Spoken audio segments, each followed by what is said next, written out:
Inside a 300 square meter laboratory, more than 100 human-height cultivation tanks stood in rows, and above the liquid in each tank floated shattered human limbs.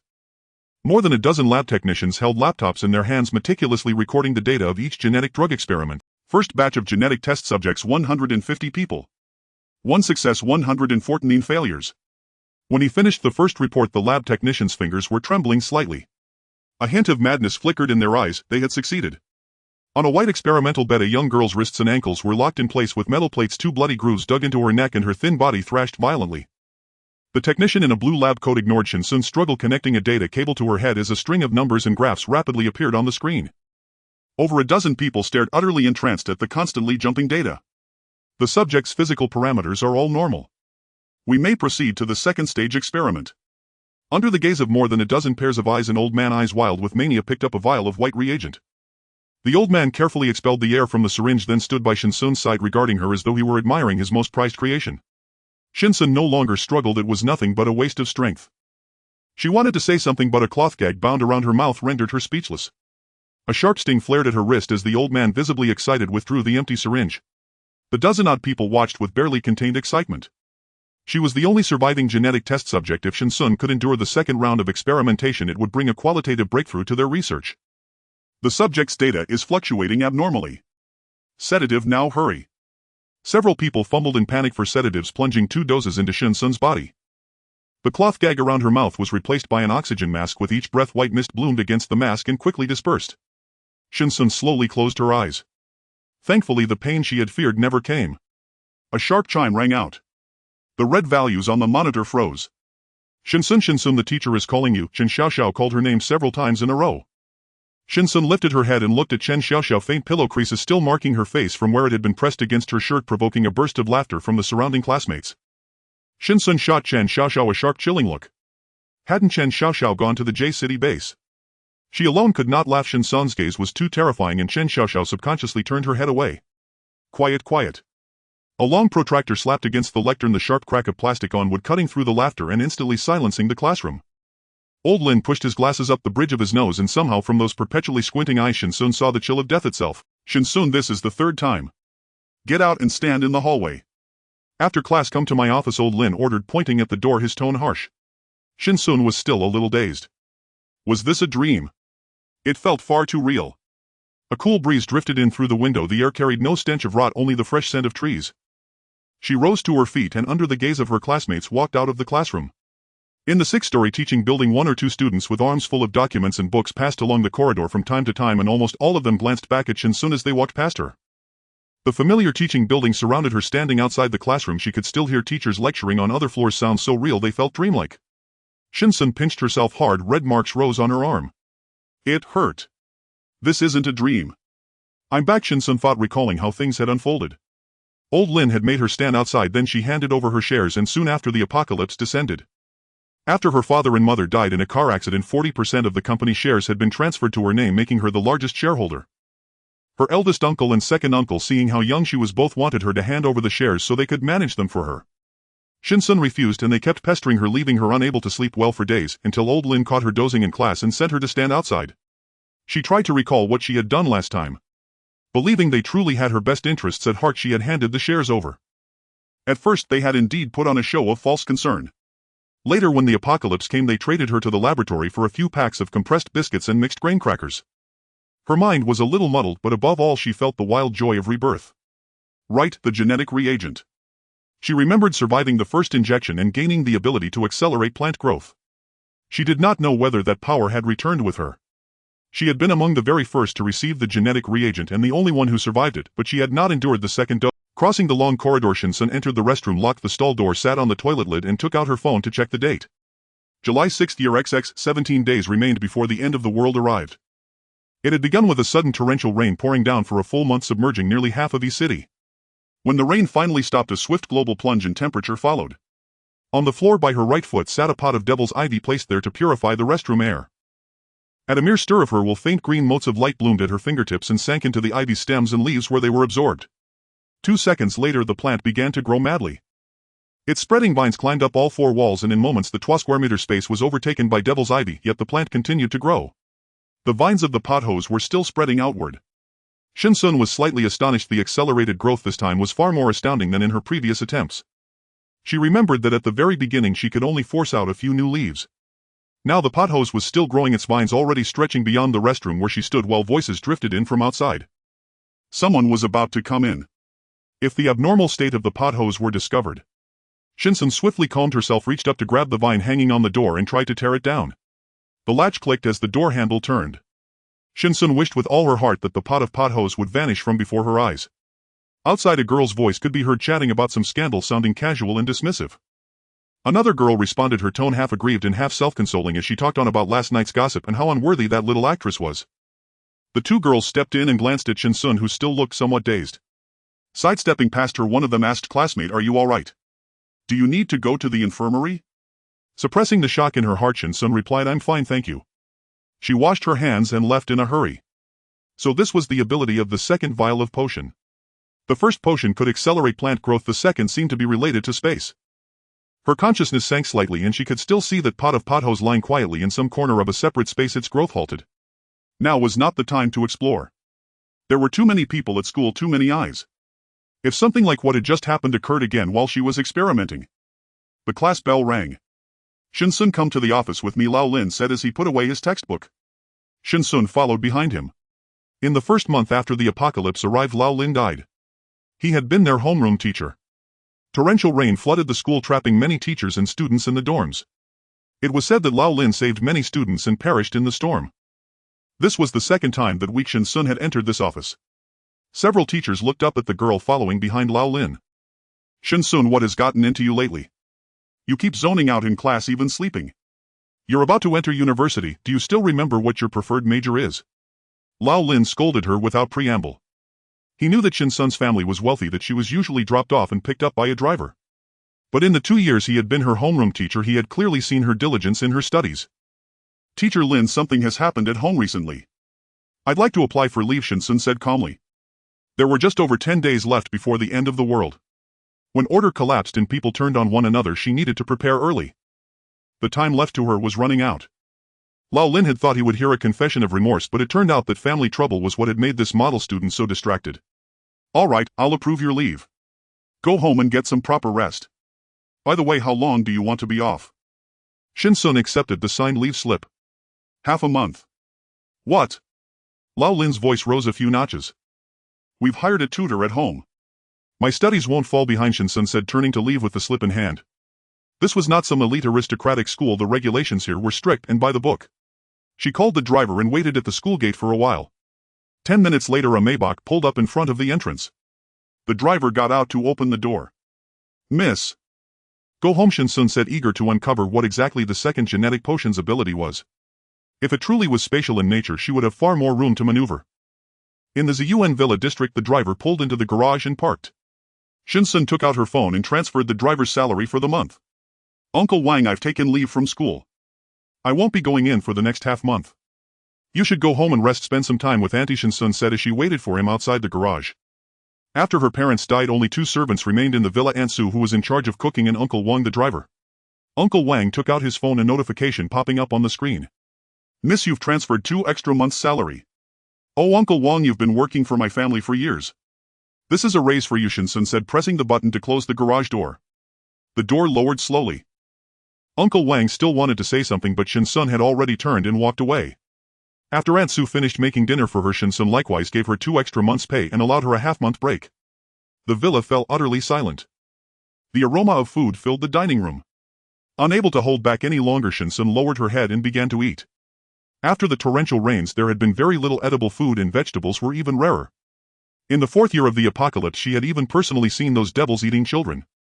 Later, when she was taken to the research facility, she never tasted real food again, surviving solely on nutrient solutions to keep her body functioning. Even after she finished all the dishes on the table, Shen Xun still felt ravenously hungry. She cleared the bowls and chopsticks, opened the refrigerator, and found 2 slices of matcha cake and chocolate cake inside. She unwrapped the boxes, picked up a spoon, and did not stop until both pieces of cake were gone, only then feeling her stomach slightly more at ease. She then drank 2 glasses of water. Ding! A text message sounded on her phone. Shen Xun glanced at it: an East City weather alert predicting continuous rainfall in the coming days and urging citizens to take precautions. She switched off the phone, turned off all the surveillance cameras in the villa, then returned to her room, locked the door and sat down on the bed. With a flicker of thought, the green vine appeared in the room, growing at a visible speed. Shen Xun looked towards the window and was relieved to have drawn the curtains in advance. Lying on the bed, her consciousness sank into the space. After a brief moment of dizziness, she found herself before a vast, boundless white plaza. As Shen Xun traversed through the consciousness, she roughly understood the enormity of this space. It was larger than 10 birds' nests, but there was another layer of space beneath it. Initially, the green vine seemed to be placed within this space. With a flicker of thought, Shen Xun's consciousness exited the space. The room was now filled with green vines which had ceased growing. To verify her guess, Shen Xun waved her hand, causing the vine to appear in the white space. Green light points gathered at Shen Xun's fingertips and converged on the green vine. After absorbing the light points for 2 seconds, the vine began to grow, delight flashing in Shen Xun's eyes. Time was frozen in the lower space while the upper space could house living beings, allowing them to grow freely. Shen Xun took out her notebook and listed all the items she needed to purchase. Buzzing, her phone by the pillow vibrated, displaying her second uncle's call. A flash of anger crossed her eyes as Shen Xun answered the call. A kind voice emerged from the phone. "Hello, Xun, it's your aunt. Isn't your 19th birthday coming up in a few days? Your uncle and I discussed preparing a surprise for you." Shen Xun scoffed coldly. "No need, aunt. I have other plans. I'm going to City B." In her past life, it was at her birthday party that they had deceived her with family ties, making her sign a share transfer agreement. Neither of their families were good people, especially after the apocalypse, when they wanted her to trade her body for food to sustain them. If she disagreed, she would be sold to the research facility. If it weren't for the fact that she couldn't kill anyone now, Shen Xun would want to eliminate several of them immediately. "Don't you want the shares? I want give them to you." Shen Xun's hand moved swiftly, filling 2 pages with items she needed to stockpile. Unfortunately, there was no soil in the space. Covering the entire area with soil would require emptying several mountain tops. Shen Xun opened the drawer and pulled out a business card that was pressed at the bottom. It was the number for the president's office of Blue Star Technology, their rival company. After inheriting her parents' shares, people from Blue Star Technology approached her wanting to buy her shares for money. However, she had refused at that time. Now. Beep. Beep. The dialing sound came from her phone, quickly answered by a sweet voice on the other end. "Hello, this is Blue Star Technology. I am Shen Xun and I am looking for your president." "I'm sorry, our president is busy at the moment." Shen Xun immediately detected the undertones in her words. "Let me introduce myself. I am from Shun Technology, Shen Xun. Please connect me to your president. I will give you 3 minutes. After 3 minutes you will miss out on a surprise." Upon hearing Shen Technology, the secretary finally remembered who Shen Xun was. "All right, please hold on." Indeed, it took less than 3 minutes, only 2.5 had passed when the sweet female voice was replaced by a man's magnetic tone. "What does Miss Shen want to discuss with me?" Shen Xun was momentarily stunned. The president of Blue Star Technology sounded rather young. 40% of Shen Technology shares. How much can you offer?" Shen Xun got straight to the point, as she needed a lot of money to stockpile goods. On the other end, the person was clearly taken aback. 1.8 billion. 20 billion. We can sign the contract now, but the money needs to be transferred to my account immediately. Shen Xun provided a straightforward answer, omitting many troublesome steps in between. "All right, deal. The electronic agreement has been sent to your phone." The person's tone was filled with joy. 20 billion for 40% of Shen Technology shares would create far more value in the future. Shen Xun opened her computer, read the electronic agreement, and after confirming everything was in order, she signed it. Shortly after, she received a notification of 20 billion being deposited. After the money arrived, Shen Xun began to race against time. She opened an online shopping platform as she needed a variety of items and going to the market would be time prohibitive. Contacting customer service, she directly reached out to manufacturers for windbreakers, cotton jackets, coats, short-sleeved shirts, underwear and shoes, ordering 20000 sets for each season. The same applied to men's clothing. If she couldn't wear them, she could exchange them for supplies. Windproof lighters, flashlights, rechargeable lamps, candles, oil lamps, alcohol lamps, warm packs, outdoor tents, sleeping bags, air mattresses, alcohol, iodine, saline, hydrogen peroxide, soap, laundry detergent, thermometers, bandages, and various sizes of adhesive bandages without stitches. Anti-inflammatory drugs, pain relievers, fever reducers, allergy medications, antidiarrheal drugs, burn ointments. The medicines available for purchase online were limited, but Shen Xun would stockpile as much as she could, as medicine would be hard to come by after the apocalypse. After purchasing all the medications she could find on several websites, she urged customer service for expedited shipping, seeking the fastest logistics. Money is not the issue, the problem is time. She needs to reach City B before the heavy rain. In the 4th year of the apocalypse, every town has a safe base. At that time, many people like her believed that all bases were official ones. Later they realized that was not the case, such as the East City base she was in during her past life, which was not an official base. The only official base she had heard of was in City B. The other official bases kept a low profile. She crossed out the items she had already purchased in her notebook, but there were still 2 full pages of supplies left to buy. Outside the window the sky had darkened and Shen Xun's tired eyes had closed with her phone tilted to one side. After a dreamless night, Shen Xun woke up staring blankly at the ceiling. How wonderful it was not a dream, she was truly back. Messages popped up from her bank card notifying her of a 6 million expenditure from her account last night balance. Shen Xun looked at her remaining balance. Spending 2 billion in the next 15 days would be quite simple. After taking her change of clothes, Shen Xun took a shower. Looking at herself in the mirror, she saw an oval face, long hair down to her waist, clear eyes and small dimples on her cheeks when she smiled. With fair skin and an aura of youthful innocence in her brows and eyes, she had not yet experienced the trials of the apocalypse. I'm cutting my hair. Shen Xun took her driver's license and rode the elevator down to the underground parking lot, driving a Bentley out of the Zun Villa area. In a small alley there was an old barber shop with colorful ring lights outside.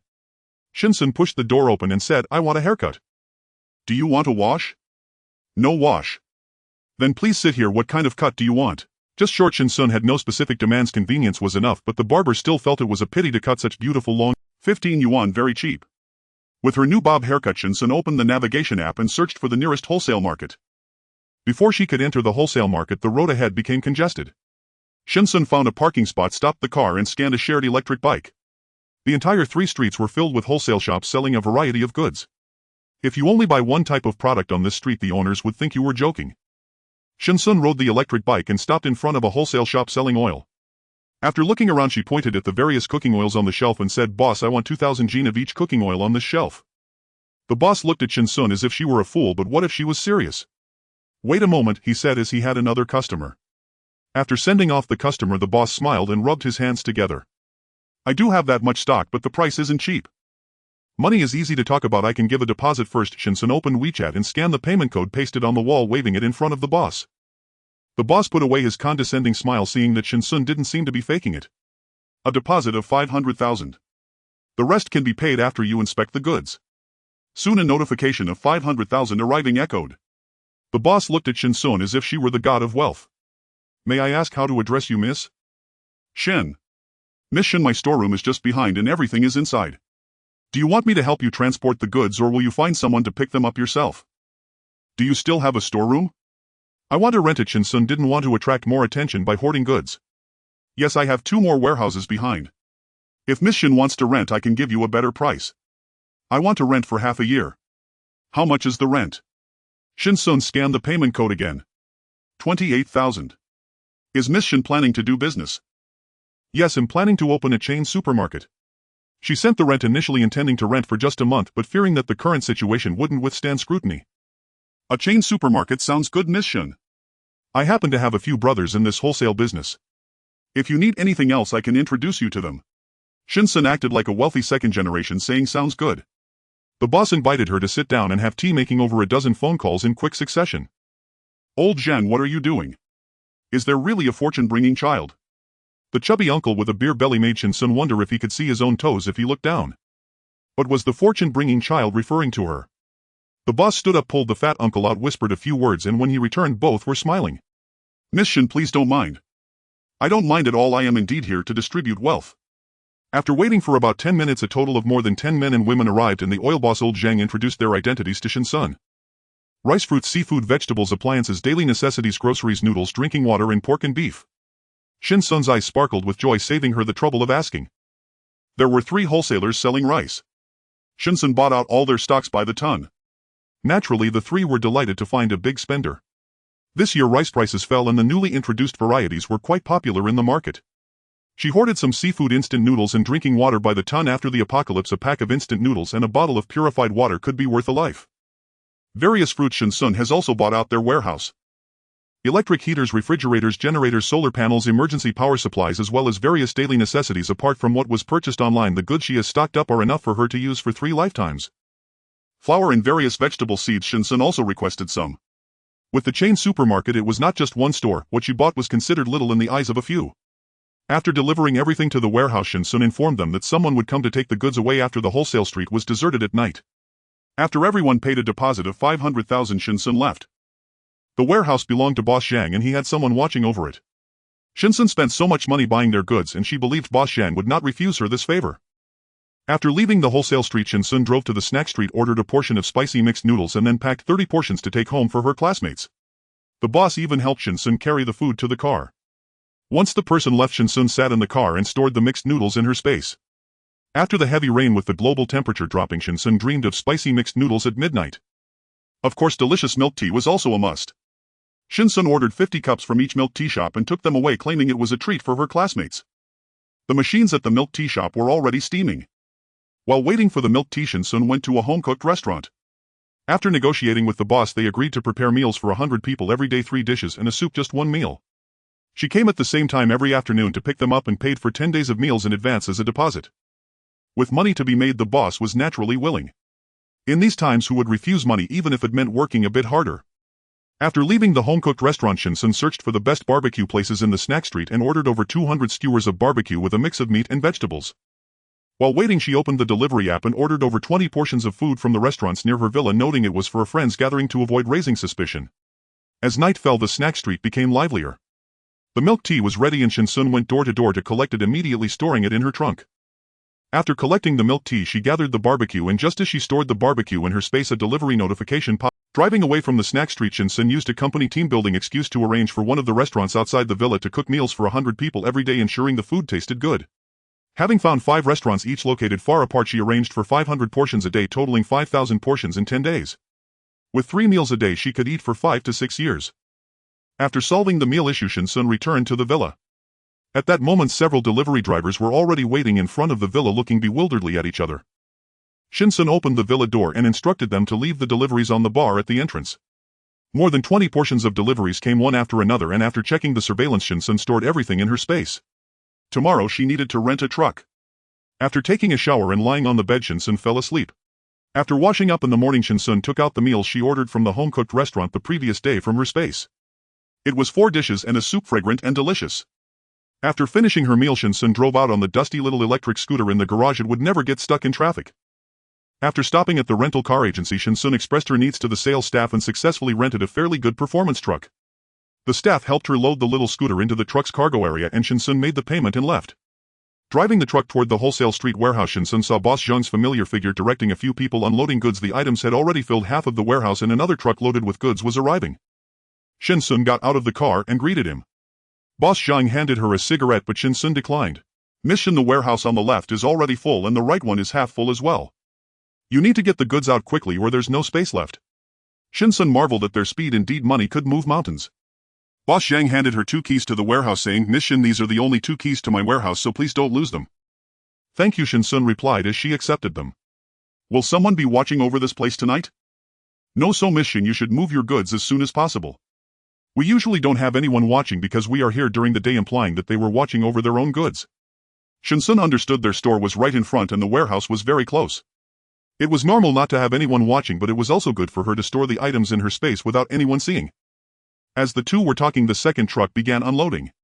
Shen Xun still had things she wanted to buy, so she bid farewell to Boss Zhang, drove the truck to a blind spot without surveillance, stored the truck in her space, and scanned a shared electric bike.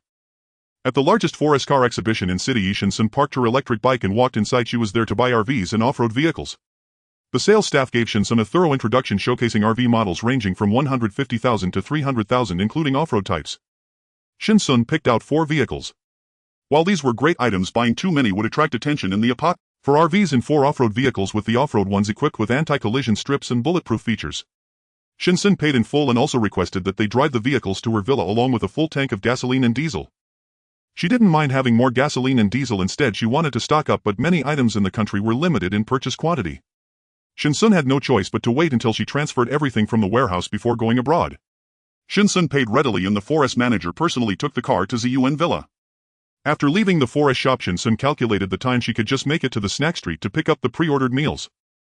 In a deserted corner, Shen Xun took out the delivery truck and drove it out of the alley. The home-style restaurant was still bustling, especially at noon when the most people came for lunch. Shen Xun entered the store and with the help of the staff loaded the packed meals into the truck's compartment. After driving to a corner, Shen Xun slipped into the truck and stored the meals into her space before heading to the next stop. After collecting all the meals, Shen Xun would stop by the gas station to fill up the tank and then siphon some out, buying several large barrels to store in her space, tirelessly gathering supplies. After finishing up, Shen Xun checked the time. It was 3:30 in the afternoon. She needed to go to the farther wholesale market in East City to buy more things. After driving for an hour with the navigation, she arrived at the seaside wholesale market, which was considered the outskirts of East City but was also a famous tourist spot. After parking the truck, Shen Xun entered the market. It was not as crowded as the center of East City and many were tourists. "Boss, how much is the salt?" Shen Xun didn't dare buy so much salt in the city center market, especially since they didn't have that much. The seaside wholesale market had its own salt fields. An elderly man in a white tank top was waving a fan in his hand, pointing to several types of salt piled up in front of Shen Xun, some coarse and some fine with varying prices. "Which type do you want?" "I want them all." Shen Xun ordered 20 tons of each and promptly paid. "Can you deliver it to the warehouse behind the central wholesale market?" "This is the address." "The shipping and labor costs are on you," the boss said happily, having made a big sale. This young girl looked young but was much more generous with her money than many men. To Shen Xun, what she bought didn't seem like much because she lied, claiming she was doing import and export trade, selling domestic goods to 20 tons of each was only half of her warehouse. "That's no problem. I want to ask if you know if there's a place nearby that sells coal and charcoal." The old man thought for a moment. "There is, but you need to hurry. I heard they are moving soon." He pointed Shen Xun in a direction. Shen Xun drove the truck in that direction. A huge warehouse stood there, half filled with coal. The store was still open, but the outside wall already had a "for rent" sign. To the right side of the warehouse door in the shadow there was a table with a fan and a young man was napping with his head on the table. Shen Xun lightly tapped on the table. "Hello." The young man opened his eyes half-heartedly and after 2 seconds he stood up. "Hello, are you here to buy coal?" "Yes," Shen Xun nodded. "You can take a look. Our coal is definitely good," he said. In this era where every household uses electricity apart from some factories that need coal, it's really concerning in the city. Even the countryside now uses electric heaters. "Do you have charcoal?" Shen Xun set the coal down, took off her gloves. These were essential for heating in extreme cold. "Yes, the charcoal is in the next warehouse and we have gas too. Do you want some?" The young man looked at Shen Xun with some suspicion. For Shen Xun, she was getting used to this kind of gaze recently. She directly took out her bank card. "Is there that much coal?" "Yes, the deposit is 400,000. The young man took out a card reader and Shen Xun entered the amount and password. "Are you moving soon?" Shen Xun put the card away.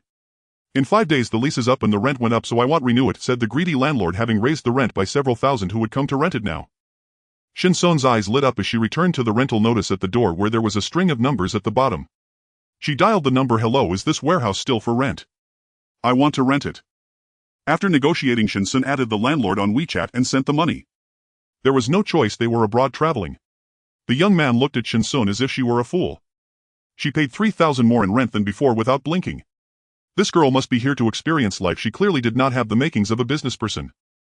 After taking the spare key, Shen Xun instructed him to continue storing things in this warehouse. Someone would come to pick them up in 5 days. After leaving the market, Shen Xun arrived at the seaside where various speedboats, personal submarines and fishing boats were on the water and tourists strolled by, ice creams in hand. Shen Xun rented a speedboat and navigated it onto the sea, jumping into the water. She bought a lot of seafood, most of it alive, and with seawater she could create a small bay in her space. The swirling seawater rushed into Shen Xun's body. A thread of spiritual power controlled the seawater, keeping it in the corner while Shen Xun lay exhausted on the speedboat. Feeling his stomach rumble, Shen Xun retrieved some food from his storage space. After eating his fill, he drove the speedboat back, having purchased 5 speedboats and 3 private submarines, all sent to the back warehouse. Driving the truck on the way back, Shen Xun glanced at the time. It was 6 o'clock. He parked the truck outside the villa, took out his electric scooter and rode it into the villa where several cars purchased that day from the forest shop were already parked in front. After driving the car into the underground garage and storing it in his space, Shen Xun sighed in relief. He took a shower, lay down on the bed, set an alarm for 3 o'clock in the morning and soon fell into a deep sleep. Without sufficient sleep, the body would fall into extreme fatigue, which would affect her subsequent actions. At 3 in the morning the alarm rang. Shen Xun quickly got out of bed, put on a men's coat, donned a mask and a baseball cap and wore hiking boots, covering himself completely. Leaving the villa, he drove the truck towards the wholesale market in the city center. In the dead of night, with only the barbecue stalls still open, many shops had closed their doors. Shen Xun stopped the car and ordered nearly 200 skewers from each barbecue stall, paying and saying he would come back to pick them up. The wholesale market was even quieter. Shen Xun drove the truck inside and, as expected, no one was watching the warehouse. He took out his keys, opened the warehouse door, bent down and quickly closed the door behind him. Pretending to count the goods, he was actually checking for surveillance. After inspecting all 4 corners and the ceiling, confirming there were no people or cameras, Shen Xun concentrated and the items in the warehouse were swiftly stored in the second-level space. The crowded warehouse was instantly emptied. Shen Xun opened the door and walked out, using navigation to search for a nearby village with fewer people. On the way back, the barbecue was ready. Shen Xun got out of the car, gathered everything inside and then stored it in his space. Returning to the villa, Shen Xun opened his phone to check for weather warnings in East City along with a text from his aunt. "Xun, your cousin Shen Hui has been accepted into the best business school in D City. Tomorrow our family is preparing a lot of delicious food including your favorites. You really should come over and take care of yourself better. Shen Xun turned off his phone. It had only been a day since the matter and they still had not discovered that he had sold the shares. If they found out that Shen Technology had changed hands, he wondered if they would still care for him like this. What is the use of guarding so much money? When the apocalypse comes, it's all just waste paper. People might not even want to spend it. As the sun slowly rose, Shen Xun stood by the window looking for 2 minutes before opening his phone to check the logistics. According to his plan, he could only stay in his city for 10 days, at most 12. Going through the logistics messages one by one, he estimated that everything would arrive either at noon or in the afternoon. He ordered breakfast from nearby shops in sets of 10, then began checking where to buy a new phone. About 20 minutes later, the doorbell of the villa rang. Shen Xun put on his coat and 2 delivery guys appeared with 4 heavy bags of takeout. "Thank you," Shen Xun said, receiving the takeout. After waiting a moment for everything to arrive, he took it into the villa and stored it in his space. After having breakfast, Shen Xun drove the truck to the phone store. He didn't require high-performance phones, he just needed to save some instructional videos for things like gardening and cooking. She had never stepped into a kitchen before. Usually it was Aunt Sue who prepared the meals and called her when they were ready. She bought over 20 phones with various specifications along with tablets. Altogether there were more than 200. She took out sticky notes, stuck them on the back of each phone and marked on the notes what she downloaded after returning home. This made it easy to find and avoid confusion. After putting the phones into her space, Shen Xun drove the truck to the casual restaurant. Suddenly her phone buzzed and Shen Xun saw the name Boss Zhang on the screen. She pressed answer. "Hello. Miss Shen, everything has been placed in the warehouse. The meat is in the cold storage at the back. Would you like me to install some surveillance? You have a lot of goods and no one is watching them usually." Shen Xun knew the other party meant well, but after tonight she probably wouldn't need it anymore. "It's fine, no rush. I've been around here recently and the items stored in the warehouse were already taken away last night." "Oh, okay, Miss Shen. Everything is delivered. When do you plan to settle the balance?" The others all held their breath waiting to hear Shen Xun's response. "Bring them all over, I will settle the balance at 2 o'clock, she said. It turned out to be about the balance payment. After hanging up, Shen Xun tossed her phone into the passenger seat and sped up. Arriving outside the restaurant, Shen Xun with the help of the staff lifted the food into the trunk. After the people left, she stored it in her space. After finishing up at several restaurants, Shen Xun drove the truck to the wholesale market, still at Boss Zhang's store. The others were already gathered waiting for her. Shen Xun took out a calculator with a bank card at hand and settled the payment. "Boss Zhang, do you know where the best ranch in East City is?" Shen Xun wanted to raise livestock in her space. "Well, it may not be the best ranch in East City, but I do know one that has the most complete livestock." Boss Zhang hesitated slightly. "Old Zhang, you must be talking about that one." Someone clearly already knew which ranch Boss Zhang was referring to. Shen Xun did not interrupt but waited for him to continue. "The ranch in the eastern suburbs is quite famous. If you go there and ask around, no one would not know about it. The livestock there is quite expensive." Following the navigation, Shen Xun drove for over an hour without yet reaching the ranch. On the highway she could already see the ranch's advertisement promoting its conscientious feeding and reliable quality. A cow's head flashed on the advertisement with a few tender green grass blades in its mouth. As she exited the highway, Shen Xun parked the truck and closed the door. It seemed there was more than one ranch here. Observing the scene before her, she saw a road lined with sellers of livestock. There were chickens, ducks, geese, cats, and dogs. As she walked further, she encountered larger livestock, cows, sheep, and pigs. Shen Xun would pause for a while at each stall. They looked a bit sluggish, not the kind she was looking for. Shen Xun preferred those that appeared more spirited. These gave her an adequate impression but did not ignite her desire to purchase. After asking 2 people about which ranch the advertisement shed seen on the highway belonged to, Shen Xun drove over upon learning its look. Upon arriving at her destination, she got out of the car. Both hills were surrounded by iron fences. Shen Xun walked around the fences for about 10 minutes before finally spotting the ranch's entrance. "Hello, I want to buy some cows," Shen Xun said to a woman in work clothes who was wearing rubber gloves with some brown grains stuck to them. "Come inside, our boss is this way," the woman called out to Shen Xun and led her to the right side with Shen Xun following behind her. This ranch was neither too large nor too small, occupying 2 hills with livestock kept separately. The grass on the hills was growing quite well. In a 2-story small building, the prices of the animals were displayed on the wall. After a quick glance, Shen Xun noticed they were indeed very expensive, several hundred more than the market prices she had seen earlier. They looked quite healthy as well. Shen Xun was not a veterinarian, she feared buying sick livestock that she wouldn't be able to care for. As the woman went inside to call someone, Shen Xun finished looking at the prices on the wall and the boss came over. "How should I address you, miss?" Shen Xun did not expect the ranch owner to be so young, a woman in her 30s. "Shen." "Miss Shen, are you looking to buy a bull or a cow? Why don't we look around while we talk?" The boss was also surprised to see such a young customer appearing to be only in her teens. I already took a look when I came over earlier and I accept the prices. I just need them pretty urgently. Shen Xun requested 50 of each chicken, duck and goose. She bought 20 dairy cows, 5 bulls and 30 ordinary cows. Additionally, she bought 50 pigs, 10 boars and 100 sheep whose wool was particularly valuable in extreme cold. After paying a deposit and informing the boss that she would come to pick up the goods tomorrow, Shen Xun drove away. The sky was getting dark, the sun had already set. Shen Xun parked by the roadside and took out some home-cooked dishes from her storage, a sweet and sour pork minced meat with eggplant and meatball soup. After filling her stomach, Shen Xun restarted the truck, opened the navigation and headed towards the suburban area she had marked the previous night. It was a village near the mountains and it took her 2 hours of driving to reach her destination. After parking the car, Shen Xun walked into the mountains. Once she was in an uninhabited area, she took out her electric scooter and continued into the mountains for over an hour. Confirming that no one was around, Shen Xun stored the mountain before her into her space. Continuing further in, Shen Xun stored 5 mountain peaks before stopping, feeling extremely exhausted with her spirit notably drained. She lay on the ground, her consciousness sinking into her space, retracting the strand of spiritual energy that was divided over the seawater. In the center, surrounded by 5 great mountains, was blue seawater. Shen Xun controlled her spiritual energy to place the crabs, shrimp and fish from the lower space into the water, scattering seaweed seeds at the bottom. Green sparks emerged from Shen Xun's fingertips as the seaweed absorbed and began to grow. Checking her phone, she saw it was 9:36. Shen Xun took out a bottle of pure water and drank it, feeling her body relax. It was time to hurry back. On her way back, Shen Xun did not look back but instead exited the woods, walking along the rural concrete road. She took out her electric scooter from her space and sped back to her truck, storing the scooter before driving home. The journey there had taken some time as she followed the navigation, but on the way back Shen Xun quickly became familiar with the route, pressing the accelerator to the maximum and overtaking all the way back. The truck stopped outside her villa. Riding her electric scooter, Shen Xun entered the villa area only to find a pile of packages blocking the entrance at the front of her villa. Shen Xun took out a small knife from her space, opened all the packages and then confirmed the receipts to check what else had not arrived. Almost everyone has arrived, the slowest will be here by tomorrow afternoon. Shen Xun organized her things into categories for easy access. After taking a shower and applying a facial mask, Shen Xun lay in bed and fell into a deep sleep within seconds. With her mind occupied, even without setting an alarm, she naturally woke up at the designated time. After washing up, she took the elevator down to the first floor.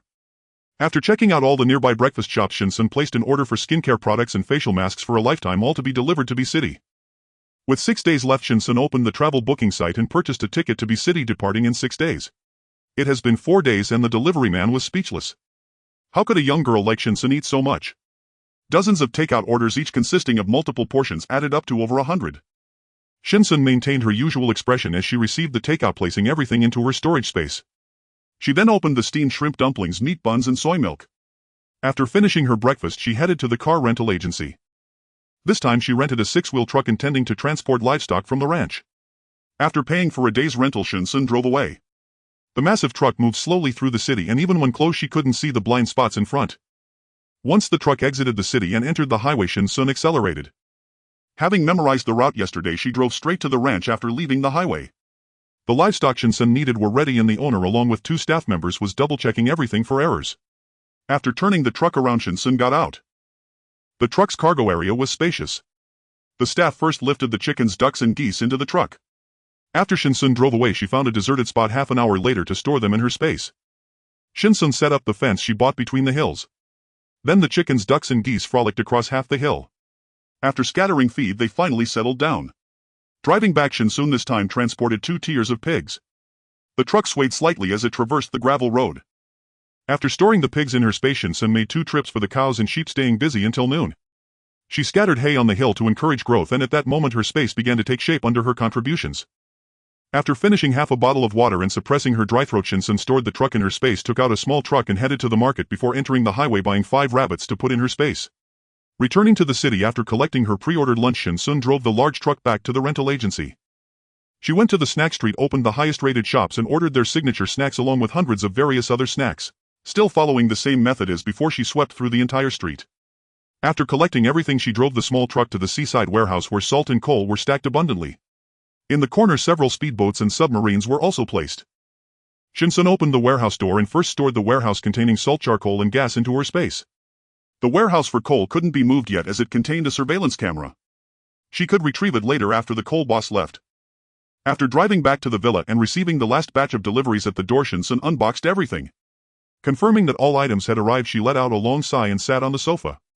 Shen Xun took her phone from her space and began checking properties in Tianfu Royal City B City, which after the heavy rain was one of the few neighborhoods that had not been flooded.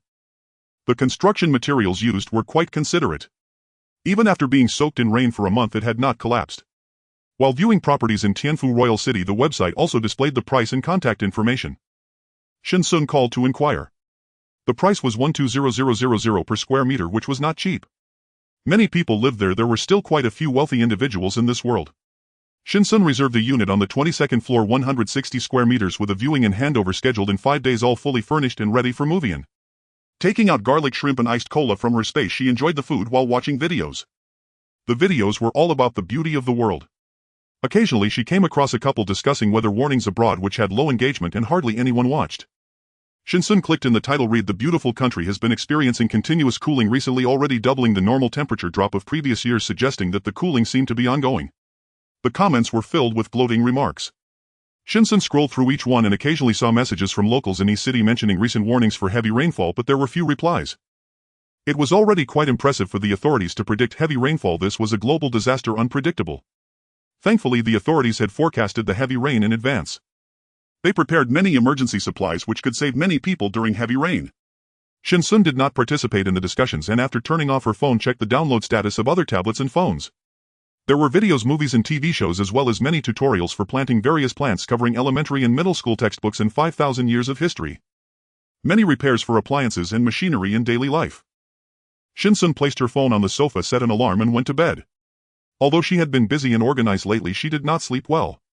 At 3 in the morning, when the alarm rang, Shen Xun put on a coat to conceal her figure and drove the truck to the warehouse. Driving to the snack street, Shen Xun ordered over 20 portions of fried rice from each stall and also packed a lot of marinated delicacies from the night market. As for the barbecue, she ordered around 100 skewers just like before. Some stall owners remembered Shen Xun, wondering how a young girl could eat so much. Shen Xun excused herself by saying a friend was coming over for a gathering, which dispelled the owner's doubts. After paying, she drove away. Opening the warehouse door, Shen Xun crouched down and quickly closed it behind her. The cold storage was already filled with various meats, all looking quite fresh. Pork chops, beef steaks, lamb chops and various chicken, duck and fish meats were present. The war prisoner steaks were stacked against an entire wall. She stored everything in her space and moved to the adjacent warehouse. It was another cold storage room filled with various fruits and vegetables. At the front of the warehouse was a designated area for appliances like generators and refrigerators, all quite complete. Near the door were dozens of vegetable seeds along with fruit seeds. After storing everything in her space, Shen Xun searched around to confirm nothing was left behind before leaving. Calculating the time, the barbecue should be nearly ready. Driving back in the truck, she first collected the fried rice, then went for the barbecue, leaving some on the truck. Shen Xun munched on skewers while driving back to the villa. This trip took 2.5 hours and she could catch up on sleep. After applying a face mask and taking a shower, Shen Xun dried her hair and opened her phone, ordering breakfast from nearby stores again, though this time she didn't order as much as before. After setting the delivery time, Shen Xun fell asleep. At 9:30, the doorbell of the villa rang. Shen Xun got up from bed and looked out the window. It was the delivery. With shrimp, stuffed red rice, sausages, chicken feet and lava buns along with a bowl of pumpkin porridge, Shen Xun felt full. She looked at the tablet and phone on the sofa, noting that everything she needed to download was finished and the memory was full. After storing everything in her space and seeing there were still 2 hours before she could pick up her pre-ordered meal, Shen Xun opened the navigation to check for nearby plant markets. 3 larger plant markets were found, but they were quite far away, taking half an hour to drive to. However, there were other flower shops nearby. Not wasting time, Shen Xun took the truck keys and drove out of the villa.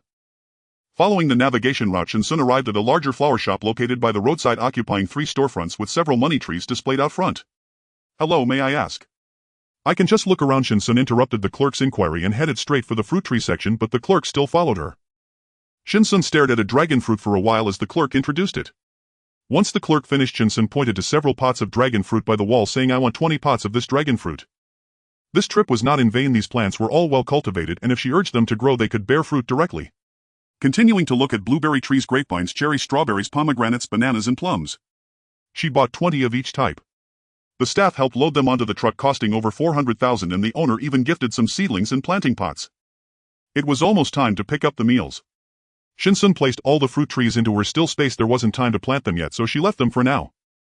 The meals for 100 people seemed to have trained the owner's speed. Shen Xun arrived at the same time, but within 2 minutes the owner had neatly packed the meals and loaded them onto her truck. The 2 staff members were quick in their actions, and Shen Xun just watched. Once they finished loading, she took out her wallet and gave them 200 yuan as a reward. After collecting everything, Shen Xun drove back to the villa, lying on the sofa, her consciousness sinking into her space. She had tried to enter the space herself, but to no avail. While things could be stored inside, people could not enter. Taking out the fruit tree seedlings from the lower space, she cleared a mountain peak and planted the seedlings. Although she didn't exert physical strength, her mental energy was still significantly used. After planting the fruit trees, she surrounded them with a fence to prevent them from being harmed by livestock. Looking at the nearby hillside where the grass had been nearly eaten up, she urged it to grow again. Green light dots merged into the fruit tree seedlings, causing them to grow rapidly, their roots firmly anchoring in the underground soil. The dragon fruit was the first to bear fruit, followed by cherries and blueberries. This place wasn't the outside world, and Shen Xun wasn't afraid of being discovered, so she urged the trees to grow again, trying to practice her plant-growing abilities. Indeed, she was much stronger than before.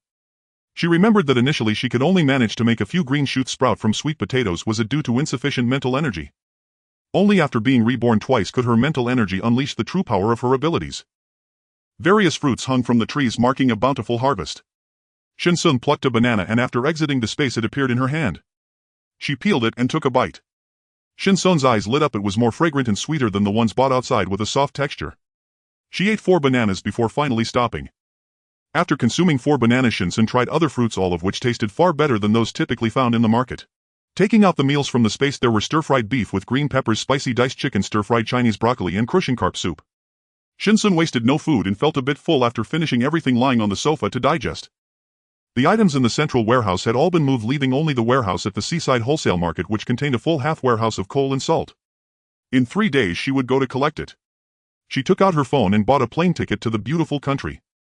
After 3 days she would go to City B, purchase a house in Tianfu Yuqing, and then head to the beautiful country to stock up on gasoline and weapons. Rarely having a moment to rest, Shen Xun opened a trending video platform and scrolled through the latest news, discovering that none of the trending topics interested her. Some young idol participated in a variety show, another celebrity was caught cheating again, followed by a slew of gossip trending topics. Shen Xun frowned as she scrolled to the bottom, finally spotting a trending topic she wanted to see. Moreover, these fonts were highlighted in red. Frequent official weather alerts. The temperature drop in M country has set new records. The Earth's orbit is deviating. Glaciers are melting. Shen Xun clicked into the trending topic about the temperature drop in M country, as she would be heading over there in a few days. Her fingers scrolled through the edited articles and images. In just a week it has already dropped to -40 degrees and is still continuing to fall. After reading through several trending messages, Shen Xun felt a sense of nostalgia. It turned out that many things in her past life had discernible traces, she had just not paid attention to them back then. There were quite a few people replying, about 100,000. Among the comments there were not a few apocalyptic theories, but after finishing her reading, Shen Xun realized that within 10 minutes that person's avatar had turned black. AAA's bitter tea wholesale account was locked by the administrator, followed by a wave of comments ridiculing that person for talking nonsense. What century is it? Who would believe this? Shen Xun turned off her phone, her consciousness sinking into the space. She began to organize the items she had stored in the space from last night, keeping the meat separated. The refrigerator, ice maker, flour mill, induction cooker, and washing machine were all items that could be used regularly, stacked together. The generator, battery box, solar panels, underfloor heating equipment, and electric heaters were categorized and stored properly. Water is a consumable resource. Shen Xun looked at the tons of bottled water in the space and the fully filled water tank, enough to last her 3 lifetimes. She took out 6 ice makers and began to produce ice cubes. Shen Xun recalled the 3rd year of the apocalypse, when the extreme heat arrived, with temperatures reaching 80 degrees, making people too afraid to step outside. Heatstroke occurred and some people were scorched to death while simply walking, their bodies being consumed. During that time she lived with her uncles in a large dormitory with 100 people, the stench unbearable, and at night she dreamed of drinking a sip of ice water. The buzzing sound of the ice makers filled the room. Shen Xun collected the finished ice cubes into the space. The ice makers worked efficiently, quickly gathering a substantial amount, but Shen Xun didn't stop, the machines continued running. Shen Xun checked the time on her phone, it was 3 o'clock. She put on her sunglasses, grabbed the keys to her sports car, and drove a Bentley out of the villa. While waiting at a traffic light, Shen Xun lowered the convertible roof, feeling the wind that blew and dissipating some of the heat. City E was perpetually hot, never having snow, with temperatures soaring above 40 degrees. Pedestrians on the crosswalk couldn't help but gaze at Shen Xun in the white sports car, wearing a fitted white t-shirt and stylish jeans, her figure striking. "Hey beauty, add me on WeChat." The man's voice drew a chorus of laughter from those around, accompanied by the sound of whistling. Shen Xun glanced at the time and in a second hit the gas pedal, the sports car roaring past the man. 4 years felt like yesterday. Shen Xun drove to the underground parking lot of the mall, took the elevator up to the 1st floor, and pushed 2 shopping carts. In the nut and snack section, Shen Xun was there to stock up. After filling both shopping carts, she checked out and left, pushing the carts down to the garage, placing the nuts and snacks in the car before heading back to the mall. When the staff saw Shen Xun for the third time, they were momentarily stunned. Was this girl planning to empty the snack and dried fruit sections? Her stocking speed outpaced the speed of restocking. "Can you eat all this?" The young lady scanning the items asked, her hands sore. My relatives' children are coming to play. We usually don't prepare that many snacks at home. There are quite a few of them, over 10. I'm afraid this won't be enough for them, Shen Xun replied, her face calm and her heart steady. The young lady truly didn't want to see Shen Xun again, introducing her to several other snack stores in the mall which specialized in snacks. After thanking her, Shen Xun placed the snacks in her car and pushed the shopping cart to the stores the young lady had recommended. 3 squirrels, Liangpin and 2 others, all located close together. Shen Xun made several trips up and down, and in the last 2 trips she bought biscuits and jerky. Returning the shopping cart to its original spot, she had stocked up enough for today. Tomorrow she would switch to a different mall. Checking the time, it was just right for dinner. Shen Xun took the elevator to the 5th floor of the mall, where various delicacies awaited, many of which weren't local to City E. Shen Xun entered a stone pot fish restaurant, ordered a 3-kilogram fish and many side dishes to fill herself up. After looking at the menu, she ordered 10 4-kilogram fish, requesting them to be prepared and packed for delivery to Ziyuan Villa. Exiting the stone pot fish restaurant, it was already quite late and the sky had darkened. As the elevator descended to the underground parking lot, Shen Xun twirled the sports car key around her finger. After opening the car door and starting the engine, Shen Xun paid the parking fee and drove around the vicinity, having seldom gone out before, only alternating between school and the villa, with the mall being the only other place she visited. Listening to her female classmates chatting, she recalled that there was a Dongshan mall nearby and decided to check its location today, planning to come back tomorrow afternoon to stock up. When she opened the navigation and simply entered Dongshan, 4 or 5 locations popped up. Shen Xun clicked on the mall's icon and the route appeared. She drove around until she reached the vicinity of the mall, then searched for other nearby shopping centers. With a population of 200 million in the entire city, not including migrant workers, she felt no fear of being watched while shopping extensively in the mall. Checking the time, she realized that the stone pot fish should have already been delivered to the villa. Shen Xun turned the car around and headed home. If one were to name the best villa area in East City, Ziyuan would definitely be among them, with impeccable security. 4 security guards stood at the entrance of the villa. After greeting them, Shen Xun drove inside. After parking the car, Shen Xun found 10 stone pot fish quietly placed at the entrance of the villa, along with a flat-bottomed hot pot. She carried everything into the villa and then stored it in her space. At 9 o'clock, Shen Xun took a shower and put on a face mask.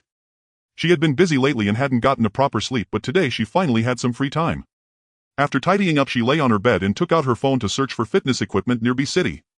With home delivery available, Shen Xun ordered various fitness equipment and also contacted the best construction and decoration services near Tianfu community. In 3 days she would go to B City to purchase a property in Tianfu. The doors and windows needed to be renovated, but fortunately she had contacted them in advance and they had arrangements every day, with her slot coming up the day after tomorrow. Time was not pressing. If it were, Shen Xun would have likely spent a lot to push her way through. After looking at 2 anti-theft doors and soundproof explosion-proof glass, she added the vendor on WeChat to place her order before finally going to bed, still feeling the fatigue from the overnight journey. Tonight was the first time she had a normal sleeping schedule. Unaware of what news her phone had swiped to, Shen Xun had already fallen asleep with the screen still glowing as the AI voice continued to report news. After about a minute and a half, the screen automatically went into sleep mode. Without setting an alarm, Shen Xun was awakened by the phone ringing. Her fair arm emerged from under the down comforter, and after fumbling around the pillow for a moment, she accidentally hit the reject button. The annoying ringtone in the room suddenly ceased. Shen Xun, still in a daze, ran through her tasks for today in her mind, thinking she could sleep a bit longer. Not 2 minutes later, the phone rang again and Shen Xun fully awakened, propping herself up to bring the phone to her face. "Second uncle." Shen Xun pressed the answer button and a somewhat stern voice from a man echoed through the speaker. "Shen Xun, where are you right now? Are you not at school?" Shen Xun switched to speakerphone as she got up, dressing and washing her face and brushing her teeth. She had forgotten that Shen Tong was in the same school as her. Shen Tong, the second child of her second uncle, often liked to monitor her at school and report her situation back to the second uncle. Ignoring Shen Erbwa, who continued to babble on his general tone, questioning whether she had befriended any unsavory classmates and if she was in a relationship, saying that girls should maintain their virtue. "You're still young, your studies should be your priority. In the future, when you excel, what kind of boy can't you attract? Consider what I mentioned last time. Shen Corporation is currently on a steady rise. If you give the shares to your second uncle to manage, wouldn't that also fulfill your parents' wishes for Shen Corporation to grow?" Shen Xun was left speechless, feeling the hypocrisy. It was likely that Shen Tong had spoken ill of her in front of them. It didn't matter. She hoped they would be able to endure until she could take matters into her own hands. "Are you done? If you are, hang up." "Shen Xun, what's your attitude? I am your second uncle, one of your only two relatives in this world. What tone are you using to speak to an elder? Shen Xun was infuriated by Shen Xun's dismissive responses, his previously feigned expression nearly cracking. Honey, what's wrong? A woman gently leaned against Shen Xun, wanting to hear what Shen Xun had said that made him so. Shen Xun hung up the phone and the woman only heard the beeping sound of the call disconnecting. Shen Xun's expression darkened. The kite he had always controlled tightly had suddenly flown away. Had he known, he would have broken the kite's wings from the start. That way it could still fly, but within his control. Shen Xun rinsed the foam off her face after hanging up the phone. The president of Blue Star Technology was moving rather slowly. Was he trying to secretly infiltrate Shen Corporation bit by bit? The villa doorbell rang. The takeout had arrived. Shen Xun placed dozens of takeout orders into her space with a bun clamped between her teeth as she descended to the underground parking lot today, driving a larger G-Class. With the car window half open, the fresh fragrance of trees and flowers from the villa area wafted into the car, refreshing Shen Xun. She felt that her mood, which had been ruined by Shen Zhong in the morning, had improved somewhat. With 6 days remaining until the heavy rain arrives, she has been preoccupied with stockpiling supplies. She hopes that Shen Guo and Shen Zhong, those two old men, do not appear before her, for she fears she may lose control and kill them. The apocalypse has not yet arrived and order has not collapsed. If she were to move into a prison cell before the end times, it would be a loss rather than a gain. Shen Xun silently prays that they all survive, for she wishes to take matters into her own hands. Shen Guo, Shen Zhong, Shen Yi, Shen Tong, Shen Wei and two dear aunts. Shen Xun pressed the accelerator, causing the car's speed to soar while the AI warned her of the speeding violation. Shen Xun snapped back to reality and slowed down, but the notification for running a red light had already arrived, incurring a fine of 200 yuan. She glanced at the time, 10 o'clock. She could head to the Dongshan Mall first, and after buying her goods she would pick up the reserved meals. Following the same routine as yesterday, after parking, Shen Xun pushed 2 shopping carts into the supermarket, clearing out the dried fruit and snack sections before heading to the snack shop. In the end, there was too much to carry, and it was the snack shop staff who helped load the items into the car. Shen Xun handed over 100 yuan as a tip, saying thank you, otherwise I wouldn't know how many trips I'd have to make alone. The staff hesitated but accepted the tip. Shen Xun frequently shopped there, and the amount she spent in just half an hour could easily account for their sales for half a month. Can you finish all this? The staff voiced their doubts. Shen Xun hesitated for a moment. Recently, didn't the weather warning for City E indicate heavy rain? I don't know how many days it will last. I usually enjoy snacks, and if it really pours I might not be able to go out, so I'm buying some to stock up. The staff internally scoffed at Shen Xun's words, thinking perhaps this was the mindset of the wealthy. She considered suggesting that he stock up a little too, but upon meeting the staff's gaze she said nothing further and started the car. Having survived 4 years in the apocalypse, experiencing betrayal, murder and the relentless quest for food, Shen Xun's heart had long since turned cold. Steering with one hand, Shen Xun gathered the items from the back seat into her spatial storage. The home cuisine restaurant was as bustling as ever, with several delivery drivers waiting outside for their orders. Shen Xun removed her duckbill cap, fearing it might be pushed off her head soon.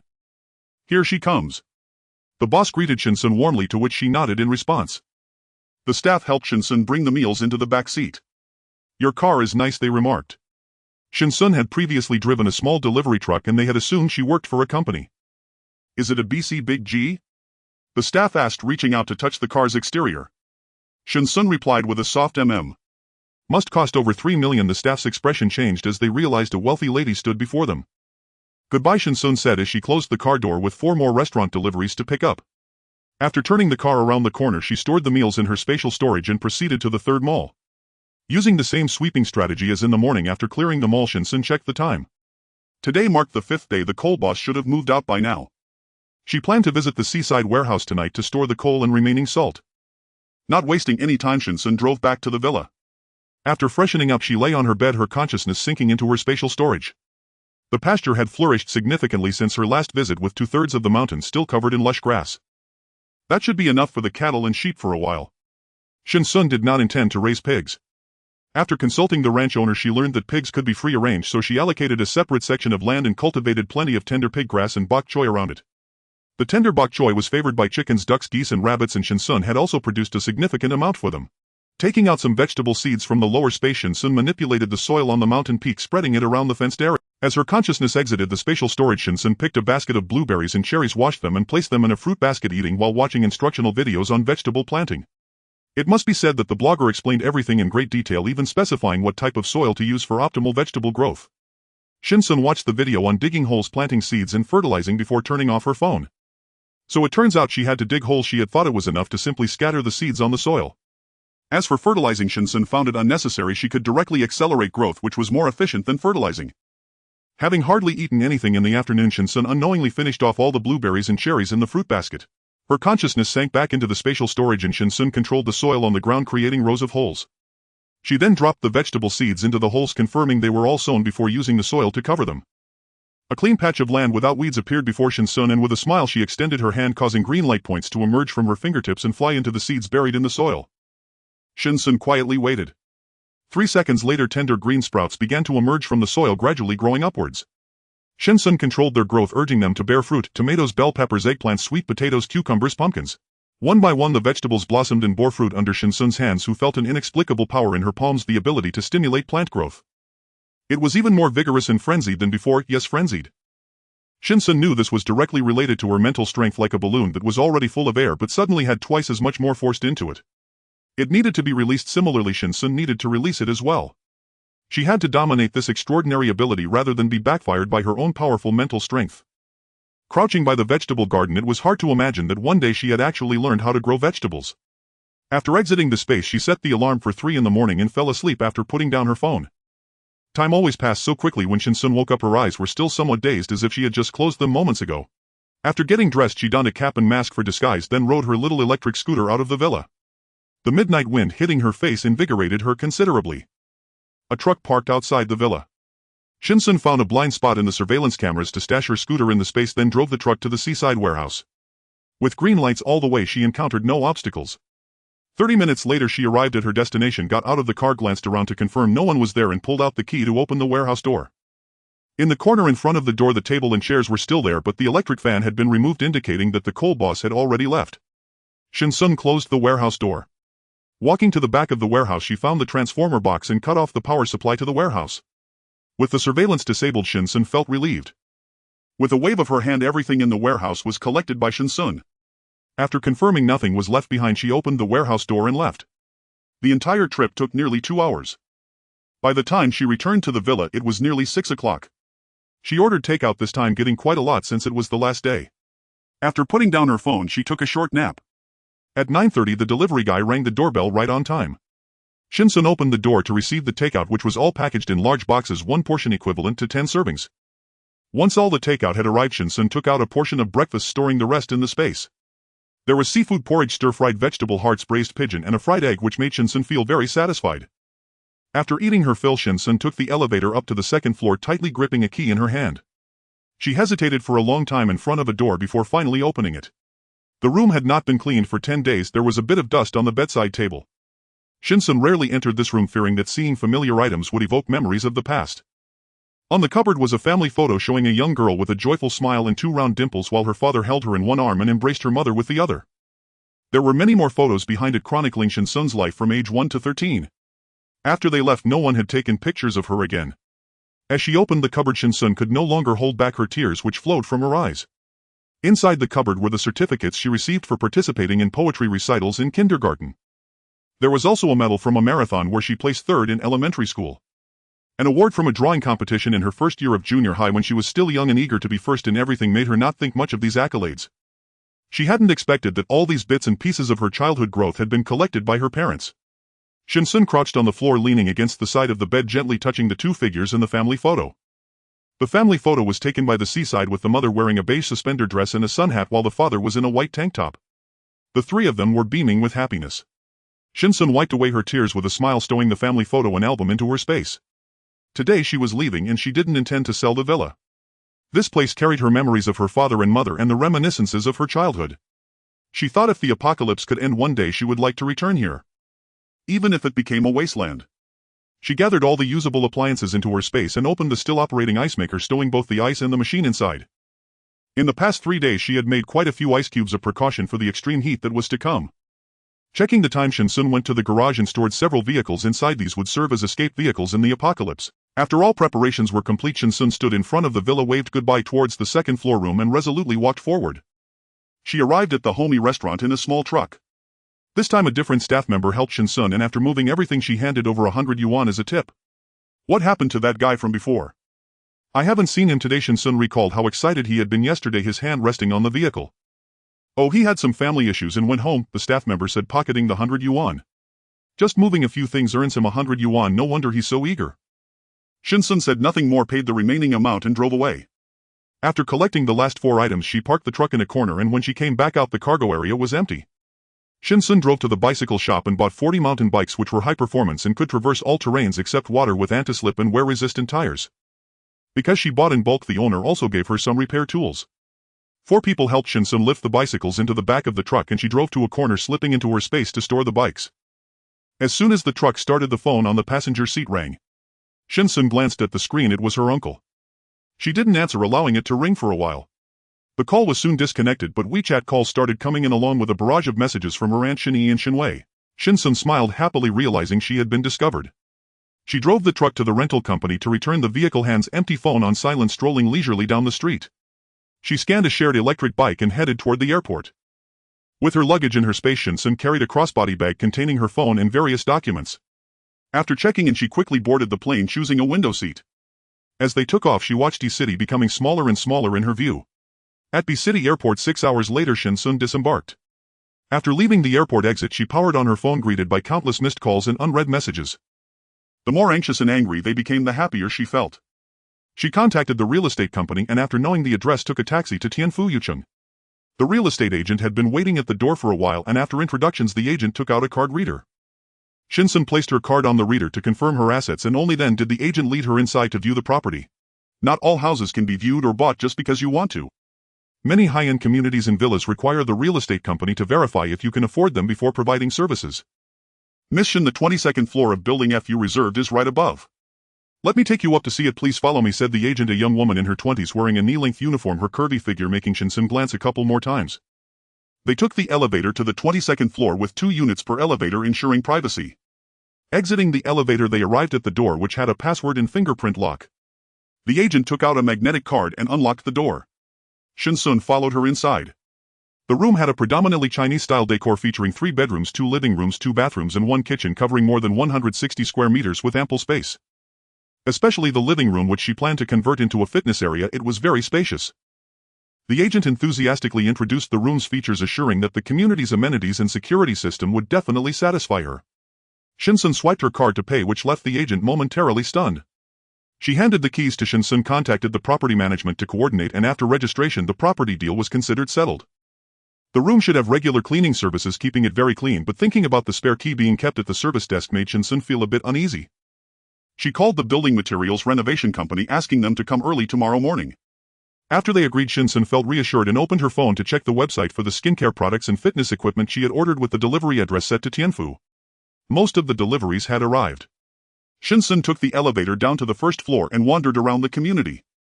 There were a total of 6 buildings, and she lived in Building F. Shen Xun arrived at the delivery area of the community, where the hive was already overflowing with her packages. The security guard cleared out a security room to stack her items. Shen Xun produced the key to room 2201 in Building F, verifying her identity, and paid over 1,000 yuan to hire several security guards to help her move her parcels. With more hands, the work progressed swiftly. Repeated elevator trips wasted no time, and within an hour everything had been carried into the apartment. Shen Xun thanked the guards, closed the door behind them, and began unpacking. She unpacked 1 parcel at a time, stowing each item directly into her spatial realm. It took over 2 hours to finish. Though all goods were secured inside the space, the cardboard boxes remained destined later for kindling. Shen Xun gathered the empty cardboard boxes into her spatial realm as well, then swept the apartment clean. Of the 3 rooms, she would occupy 1 herself, convert another into a fitness area, and dedicate the 3rd to cultivating vegetables. She expected to remain here for a long time, until the official B-City base was formally established. Night had fallen. After bathing, Shen Xun stood before the mirror, blow-drying her hair, when her phone rang again. She glanced at the screen. It was Shen Tong. Her short hair dried quickly. Shen Xun draped a dry towel over her shoulders before picking up the phone and answering hello. Silence followed. Shen Tong seemed genuinely startled that she'd answered. After a pause, he asked, "Where are you right?" Shen Zhong snatched the phone from Shen Tong's hand and pressed it to his ear. "Shen Xun. Where are you? Did you really sell your shares to Blue Star Technology? You unfilial daughter, you dishonor your parents' memory." A cruel, twisted expression contorted Shen Zhong's face. Had Shen Xun stood before him at that moment, he would have strangled her without hesitation. Shen Xun absent-mindedly scratched her ear. "Here we go again." Shen Zhong and Shen Guo always invoked her deceased parents, luring young Shen Xun time and again to lower her guard and obey unquestioningly. "If I don't sell to Blue Star Technology, should I just hand them over to you for free?" Once she truly believed her 2 uncles had her best interests at heart. But she was no longer that Shen Xun. Some pains need only be endured once. To plunge headlong into them again isn't merely hitting a wall, it's sheer folly. Shen Xun choked on his own words, paused for 2 seconds, then roared, "You unfilial daughter. I'm your second uncle, what's wrong with asking you for something?" Shen Xun cut him off. "Second uncle, ask yourselves honestly, is it truly something you're asking for?" In her previous life, after she surrendered her shares, Shen Zhong and Xingguo dropped all pretense. Even Shen Tong, who had once fawned over her, began to bully her openly. When the apocalypse arrived, their cruelty escalated beyond measure. On the other end, Shen Zhong continued his tirade, ranting that she'd grown too bold, vowing to find her and beat her senseless. Shen Xun let out a derisive snort and ended the call. If her parents were still alive, they would never have allowed such abuse. Yet imagining their current fury brought her profound satisfaction. Setting her alarm, she lay down, and her consciousness sank deep into her spatial realm. The mountain pasture had been nearly grazed bare, so Shen Xun stimulated fresh growth. She paused. There, lying on the ground, was the sow, her belly gently rounded. A flash of delight lit Shen Xun's eyes. Her reserve of provisions had just grown again. Exiting the spatial realm, Shen Xun retrieved her phone and searched, "How many piglets does a sow typically bear in one litter?" The answer appeared: 10. Shen Xun shot upright in bed, exhilarated. She'd purchased dozens of sows. If each bore 10 piglets per litter, pork independence would soon be hers. Overcome with excitement, she spontaneously accelerated the growth of more bok choy for the sows. Eat up, eat up. Though the pigs shivered slightly beneath her cool, appraising gaze, the irresistible aroma of the greens sent them into contented, grunting feasts. Smiling, Shen Xun drifted into a deeply restful sleep. At dawn, her alarm chimed precisely. As she brushed her teeth in the bathroom, the doorbell rang. Glancing at the electronic monitor mounted on the wall, she saw 4 renovation workers standing outside. Toothbrush still in mouth, Shen Xun opened the door. All 4 men fixed their gaze upon her. "Miss Shen. We spoke last night, this is you, correct?" Shen Xun nodded, rinsed her mouth, and offered them glasses of water. She hadn't expected them so early. It was barely past 7 o'clock. After drinking, they eagerly steered the conversation toward business. If they could complete Shen Xun's project today, they could take on another job this afternoon. "Miss Shen, we've brought all necessary materials. Please tell us how you'd like them installed." 2 workers carried equipment inside. Shen Xun wasted no time pointing decisively to specific areas and outlining precise dimensions. "Install underfloor heating here, removable type, so I can take it with me if I relocate later. Mount solar panels on the balcony facing the kitchen, enclose that balcony fully. Run 2 separate power lines from the panels, one to the kitchen, one to the bedroom. Replace all windows with blast-resistant soundproof glass. Install the security door inside the frame, not outside. 3 layers in total." Maintaining outward normalcy was essential, yet concealment offered greater peace of mind. Mounting it externally would draw unwanted attention. Installing it internally kept it invisible and made her feel truly secure. The 4 contractors exchanged astonished glances. This client was by far the most unusual they'd encountered all year. Was she transforming her apartment into a fortress? Yet seeing Shen Xun, a delicate, beautiful young woman, they reasoned she likely feared danger and simply wished for safety. And above all, she paid exceptionally well. Shen Xun finished her instructions, hurried to catch her flight to Country M, closed the door, and took out her down jacket from her spatial storage to put on, also changing her shoes to warm boots. After hailing a taxi and leaving the neighborhood on the way to the airport, Shen Xun opened her phone to search for recent news about Country M as an emotionless AI voice transmitted from her device. The temperature in Country M has dropped to a new low, plunging to -46 degrees and continuing to plummet. Next, we present footage captured by frontline reporters from a certain small town. Shen Xun clicked on the video, witnessing a frozen landscape as cries and gunfire echoed from the screen. The driver sighed. "My daughter is studying abroad there and is coming back soon. What you see in the video is true. It's chaotic over there right now." Shen Xun furrowed her brows slightly. She had anticipated chaos but had not expected it to escalate so quickly. Perhaps the freedom to carry firearms was part of the reason. The driver glanced at the rearview mirror, noticing Shen Xun's down jacket. "Little girl, you aren't planning to go to Country M, are you?" After all, Shen Xun's destination was the international airport. Shen Xun replied affirmatively, mentioning she had relatives over there and intended to bring them back. As they parted ways, the driver kindly advised Shen Xun to hurry back to her home country after picking up her relatives and not to linger in Country M as it was too dangerous. She looked to be about the same age as his daughter. Gratefully, Shen Xun thanked him for his concern, then took her visa, collected her ticket, and boarded the plane. 5 hours later, the plane arrived at its destination. Shen Xun boarded the shuttle bus surrounded by foreigners with blonde hair and blue eyes. As she passed through security, she noticed a man holding a small red flag. Walking past him, she was stopped as he fluently spoke to her in Chinese, advising her to come to the embassy if she encountered any danger. Shen Xun felt warmth in her heart as this plane had come from Country Z and he was here to remind those disembarking. Upon exiting the airport, Shen Xun shivered. The familiar cold air made her feel as though she had returned to an extreme winter period, believing the current conditions in Country M could serve as a warning to many nations. Finding a restroom by the roadside, Shen Xun went and closed the door and took out a flesh-colored human mask from her spatial storage. As she donned it, an utterly ordinary face appeared in the mirror.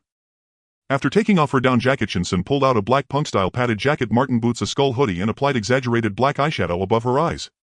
Once her look was complete, Shen Xun exited the restroom pulling the hoodie over her head and donned a baseball cap, completely transforming her demeanor from before. With her hands in her pockets, Shen Xun breathed in the icy air, feeling a carefree ease throughout her body, her soul relaxing in that moment. The first successful fusion of the gene serum occurred when she had killed many people in the lab, leading her to be bound to the experimental bed and administered tranquilizers daily afterward. As those images flashed through her mind, Shen Xun recalled her beloved great-uncle and his family. There were many shops in Country M selling firearms and ammunition, and they were all legal. Although Shen Xun could speak the language of Country M, she inevitably carried some accent from Country Z. Shen Xun stated her intention to purchase a large quantity of firearms and ammunition. The burly man with a thick beard looked at her ordinary face, yet his eyes were bright. Firearms are in short supply. I don't have as many as you want, but I can recommend someone. You can ask him just. He gestured for money. Okay, Shen Xun replied, indicating that money was not an issue. The burly man wrote down a number, and when Shen Xun reached for it, he withdrew the note. Shen Xun pulled out some U.S. dollars from her pocket. Only then did the burly man hand her the note. Shen Xun understood that the cold snap in Country M would continue and natural disasters had already begun. This was the extreme cold. Rubbing her somewhat numb hands, Shen Xun walked over to the phone booth, opened the door, and dialed the number written on the note. After a long wait, someone finally answered. The person on the line gave her an address and asked her to come over. Shen Xun smiled indifferently, expressing her agreement, while the other party instructed her to bring money. Exiting the phone booth, Shen Xun stretched lazily, loosening her wrists and neck. As she twisted, her joints cracked and she sighed deeply. She hailed a taxi and provided the address given to her. The driver gave her a long look, questioning, "Are you sure?" Shen Xun affirmed, "Absolutely." The driver refused to go any further, instructing Shen Xun to get out. Counting a few bills of U.S. currency from her pocket, Shen Xun noticed the driver's hesitation. "That place you want to go is very dangerous." "I want. You should find someone else. Fasten your seatbelt." With each word from the driver, Shen Xun added more dollars. On such a cold day, she had waited quite a while to hail this taxi. Had she known the situation in Country M was this dire, she should have come earlier. The driver brought Shen Xun to the street corner, refusing to enter no matter what. With no other option, Shen Xun got out and walked inside. After walking for a while, Shen Xun finally understood why the driver was afraid. Two frozen stiff corpses lay on the ground, and the blood flowing from them had already congealed with the road.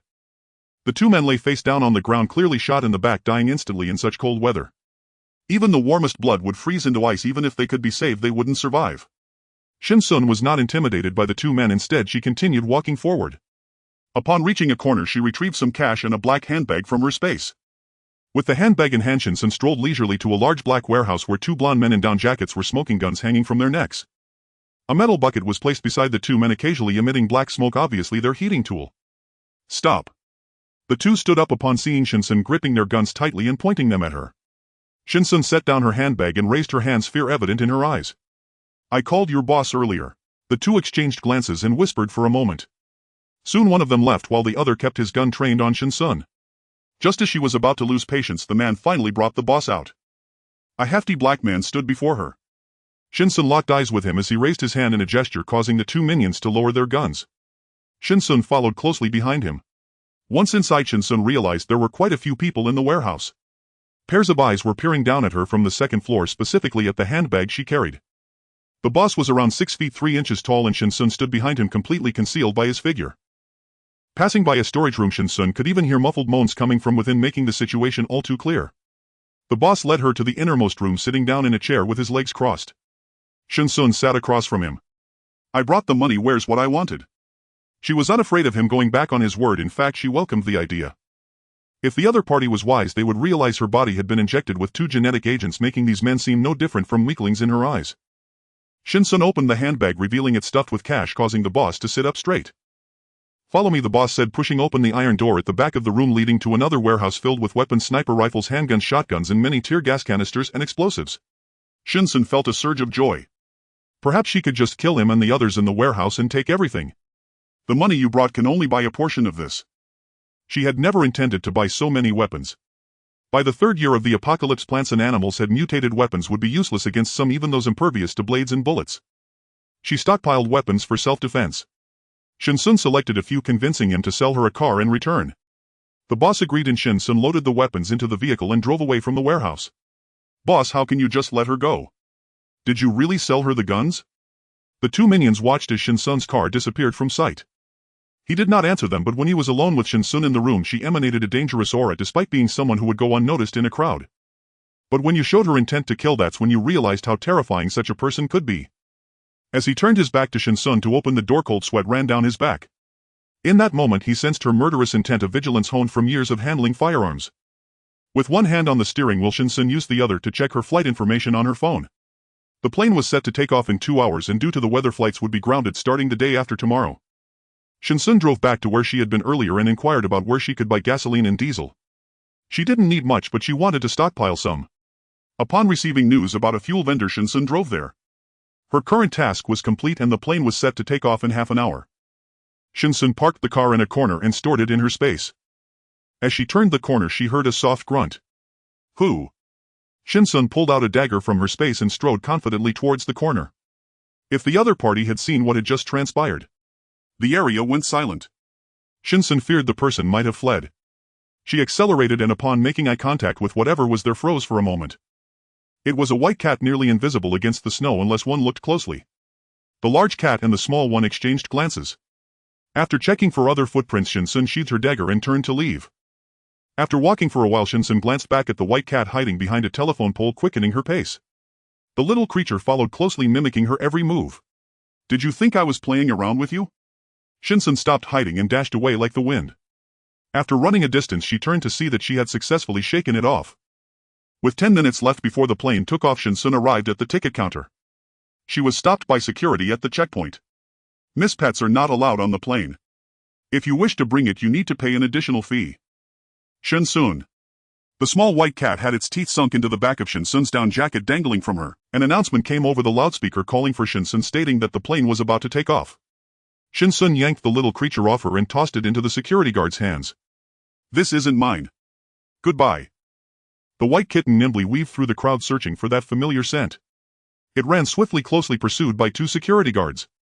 After passing several rows of seats, it came to a halt. Reflected in its pupils was the image of the nearly closed boarding gate along with Shen Xun's silhouette. It let out a high-pitched cry and dashed toward the boarding gate.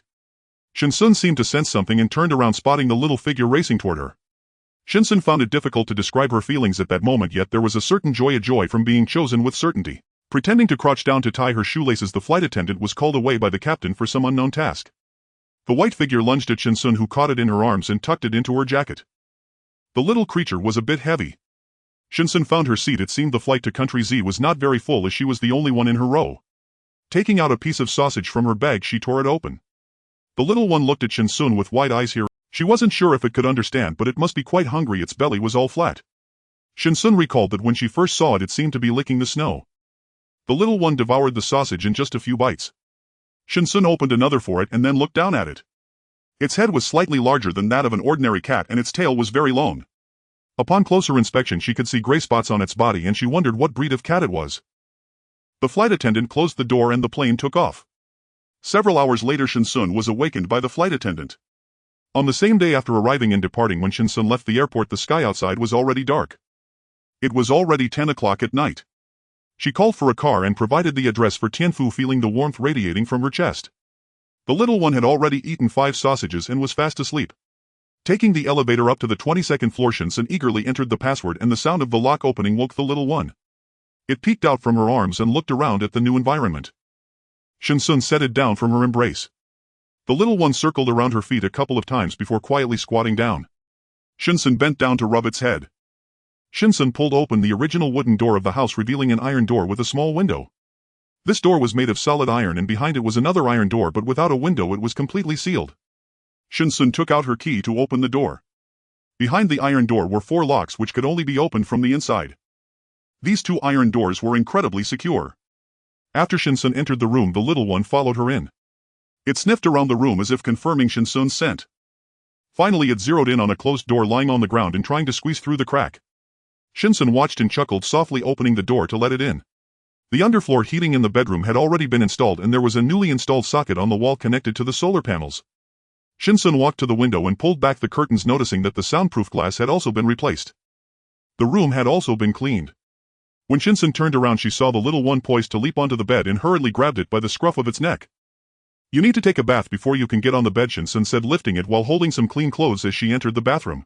With no experience in giving pets a bath, Shen Xun searched for videos online to learn. Water shampoo rinsing off the foam. Without a pet dryer she stubbornly used a hairdryer for over half an hour. Fortunately the little one was very cooperative. After drying its fur it jumped onto the bay window and looked down from the window, seemingly puzzled about why it felt no coldness here. Shen Xun ignored it and instead searched online for what cats should eat. The supplies she had stocked were all for her own consumption and she hadn't prepared anything for a pet. The little one jumped onto the bed, resting its head against Shen Xun's neck. After rubbing against her a couple of times it stuck out its tongue and licked her, giving Shen Xun a start. She quickly grabbed it to her chest. "Let's give you a name. How about Chang Wei or Lai Fu? You choose one." Shen Xun called out Chang Wei a couple of times but it showed no reaction. Then Shen Xun called out Lai Fu. The little one's eyes focused on Shen Xun's face. "Lai Fu, Lai Fu, Lai Fu. From now on that's your name," Shen Xun said, not caring whether it understood or not since it couldn't speak back. The phone rang again. Shen Xun glanced at it. It was Shen Wei. They were indeed persistent in their pursuit of her. After setting the alarm she turned off her phone. Lai Fu burrowed into the blankets next to Shen Xun, and once she felt her steady breathing Lai Fu also fell into a deep sleep. In the morning the alarm went off. Shen Xun got up from bed, freshened up, ordered takeout and called a fitness equipment company they could deliver today. The items from the neighboring room had already been stored away, leaving the space empty, perfect for the fitness equipment. Additionally she needed to buy some boxes and soil for planting vegetables. In 3 days she would begin her long-term battle.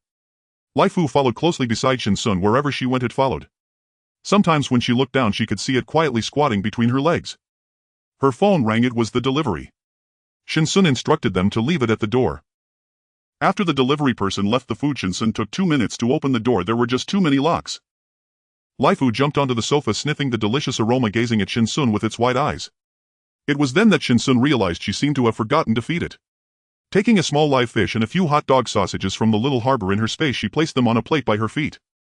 Lai Fu bit into the fish's belly, enjoying it thoroughly, even devouring the innards. The hot dog sausages were quickly devoured and the plate was licked clean.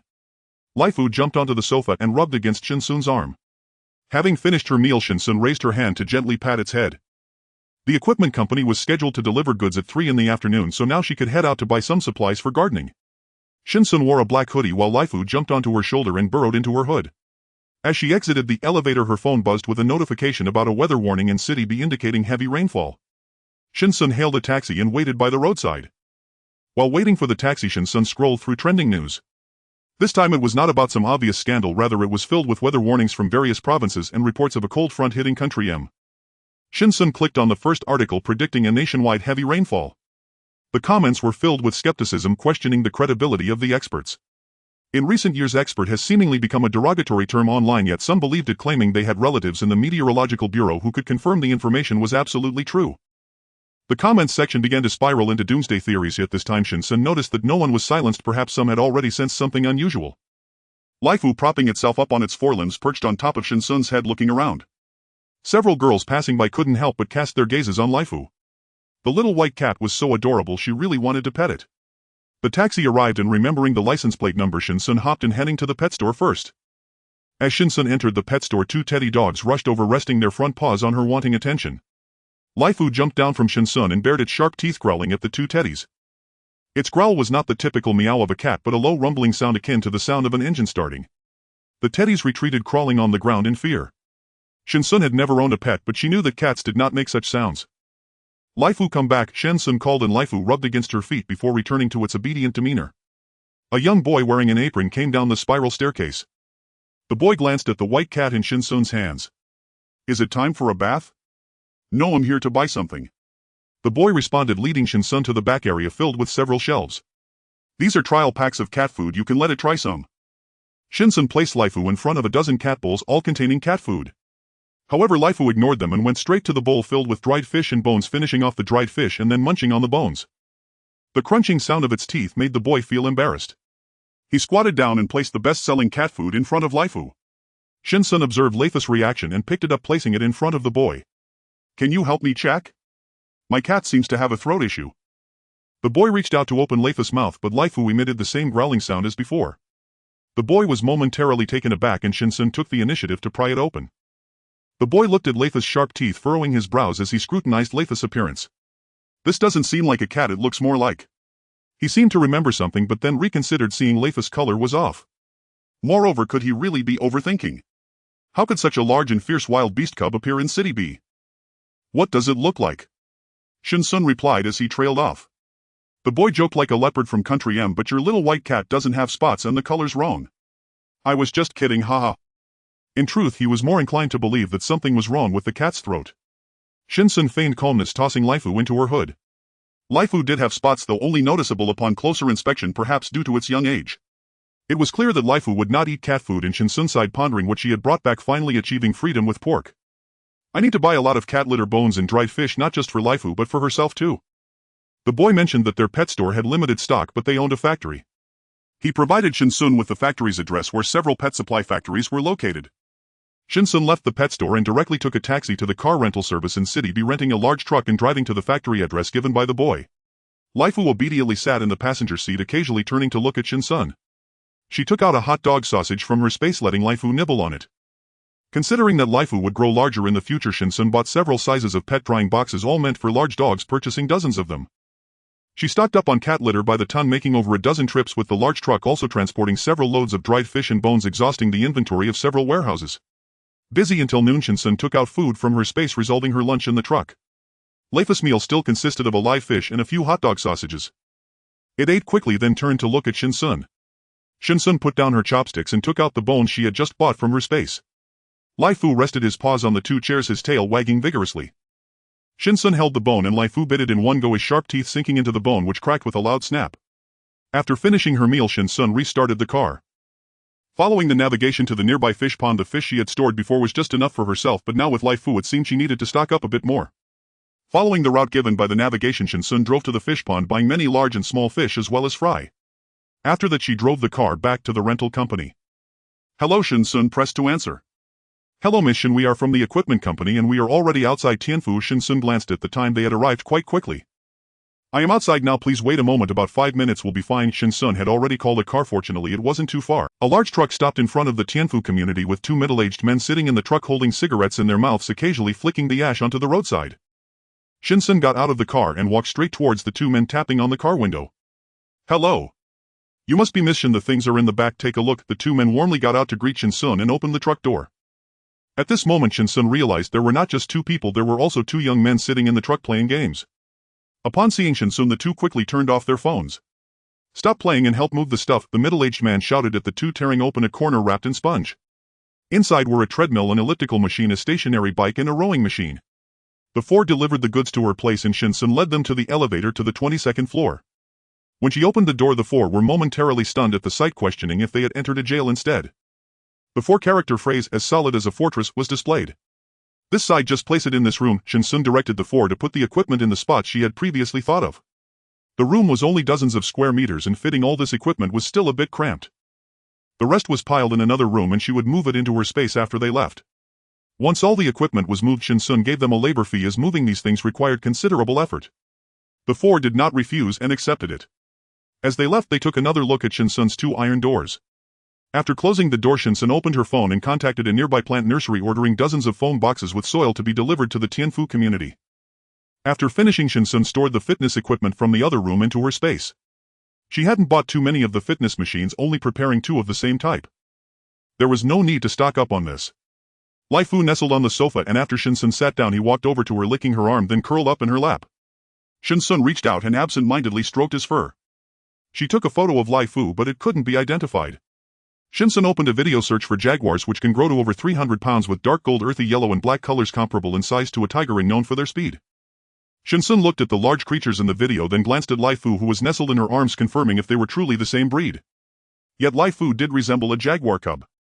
After watching several more videos, Shen Xun suddenly paused.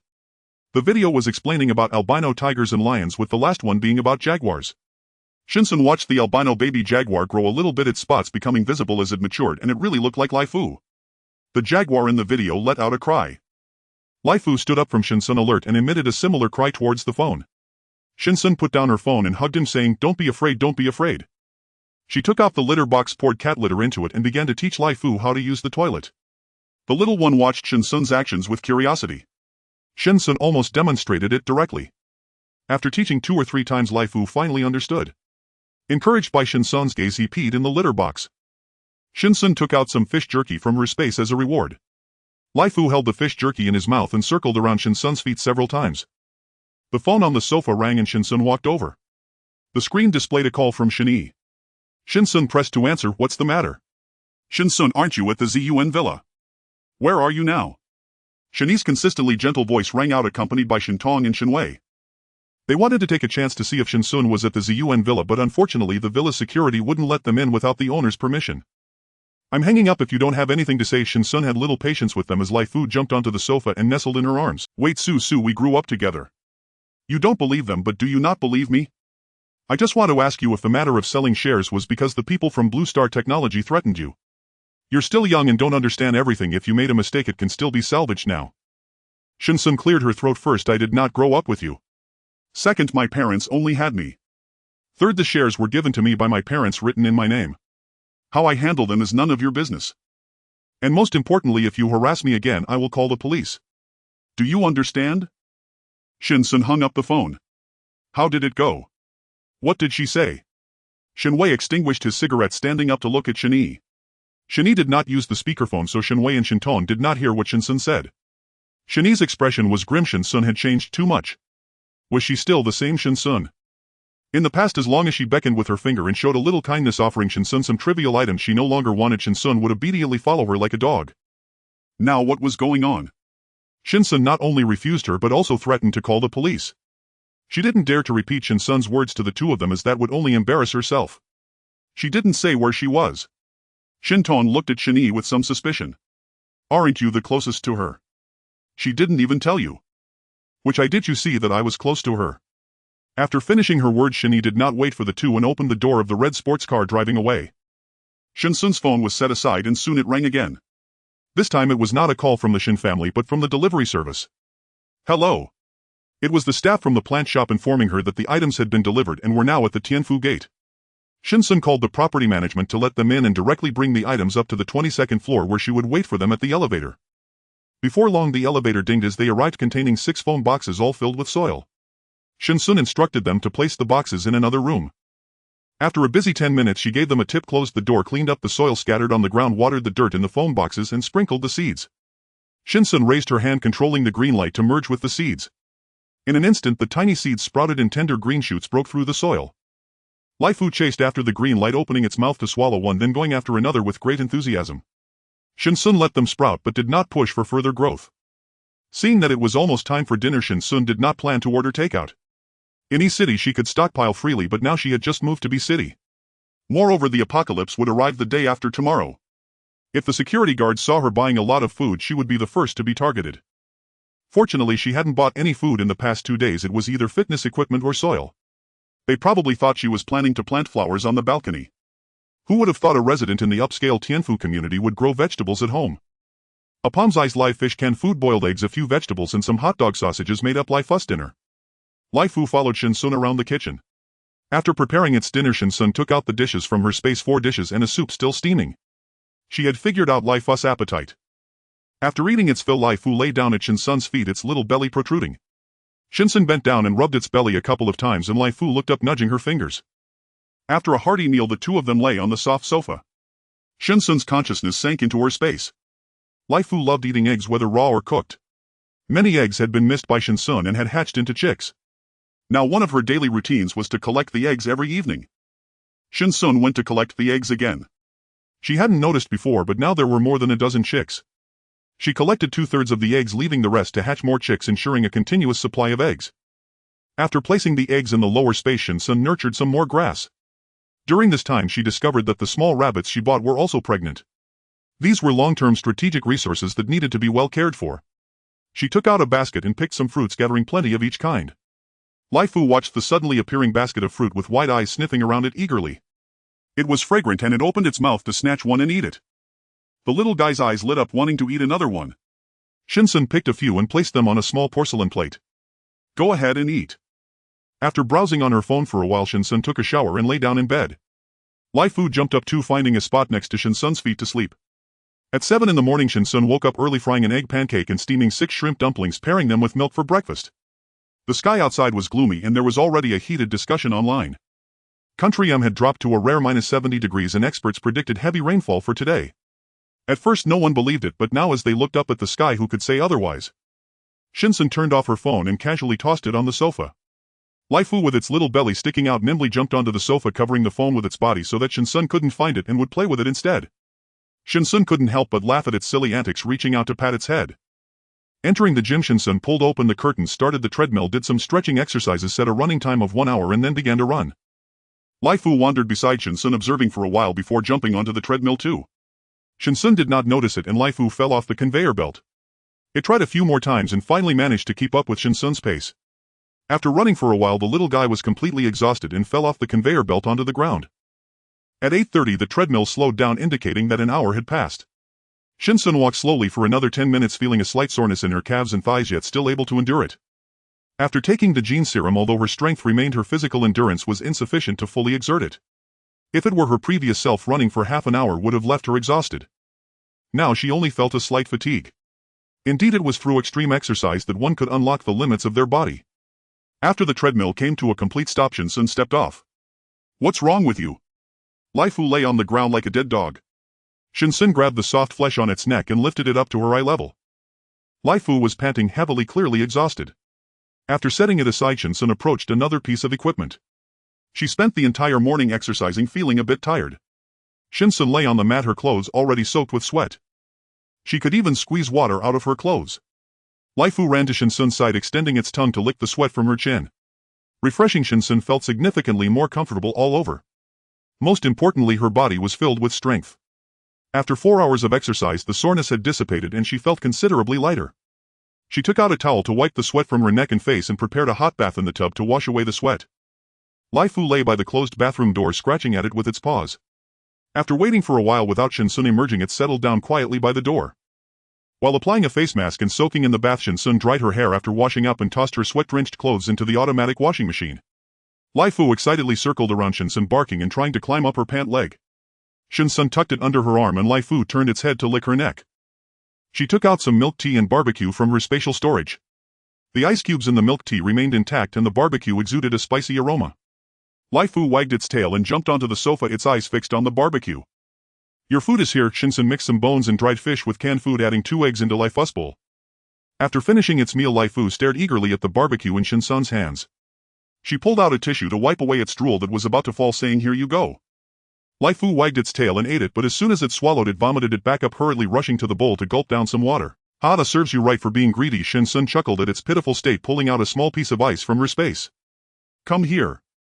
Lai Fu licked the ice cube with small bites and the spiciness on its tongue began to fade. WeChat notifications kept ringing and Shen Xun put down her milk tea to check her phone. It was the Tianfu owner group. "Building A room 601, look outside everyone." "Building E room 202, I've seen it a long time ago, it's getting darker." "Building B room 1101, what's the fuss? Even if it rains it won't last long." "Building D room 1602, I hope it rains heavily enough that we can't go outside. I want to rest." There were all kinds of messages. Shen Xun muted the chat and quietly sat by the window while Lai Fu burrowed into her arms, watching the view outside with her. Time passed slowly, but Shen Xun remained tense, sensing her anxiety as Lai Fu's small body pressed against her. At 4 o'clock in the afternoon, raindrops the size of beans appeared on the glass, signaling the start. Shen Xun got up from the window seat, closed the bathroom window and checked several other rooms to ensure their windows were tightly closed. Fortunately, she had installed soundproof glass in advance and the sound of raindrops hitting the glass was barely audible. The rain fell heavier and heavier and the dense raindrops were large enough to blind pedestrians on the road. The windshield wipers were rendered useless and the sounds of cars colliding, horns blaring and drivers cursing echoed from the streets. Shen Xun looked down with binoculars but could only vaguely see a few figures rushing through the torrential rain. The torrential rain continued for 2 hours without pause and it even intensified, creating a scene as spectacular as a flood. After preparing Lai Fu's meal, Shen Xun picked some chili peppers, tomatoes and a piece of beef from her space. With all the seasonings ready, she opened her phone. Beef brisket rice, found it. Shen Xun set her tablet aside and followed the steps outlined. Before long the bottom burned, but it was still edible. Since it was her first time cooking, she wasn't very skilled, but at least everything was cooked through. The taste was quite lacking, yet fortunately Lai Fu was supportive, sharing half of her meal. With so much food stored in her space, if she was careful it should last her 6 to 7 years. She was determined that in 6 or 7 years she could turn herself into a chef. After finishing their meal, the pair lay on the sofa. Shen Xun picked some fruits from her space and placed them on a porcelain plate for Lai Fu, then turned on a historical drama to pass the time. Normally an episode lasted over an hour. After 2 episodes, Shen Xun turned off her phone. The fruits were also finished and Lai Fu curled up sleeping beside her. Shen Xun got up and looked outside. At this moment nothing was visible, even the 2 adjacent buildings could only be seen as blurry outlines. The temperature seemed to have dropped significantly, becoming quite cold. Raindrops hit the glass and slide down. Shen Xun took out a pair of binoculars to observe the situation in the community but couldn't see clearly. The property management sent a message advising residents to stay indoors as the manhole covers on the street had been opened to prevent anyone from falling into the sewer. The owner group was lively at this moment. Building B room 401, this rain is so heavy my husband hasn't finished work yet, sigh. Building A room 601, my husband too, he's probably working overtime. The department leader fell silent for a moment, then sighed. Feeling it a pity to lose him, he approved Zhang Chang's resignation report and notified the HR department to handle his resignation paperwork and work handover. Shen Xun looked at the messages they sent. If the school was nearby, it would be best to pick up the child now. The best time is now. If she doesn't go now, it would be difficult to pick up later. Building F room 2201, it looks like this rain won't stop anytime soon and it's getting heavier. If you're going to pick up your child, it's best to go now. Shen Xun typed a message and sent it out. Building A room 101, stop talking, someone help me find the property management. The rain is too heavy and the first floor is already flooded. Then he sent several videos and pictures from his room and Shen Xun clicked to view them. It's flooded, I can't step down and the power switch has been turned off. A man in the video stood barefoot turning off the power switch with water just above his feet.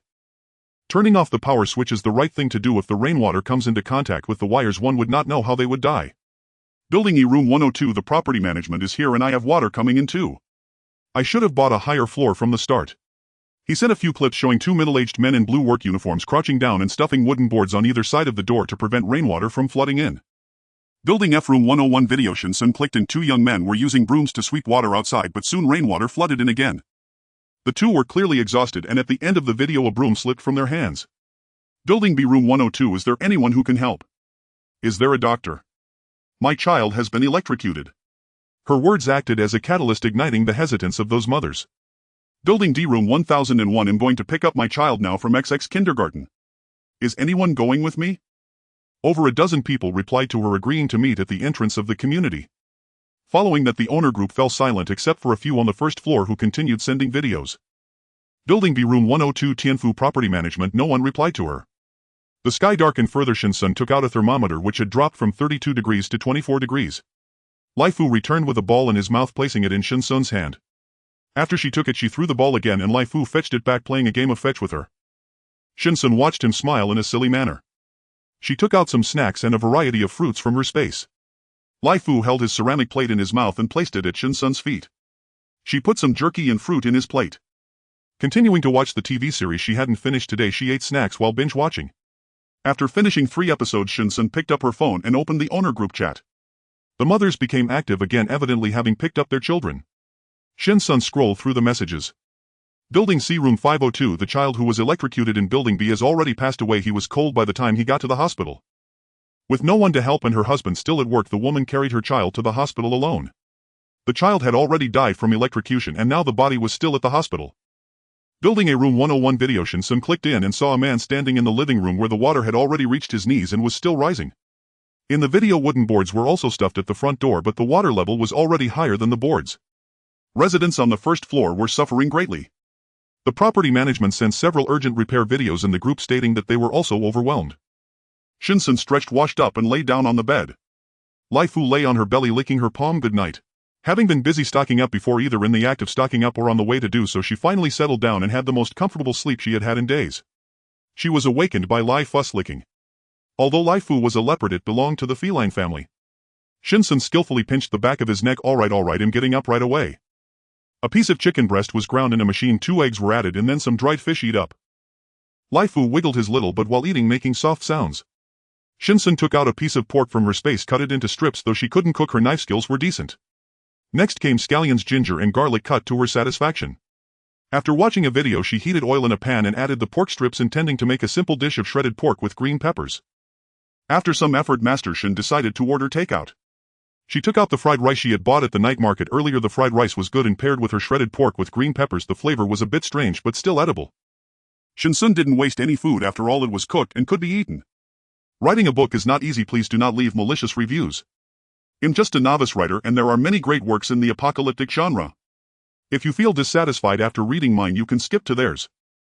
I will also learn more and work harder. This is a whimsical story and it lacks logic. Lai Fu propped his body up with his two paws, sniffing at the plate of stir-fried green peppers and shredded pork beside Shen Xun, his eyes filled with the desire to taste.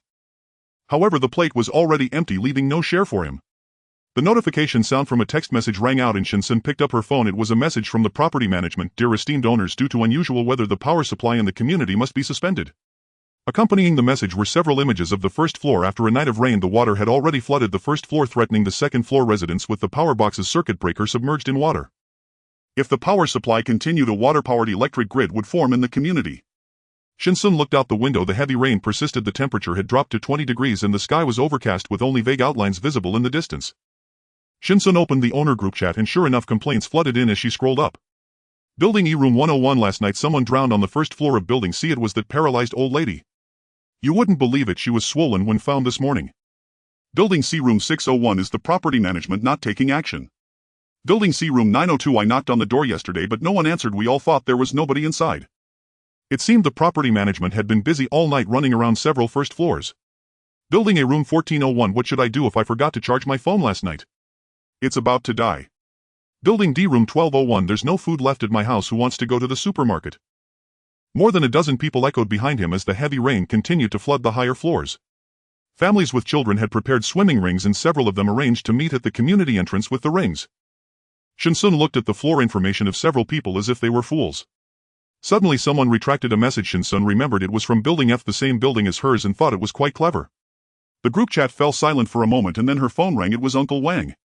Shen Xun answered, Miss, are you all? Uncle Wang's tone was anxious. If it weren't for Shen Xun giving him a day off he would be in his city anxiously waiting for news about his family in the heavy rain. In his past life Uncle Wang had followed her and the families of her uncles. After the apocalypse began he missed his relatives every day until the East City base was established. When Uncle Wang received the news that his wife and child had passed away he was devastated and ultimately died in the second year of the apocalypse. Uncle Wang, I'm fine. I'm doing well now. Listen to me, go to the supermarket and buy food and a down jacket if you can. Buy as much as you can without being seen. After the rain stops leave E City and you can go to B City or J City. Uncle Wang was silent for a moment. The miss in his impression had always been quiet and rarely spoke in such a serious tone. Miss, do you have some news? He knew the Shen family was wealthy and not comparable to ordinary families. Yes, I have some news, but that's it. Uncle Wang initially followed her father and later followed her and Aunt Su. After hanging up with Uncle Wang, Shen Xun waited a while and soon Aunt Su called as well. After answering she similarly advised to buy some food and store it. Aunt Su's tone was cheerful. She said she had already bought a lot with someone and stored it enough to eat. She was usually responsible for Shen Xun's meals and when the heavy rain started she thought of buying food to store. Shen Xun was taken aback and asked how many people knew about her shopping, to which she replied several. Shen Xun fell silent for a moment but still reminded her to be cautious. After hanging up the phone Shen Xun circled her finger on Lai Fu's ear. Lai Fu opened his mouth to bite Shen Xun's finger. She pulled her hand out and wiped the drool on Lai Fu. After stretching her ankle she took out the battery box and plugged it into the treadmill. This time she set the time for 1.5 hours and started running. Lai Fu heard the noise and stood behind watching the big fellow for a while. He reached out his paw to rest on the running belt which suddenly pulled him down to the ground. Lai Fu circled around Shen Xun a couple of times before jumping onto the treadmill behind her. Shen Xun noticed his actions and stepped aside to give him some space. Lai Fu and Shen Xun ran side by side on the treadmill. The little fellow was indeed a cheetah, moving his limbs swiftly. He kept pace with Shen Xun's rhythm as she watched the time. Half an hour passed and Lai Fu started to fall behind, his front limbs growing weak. It was surprising that such a small creature could endure for so long. Shen Xun didn't mind his lagging pace but continued to run. Lai Fu gradually fell further behind until he was panting heavily and collapsed on the running belt, sliding down to the ground. Shen Xun turned her head to glance at him, realizing that the little fellow had been so tired yesterday because of this. He lay on the ground watching Shen Xun's back. After a short rest he jumped back onto the running belt. This time Shen Xun didn't give him space, he ran and stopped intermittently resting when tired before continuing to run. An hour and a half passed quickly. The treadmill slowed down. Shen Xun walked slowly for more than 10 minutes, drank some water, wiped off her sweat and began her next workout. Lai Fu squatted by the window watching the heavy rain outside, then turned to look at Shen Xun jumping onto her back with a foolish expression. Shen Xun was doing push-ups. The torrential rain continues to pour, having started yesterday afternoon and lasting through the night until now. The online uproar is deafening and a layer of shops has already been submerged. The underground parking lot and the shopping mall are both buried beneath the floodwaters and everything available for purchase in the mall has been cleared out. Rescue teams dominate the screens on various websites and officials urge everyone to move to higher ground. Many are asking when the rain will stop, but the officials cannot provide a definitive answer. Those who were reluctant to venture out in the rain just moments ago are now restless after receiving official alerts. Many areas are in need of rescue, yet the official manpower is limited. Some have organized a volunteer rescue team online, joining the officials in relief efforts. Towns in the countryside are not like the city with no high-rise buildings. Many people have been stranded on rooftops for over 12 hours, making them priority rescue targets. Is anyone going to the mall? The administrator tagged everyone once the first person responded. Others quickly followed suit. The community organized a second group to head to the mall. The first group that left has not yet returned. Someone in the group tagged them asking if there are still items available, and soon those who went responded. Building 801, there are too many people buying things, the mall will probably be cleared soon. This person implied that if they wanted to come they should hurry. Building 1202, I'll pay double if you can bring me something back. Building 801. I'll pay triple, please bring me one too. Building 801. I'll pay triple as well, can you bring me one? 801 was silent in the group. Shen Xun put down her phone, dried her hair with a towel and plugged in the hairdryer, her short hair drying in 6 minutes. Lai Fu ran around the room with its food bowl in its mouth. After Shen Xun emerged from the bathroom, it followed her closely, still clutching the bowl. The porcelain bowl clattered against the floor. Shen Xun squatted down, towel still atop her head, and retrieved the bowl from Lai Fu's mouth, which contained goat's milk, beef bones, chicken breast, half a can, and an egg.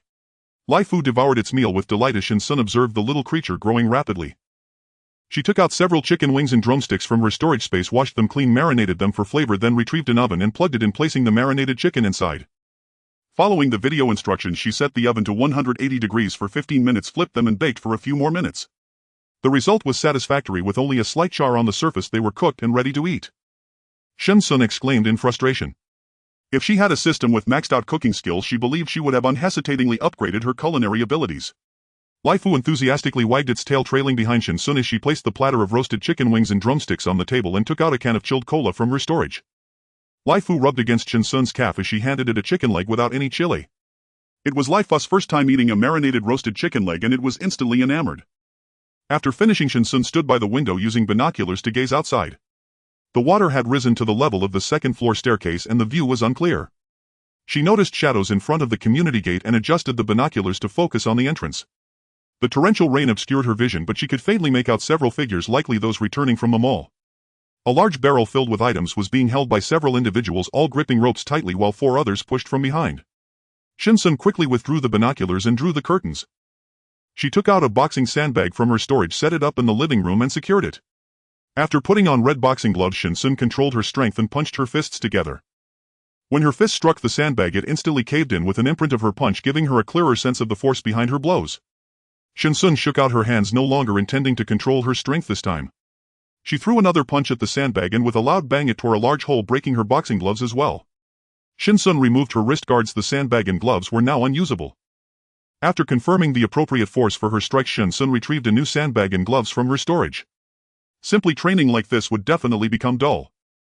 Shen Xun took out 2 20-pound iron blocks and 10-pound iron plates from her storage, binding the blocks to her arms and the plates to her calves. Once secured, Shen Xun stood up. The weight of the iron blocks was substantial, bringing her total load to 60 pounds. She lifted her arms and moved them. At first it was manageable, but it became increasingly difficult. She fixed a tablet that contained the most comprehensive boxing tutorial she had downloaded, suitable for beginners, claiming even a fool could manage to throw a couple of punches after watching. Shen Xun followed the demonstrated movements on the tablet, throwing punch after punch at the sandbag. Due to the added weight on her arms and calves, the power behind her punches was less than half of what it had been at the beginning. After repeating the introductory movements for the entire afternoon while weighted, Shen Xun finally collapsed to the ground, her clothes soaked with sweat. Lai Fu sniffed at Shen Xun's discarded boxing gloves, poking its head inside. Shen Xun reached out and patted its rear. She boiled some hot water and wiped the sweat from her body, then placed the boxing gloves atop the sandbag. The muscles in his arms and calves were even more sore than after the morning workout. It took Shen Xun over 2 hours to adapt to the weight on his arms and calves. As he continued, his punching speed gradually increased. Taking out a fascia gun and a foam roller, Shen Xun relaxed his muscles, revealing a patch of bruises on his calves and thighs. His body was filled with strength, yet it needed to be mastered to truly belong to him. Lai Fu was napping on the sofa. Shen Xun pinched its ear and stroked it, noticing that the spots on its body seemed more pronounced. After picking a few strawberries, Shen Xun harvested an ear of corn and 2 carrots from the garden. He cleaned the ribs, chopped them into pieces, added a bit of ginger and placed them in the pressure cooker to stew a rib and corn soup. While waiting for the ribs, Shen Xun ate some strawberries. The fruits and vegetables grown here seemed particularly large and juicy, and they were quite sweet. Laifu was drawn by the aroma of the ribs. After waking up, it walked over to Shen Xun and rested its head between Shen Xun's folded legs. Shen Xun caught it by the scruff of its neck and placed it in front of a porcelain plate. Earlier, while eating strawberries, he had saved a few for it. The white and red strawberries emitted a fragrant aroma, and Laifu gobbled them up one by one. The overcast sky made it impossible to distinguish between day and night. Shen Xun glanced at the time. It was past 7. The ribs should be ready by now, as he could smell the corn's fragrance. Releasing the pressure, Shen Xun put on gloves and lifted the lid. The carrots had turned mushy, sticking to the ribs and corn, and there wasn't much soup left. I added too little water, but it's fine. It's cooked and ready to eat. The ribs and corn wrapped in carrot puree, perhaps only I know how to make this dish in the whole world. Laifu was already waiting at the kitchen door with its food bowl in its mouth. Shen Xun glanced at it, saying, "You really have a good appetite. You're the first to taste the food I made myself." What's more, Laifu was quite supportive, showing interest in whatever I cook, able to eat it all. Shen Xun found it hard to imagine how much better these dishes originally tasted. If one day Laifu gets to taste them, would it feel deceived by me? Shen Xun generously picked a few pieces of ribs and scooped 2 spoonfuls of carrot puree into its bowl, saying, "Eat up." Laifu nudged Shen Xun's hand and buried its head in the food. Taking out fried rice from the space paired with her corn ribs, the flavor was exceptional. Shen Xun felt her culinary skills had improved slightly. After finishing their meal, Shen Xun and Laifu lay on the sofa. Shen Xun pinched the bruised muscles on her calves, which no longer hurt as much. She opened her phone, scrolling through videos with one hand while petting Laifu, who lay beside her, eyes closed, asleep. The internet was filled with rescue videos from the rescue teams. This was a global disaster. The torrential rain felt like Earth cleansing itself of parasites. Shen Xun scrolled silently, realizing this was just the beginning. After another week of relentless rain, as the city submerged and resources ran out, only then would people develop a sense of crisis. That would be when hell began to reveal itself. The Tianfu owners group had over 99 messages. Shen Xun clicked in and saw someone tagging those who had gone to the mall during the day. Building F room 1202, building A room 401, I'll pay 3 times the price, can you sell me a bit? I went to the mall too, but everything's gone.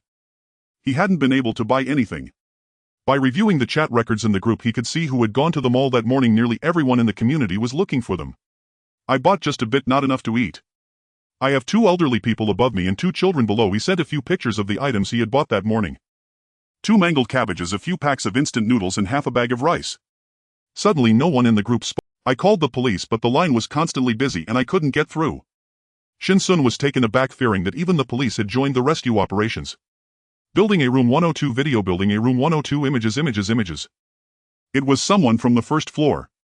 Shen Xun clicked in. Since the community lost power, the elevator had also stopped running. She had always wanted to know what was happening downstairs, but she lived on the 22nd floor. The man filming was barefoot, his soles had turned white from soaking. In the video, the water had already submerged the 2nd floor stairs, with 3 elderly people and 2 women sitting on the steps. At the stairway entrance were neatly stacked quilts and food, suggesting they had slept there all night. He was looking for property management in the group, asking if there were any unsold units in the high-rise, hoping to temporarily house them, but no one replied. Then there were inquiries from the first floors of other buildings in the group, asking if there were any spare rooms available. They were willing to pay, just temporarily housing would suffice. Building E room 702, I have 2 rooms available, I live alone. I didn't expect you all to be in such dire straits. Come up from building E. Shen Xun clicked on her profile picture. She was a beautiful young woman, seemingly in her 20s. The first floor of building E was suddenly filled with joy as they sent messages in the group to thank her, praising her beauty and kind heart. The young woman replied with an embarrassed emoji. Yesterday it was still over 20, but today it has dropped to 16. After boiling hot water to wipe her body, Shen Xun took Laifu to bed. Laifu had been sleeping since the afternoon, only moving during mealtimes. Shen Xun pinched its ear and shook it twice, but it didn't wake up. She placed her fingers near its nostrils and was relieved to find it still breathing. She almost cried in despair. Could it be that animals with albinism are often somewhat sick? Laifu was just like that, and Shen Xun fell asleep amidst her wandering thoughts. In the middle of the night, a muffled thunder rumbled through the sky and lightning streaked across the heavens, illuminating the rainy night in City B. The searchlight spinning above many rooftops instantly extinguished, plunging the entire City B into darkness. In an instant, screams and the cries of infants echoed through the night. This night was destined to leave many people sleepless. Shen Xun turned over, one long leg marked with purple bruises draped over the blanket. Laifu was pinned under the blanket by Shen Xun, struggling to breathe. It arched its body and slowly wriggled out from under the blanket, finding a spot at Shen Xun's feet to sleep. At 8 o'clock, the alarm clock rang. Shen Xun grabbed her phone from the bedside and opened it. The group chat was less active as many phones had run out of battery over the past 3 days. A few people whose phones still had power were searching for property management. Building C apartment 1802 image. My windows have all been shattered by the heavy rain. Shen Xun looked at the picture. Water had already entered her home and it seemed the windows had been broken in the middle of the night. The force of the raindrops was relentless, especially in such a torrential downpour. Striking the same spot 3 or 4 times in a second, ordinary glass could not withstand it at all. It appeared that many others were in similar situations. Building F apartment 101. The property management has already fled. They were unreachable since last night. Residents on their floor had been trying to contact property management hoping to find a vacant unit on a higher floor, but it was as if property management had vanished without a trace. The rescue team was even less reliable. They couldn't get through to report emergencies and phones were running out of battery. Most importantly, the entire city had lost power since last night. Building E apartment 1402. I have no food left at home. Does anyone have food? I can buy it. No one responded. The group chat had gone silent after seeing the news about property management fleeing. Shen Xun opened the message from Ziyuan Villa that the rescue team had already arrived, instructing all residents to stand in visible positions for the rescue team to see them. In her previous life, Shen Xun had been taken away by the rescue team at this very time along with Shen Zhong and the others. Shen Xun did not charge this phone any further. City B had started a citywide power outage. By the time power was restored, it would likely be after enduring extreme cold.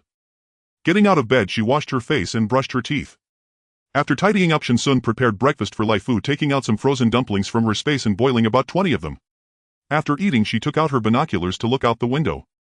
Unlike the past 2 days when she could still see shadows of people on the street, now not a single silhouette could be seen. She strapped iron plates to her lower legs, each weighing 10 pounds. After a night of rest, her body was fully revitalized and she started the treadmill at a slow walk. Once she got used to it, she increased her speed gradually, starting to run with a 20-pound weight on her lower legs. Shen Xun adjusted her upper body posture and after achieving balance, she added another burst of speed. The speed on the treadmill was half of what it had been yesterday, but Shen Xun still found it quite challenging. After half an hour, her tank top was soaked with sweat. The speed continued to increase. Lai Fu managed to endure longer this time compared to yesterday. When Shen Xun emerged from the gym, 4 hours had passed. She did not remove the iron plates but continued wearing them. Wiping the sweat from her forehead and neck, she prepared lunch for Lai Fu. She fished out a few shrimp from the bay, cleaned them and rinsed the rice. Following a video tutorial, Shen Xun prepared to make a pot of seafood porridge. After steaming the porridge, Shen Xun took 2 cucumbers from her space, smashed them and mixed them with garlic, ginger and seasonings. Genius! Shen Xun couldn't help but praise herself, and then she picked a few heads of cabbage, planning to stir-fry them with minced garlic. Heating oil in the pan, she added the minced garlic.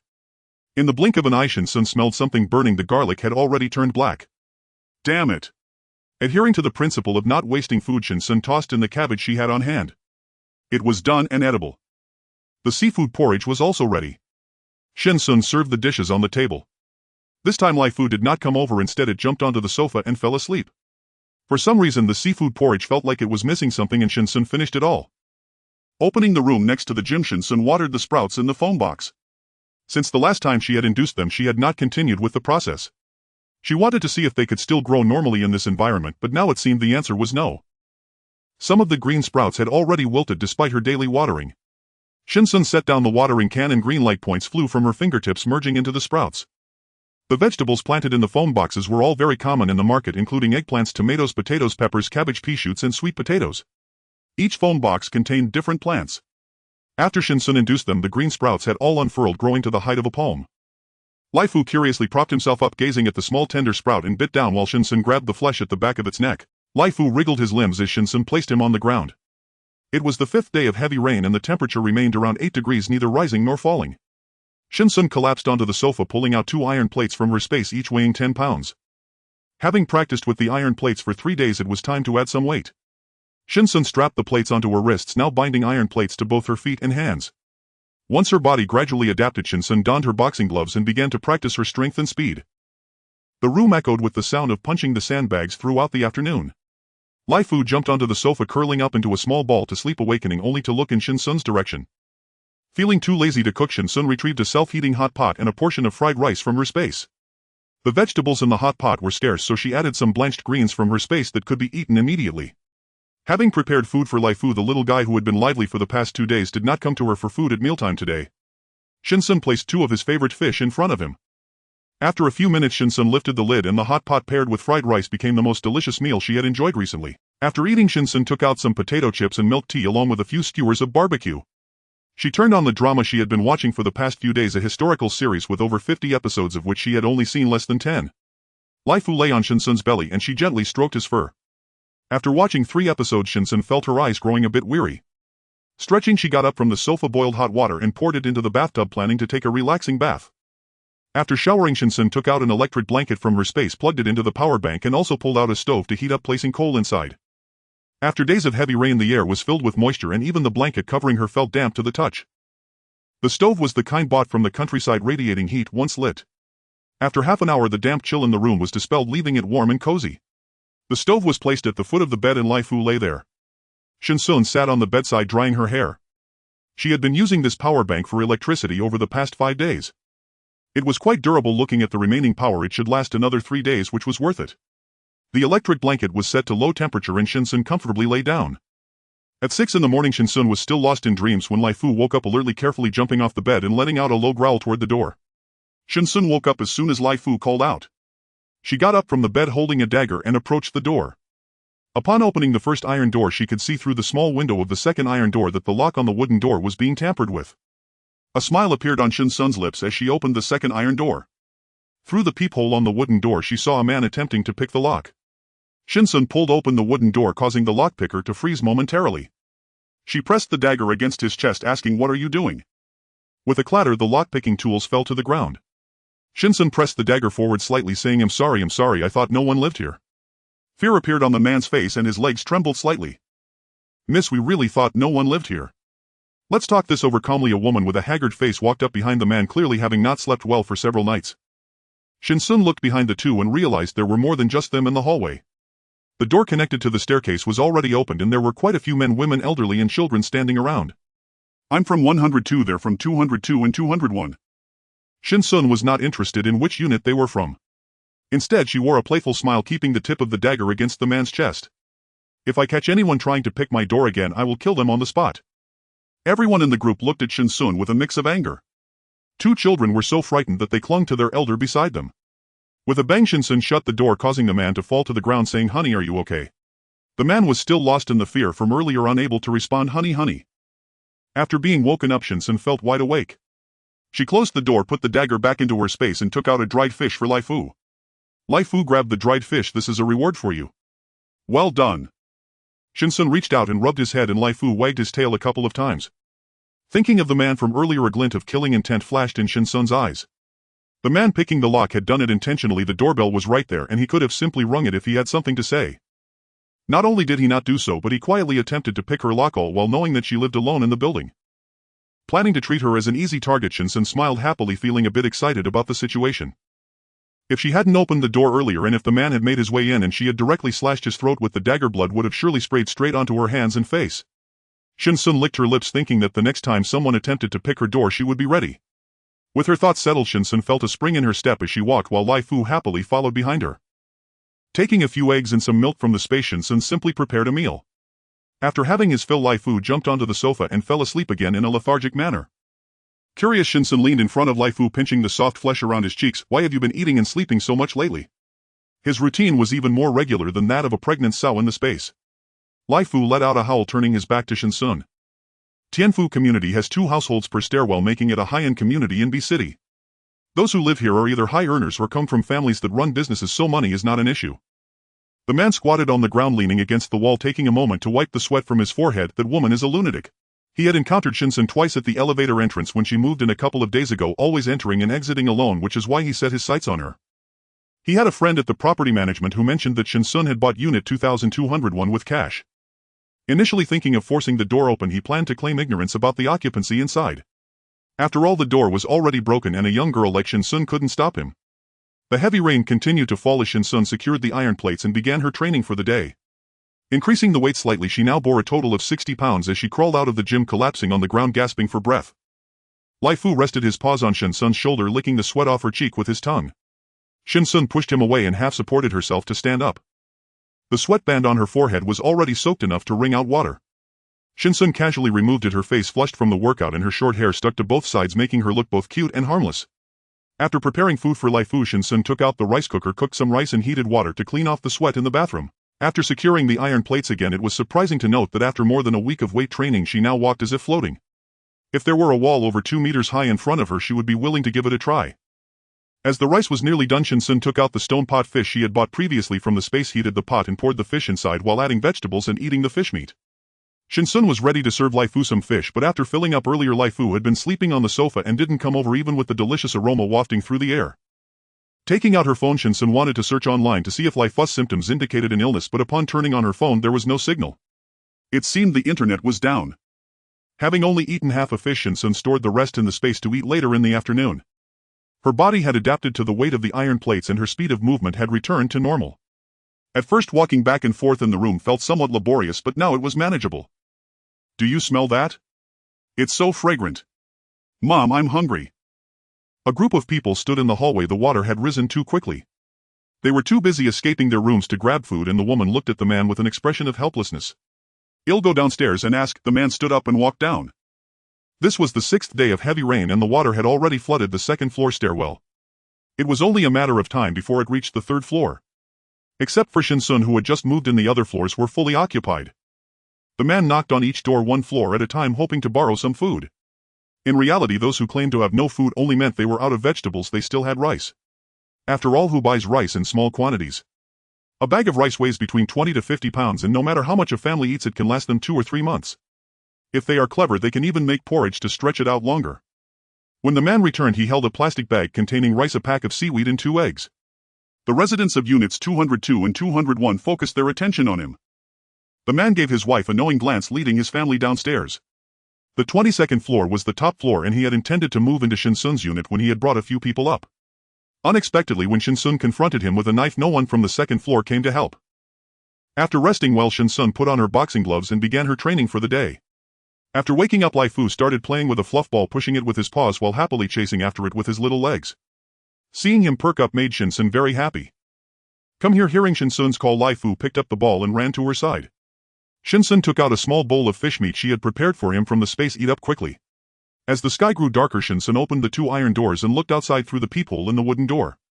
She saw those people from earlier squatting in the hallway, but did not see the man who had tried to break the door. The temperature remained consistently around 8 to 9 degrees without fluctuation. Shen Xun knew that once the rain stopped, the temperature would change drastically. Starting the stove again, Shen Xun lay down on her bed and fell asleep.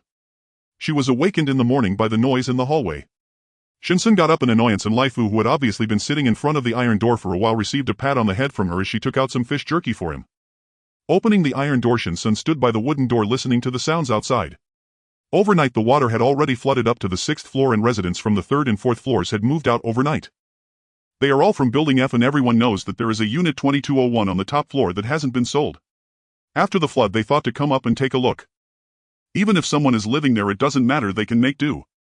As soon as they arrived, they saw some people in the stairwell, some on the 16th floor and others from the 2nd floor squatting on the 22nd floor. "It's already flooded to the 6th floor," Shen Xun pondered.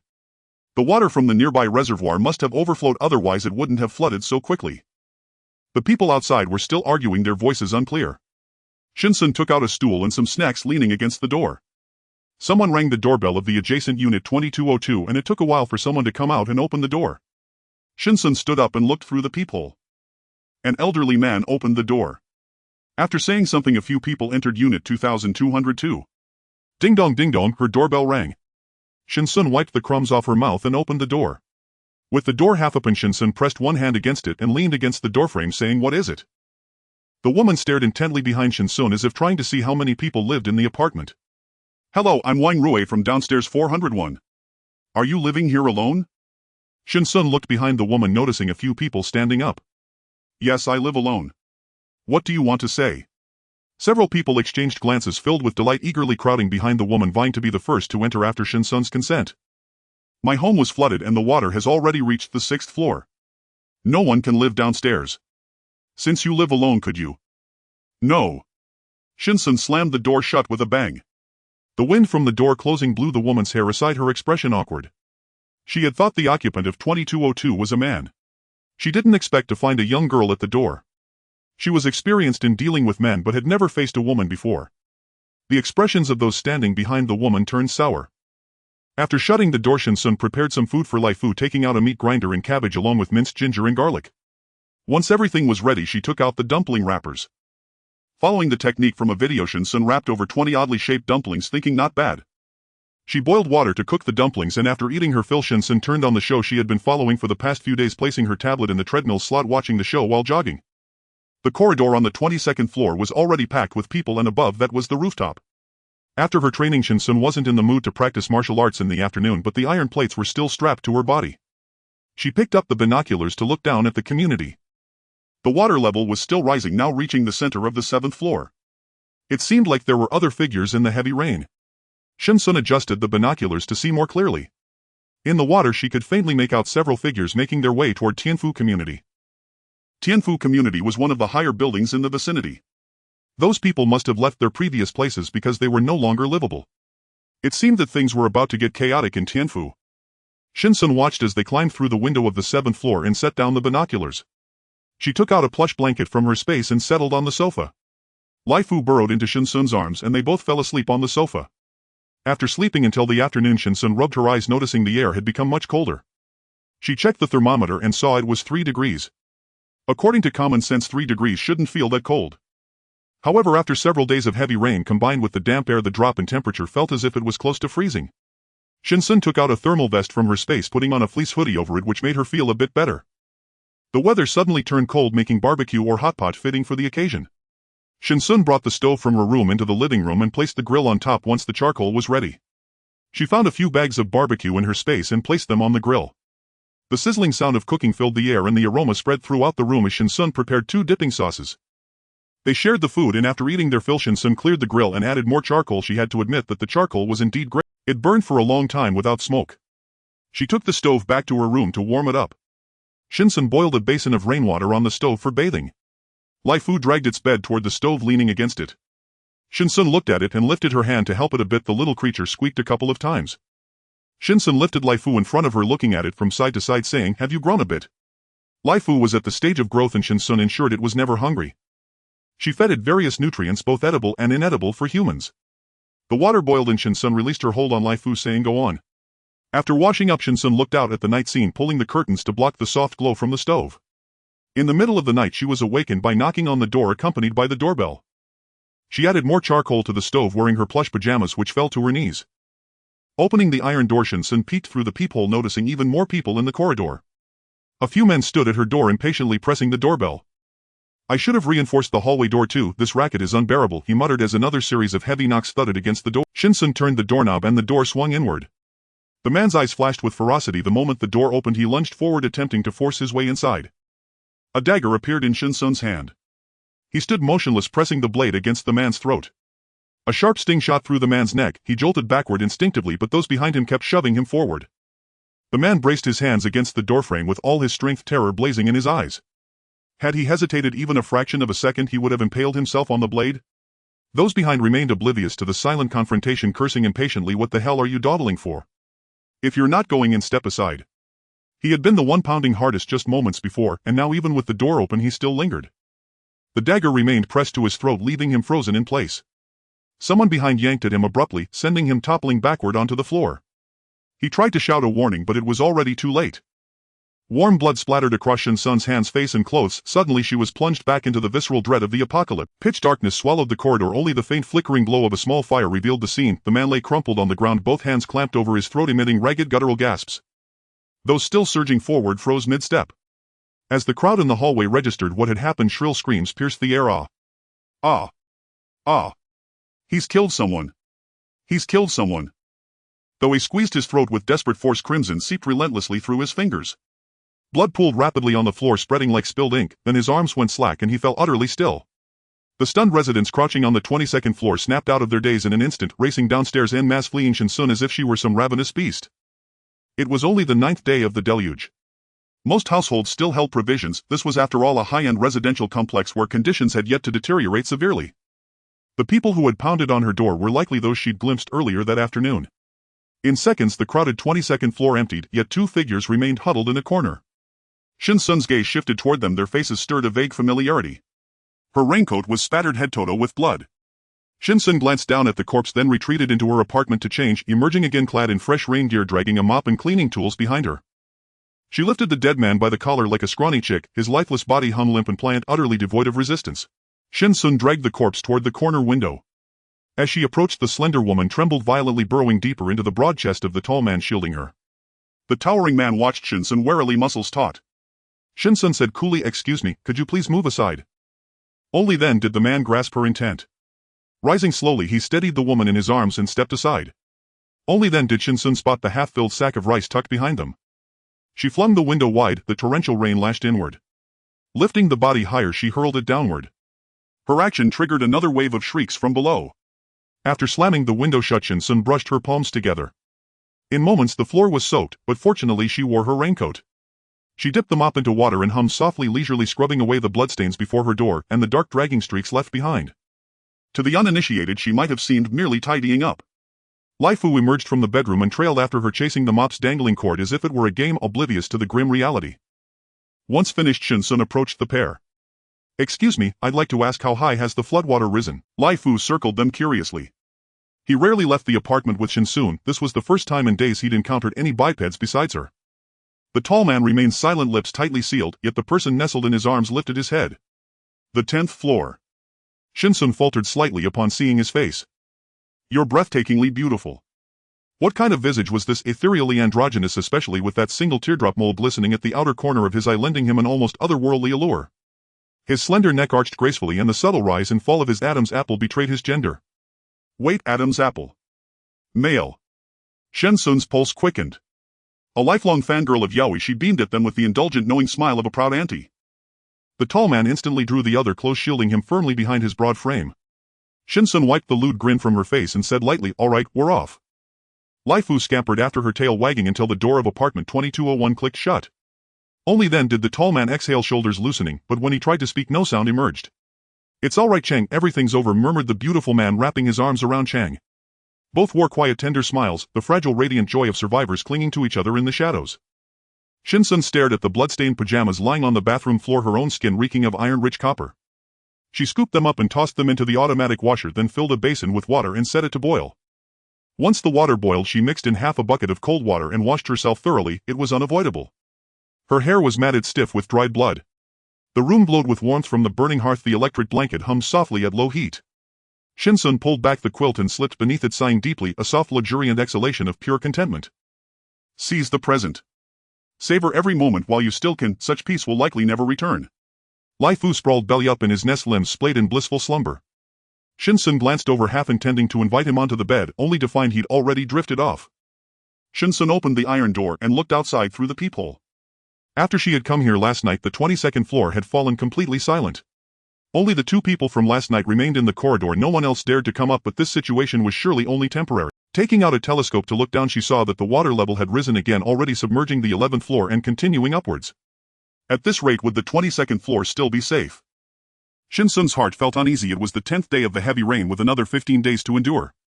She hoped they could hold on, but if they were submerged, she estimated she would need to find another place when the extreme cold arrived. After finishing a morning of training, Shen Xun took out some food from her space. It had been several days since she had eaten, and she had only been consuming her own attempts at cooking recently. Now eating this, she felt it was a delicacy on her taste buds. Lai Fu hadn't even gotten up for lunch, sleeping soundly in his nest. Shen Xun picked up a piece of meat and held it above his nose, which twitched unconsciously in response. Observing Lai Fu's condition, Shen Xun noted that he seemed fine, yet she couldn't determine why he had been so drowsy lately. After eating, Shen Xun lay on the sofa, her consciousness sinking into her space. The grass on Nil Mountain was consumed quickly each time, requiring her to urge it to grow again every few days. The vegetables in the garden had grown freely after the last urging, and now they were nearly ready. Shen Xun harvested them and placed them in the lower space. She cultivated a piece of farmland on the hillside under the small bay, diverting some water over. Shen Xun scattered rice seeds in the field, urging them to sprout, and would wait for them to grow freely next. The rabbit carrying young ones was still very lively, jumping around. Shen Xun feared it would scatter the stored food, but the piglets were much easier to manage as they only ate and slept. Her belly visibly bulged, and Shen Xun picked some apples to place near its mouth, saying, "Eat well and give me some healthy piglets. From now on I'll rely on you for my meals." The corridor was noisy, indicating that someone else had arrived. Shen Xun looked through the peephole and saw her neighbor, the old man whose door had been torn down. How pitiful. The old man's house was already crowded with people, and there were others in the corridor, but their clothes were all wet, clearly not residents of Tenfu community. Shen Xun took out her telescope to look downstairs. Goodness, there were many people in the water, all swimming toward Tianfu community. It seemed locals from the vicinity had come over. Those people climbed through the windows of the 12th floor stairwell, and it was unclear how many had arrived. With 2 households per staircase, at least 3 heads could be counted per household, adding up to over 100 people in Building F. Now, with so many people coming in from outside, was this going to be a scene from a hellish nightmare? Lai Fu trotted over holding a bowl, making a clattering sound as it hit the ground. Shen Xun took out canned meat, goat milk, and 2 boiled eggs, saying, "Eat up." This little guy only woke up now to eat, munching away. "Step back a bit, I'm going to close the door," Shen Xun said helplessly as she looked at him. Lai Fu dragged the edge of the ceramic bowl with his teeth. "Eating so much seems to be working, you're getting stronger," he ignored Shen Xun, turning his back to her. Shen Xun closed the door and resumed her training. As time passed, when the sky darkened, she lit the stove to boil water while Lai Fu continued to sleep. She felt anxious watching him sleep for so long, and the dinner she prepared for him had gone cold. After taking a shower, Shen Xun lay in bed holding Lai Fu in her arms. He didn't wake, his body soft as she cradled him. Shen Xun covered his nose with her hand, and after a dozen seconds Lai Fu opened his big eyes to look at her. Shen Xun lifted him by the neck and placed him in front of the bowl, saying, "Time to eat." Lai Fu dove into the food as if he were starving. Shen Xun lay back down in bed to sleep. In the middle of the night there was a loud knocking on the door. Shen Xun pulled the blanket over her and continued to sleep. The person knocked for a while, but seeing no one came to open the door, they stopped.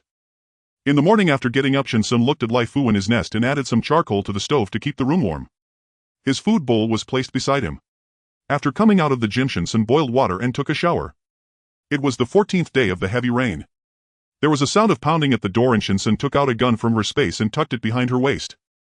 Today was exactly when she wanted to go out and take a look. She removed the iron plate strapped to her wrist and calf and instantly felt lighter. The pounding continued. Shen Xun calmly opened the iron door, but before she could open the second iron door there was a loud bang as the wooden door lock was already broken. The person outside seemed to think something was blocking the door and continued to push hard from the outside. "The door is open, come help me." After he shouted, it seemed several others had come over. They pushed hard from the outside, and with a crack the wooden door broke in two. Shen Xun raised her eyebrows as she watched. "Damn, it's an iron door inside." As several people moved aside the broken wooden door, they saw Shen Xun standing in the small window. "Little girl, I advise you to open the door and let us in. Otherwise I will open it myself later and you won't like it." The man looked at Shen Xun with a seemingly obedient demeanor, trying to intimidate her.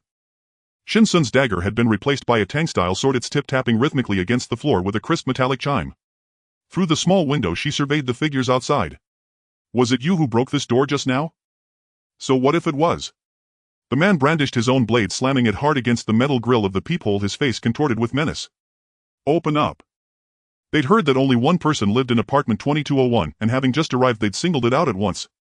To their delight the place even boasted a reinforced steel door. "Fine," Shen Xun said, seeing their eagerness, and sheathed her tang sword before unlocking and swinging open the steel door. "Come in." The intruders' faces lit up, two of them leered openly, eyes raking over Shen Xun's frame. She responded with a warm, welcoming smile. "Please come inside and have a seat." In the hallway a woman cradling an infant watched Shen Xun with parted lips, hesitant to speak. Others stared as though she were foolish, except for the few who had witnessed her kill someone that night 3 days prior. They remained silent. Shen Xun stood beside the doorway waiting as 6 men and 2 women entered. Once they were all inside she turned toward the onlookers in the corridor, still wearing that radiant, hospitable smile. "Anyone else wish to come in?" A few stirred at her words, tempted to step forward. "What the hell do you think you're doing, you bitch? This place is under my control now." The man roared at Shen Xun. At his shout those who'd been considering entering froze in place. Shen Xun gazed at them with gentle regret, as if silently promising, "I'll welcome you next time." She shut the steel door behind her. The heavy lock clanged shut. In a corner a tall man reached out and covered the ears of a strikingly handsome young man beside him. "Ah Chang, what's wrong?" The handsome man looked up. The tall one bent down and pressed a soft kiss to his cheek, then simply shook his head and drew him close into his chest.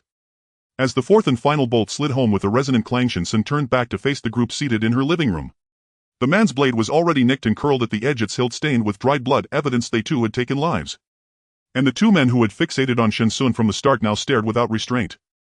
At 18, nearly 19, Shen Xun's face bore the unblemished innocence of youth, a blank canvas tempting one to stain it with color. Yet that canvas had never been white, it had been black from the very first stroke. "Little sister, would you like to play a game with brother?" The 2 men advanced, shrugging off their jackets and tossing them carelessly onto the sofa. "Sure, but I'll need to change first." A flicker of triumph lit their eyes. One woman scoffed, "TCH, thought she was pure. Turns out she's shameless underneath. Just change here." They assumed she truly meant to indulge them.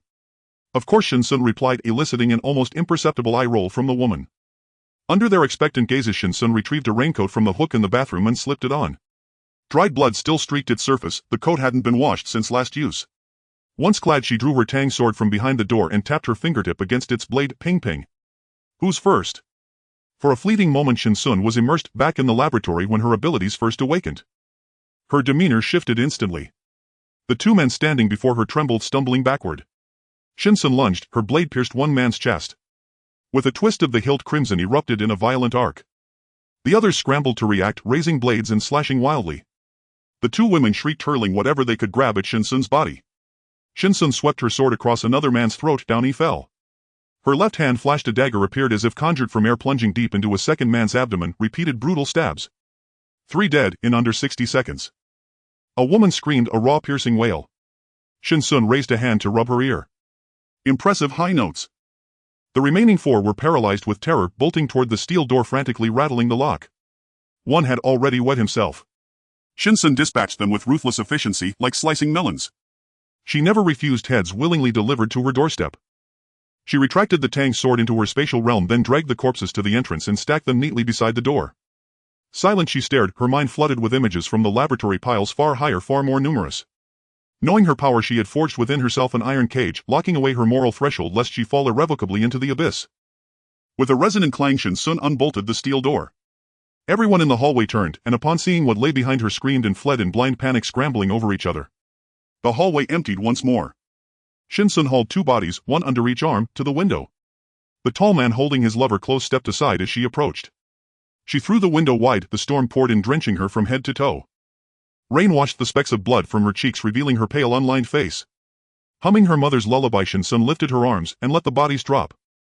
After discarding them all, she fetched a mop and cleaning supply, scrubbing every trace of blood from the apartment and from the hallway beyond. When finished, Shen Xun didn't feel like descending the stairs. Instead, she walked over to the tall man. Excuse me, how high has the floodwater risen? 13 floors, the handsome man replied, lifting his gaze to hers. Shen Xun met his eyes and smiled again, radiant as blossoms. Oh, and my name is Shen Xun. What's yours? I'm Lin Shangrui, and this is my boyfriend Chen Chang. Chen Chang met Shen Xun's stare, unflinchingly stepping protectively in front of Lin Shangrui, ready to fight to the death if she made a move.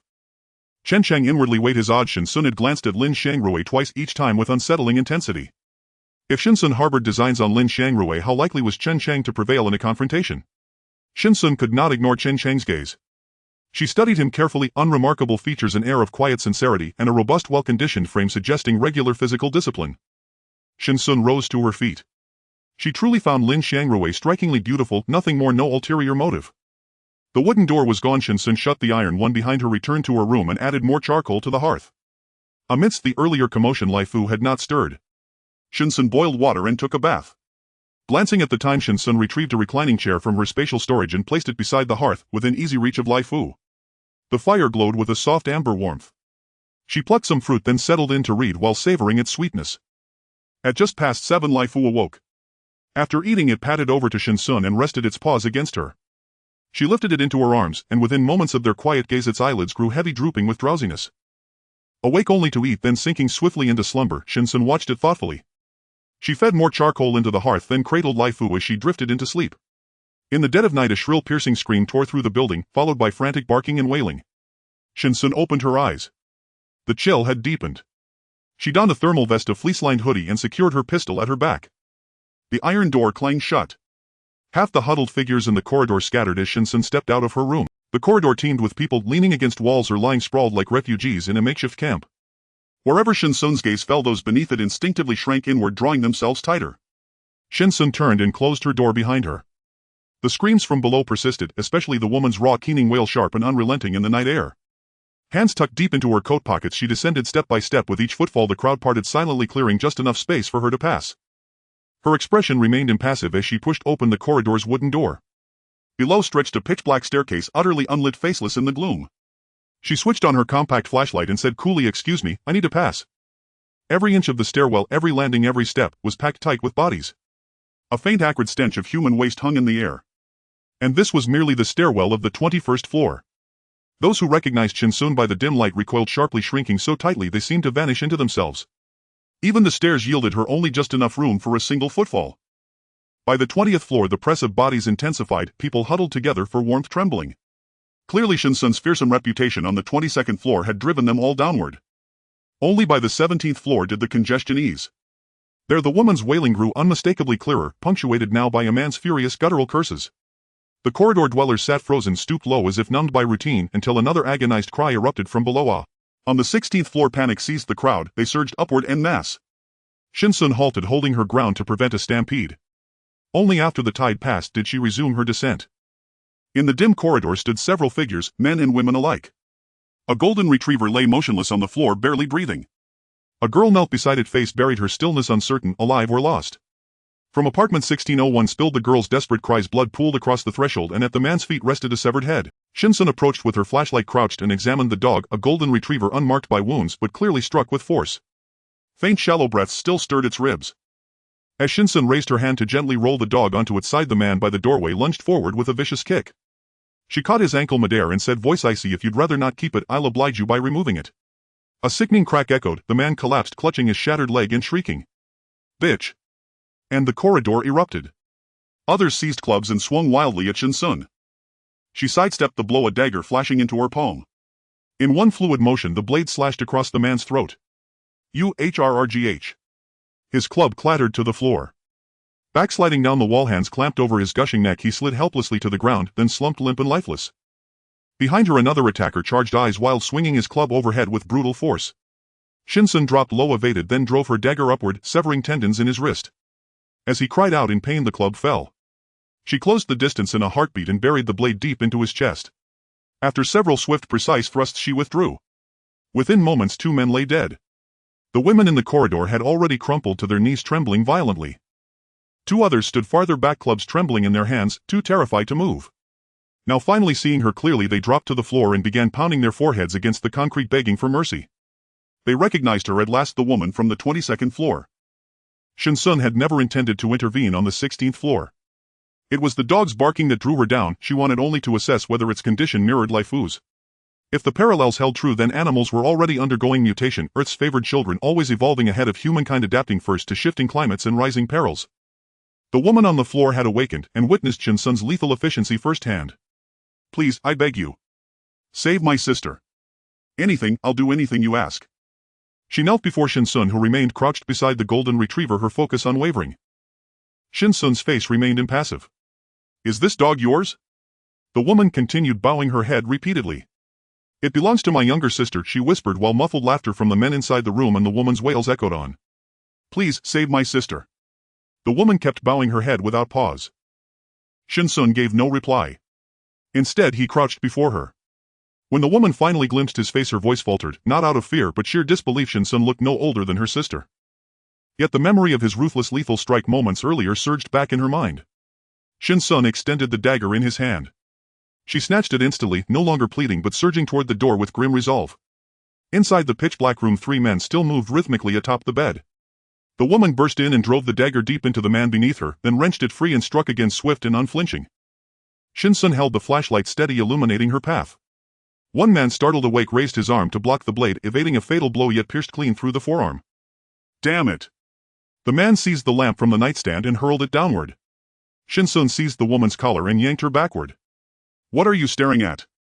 The lamp crashed into empty air, only then did the man register Shen Xun's presence. Another lunged forward, brandishing a clothes hanger rod. Shen Xun sidestepped and lashed out with a sharp kick. A heavy thud, the man flew backward, slamming into the wall before collapsing unconscious. Shen Xun leaned close to the woman's ear and murmured, focus. Then with a flick he switched off the flashlight, plunging the room back into absolute darkness. The moment light vanished, the woman tightened her grip on the dagger. In the suffocating blackness she located her target and struck. A sickening thrust, flesh yielding to steel, then the dull thud of a body collapsing onto furniture. Shen Xun reignited the flashlight. On the bed lay a girl, eyes vacant and hollow. Without a word Shen Xun removed his hoodie and draped it gently over her trembling frame. The golden retriever entered quietly behind him. Given her condition, coherent answers were impossible. Shen Xun descended the stairs, flashlight beam cutting through murky water already lapping at the threshold between the 13th and 14th floors. Rainwater swirled thick and turbid, the flashlight's glow vanished almost instantly, swallowed by the abyssal dark. Back in the room Shen Xun showered. Laifu slept soundly as she ran her fingers tenderly through the fur atop his head. Because of her many in Building F had restrained themselves even amid starvation, no lives had yet been taken. As for the other buildings, their fates remained unknown. The next morning, after finishing breakfast and completing a run in the gym, Shen Xun heard a knock at the door. Wiping sweat from her cheeks, teacup in hand, she opened it. "What is it?" The girl stood before her in the same black fleece-lined hoodie, hair drawn back tightly, bruised purplish marks ringed her throat. Clutched in her hand was last night's dagger. "Thank you for last night. Here, it's yours." "I'll keep it," Shen Xun replied, not reaching for it. "Is that golden retriever yours?" The girl nodded silently. "Would you like to come in? I'd like to ask you something." Shen Xun stepped aside, clearing the narrow entryway. Neighbors in the corridor stared stunned, this scene eerily mirroring one they'd witnessed before. The girl hesitated, then followed Shen Xun inside. The iron door clanged shut behind them and she flinched violently like a startled fawn. "Don't be afraid. I mean you no harm, I truly only wish to ask a few questions. Come with me." Shen Xun opened the bedroom door. Lai Fu still slept deeply. The girl trailed behind her. Warmth enveloped her the moment she crossed the threshold, melting away the chill clinging to her limbs. Beside the hearth a small white cat dozed peacefully. Shen Xun lifted Lai Fu into her arms, his soft pliant body curling trustingly against her chest. "Has your dog been sleeping more lately?" "Unusually drowsy, dozing often." The girl's heart softened at the sight of Lai Fu's gentle sleepy face. She reached out instinctively, then recoiled, her wrist revealing fresh livid bruises. Shen Xun averted her gaze. "My cat Jiaozi has grown unusually lethargic too. Ever since the rains began she sleeps nearly all day. I'd even felt grateful for it, until those desperate people found her anyway." Shen Xun asked further how long the golden retriever slept each day, whether he roused fully alert, how his appetite and coordination had changed, each question precise, deliberate. Realizing all inquiries centered on pets, the girl answered openly and thoroughly. Before leaving, Shen Xun handed her 4 packets of instant noodles, her quiet token of gratitude. "Mao Mao." The moment Shen Xun opened the door, the girl was swept into a fierce embrace. "Big sister, I'm fine." After closing the door, Shen Xun returned to her room. Thoughts churning. Animals had begun mutating even before the cataclysm fully unfolded. What of plants, were they changing too?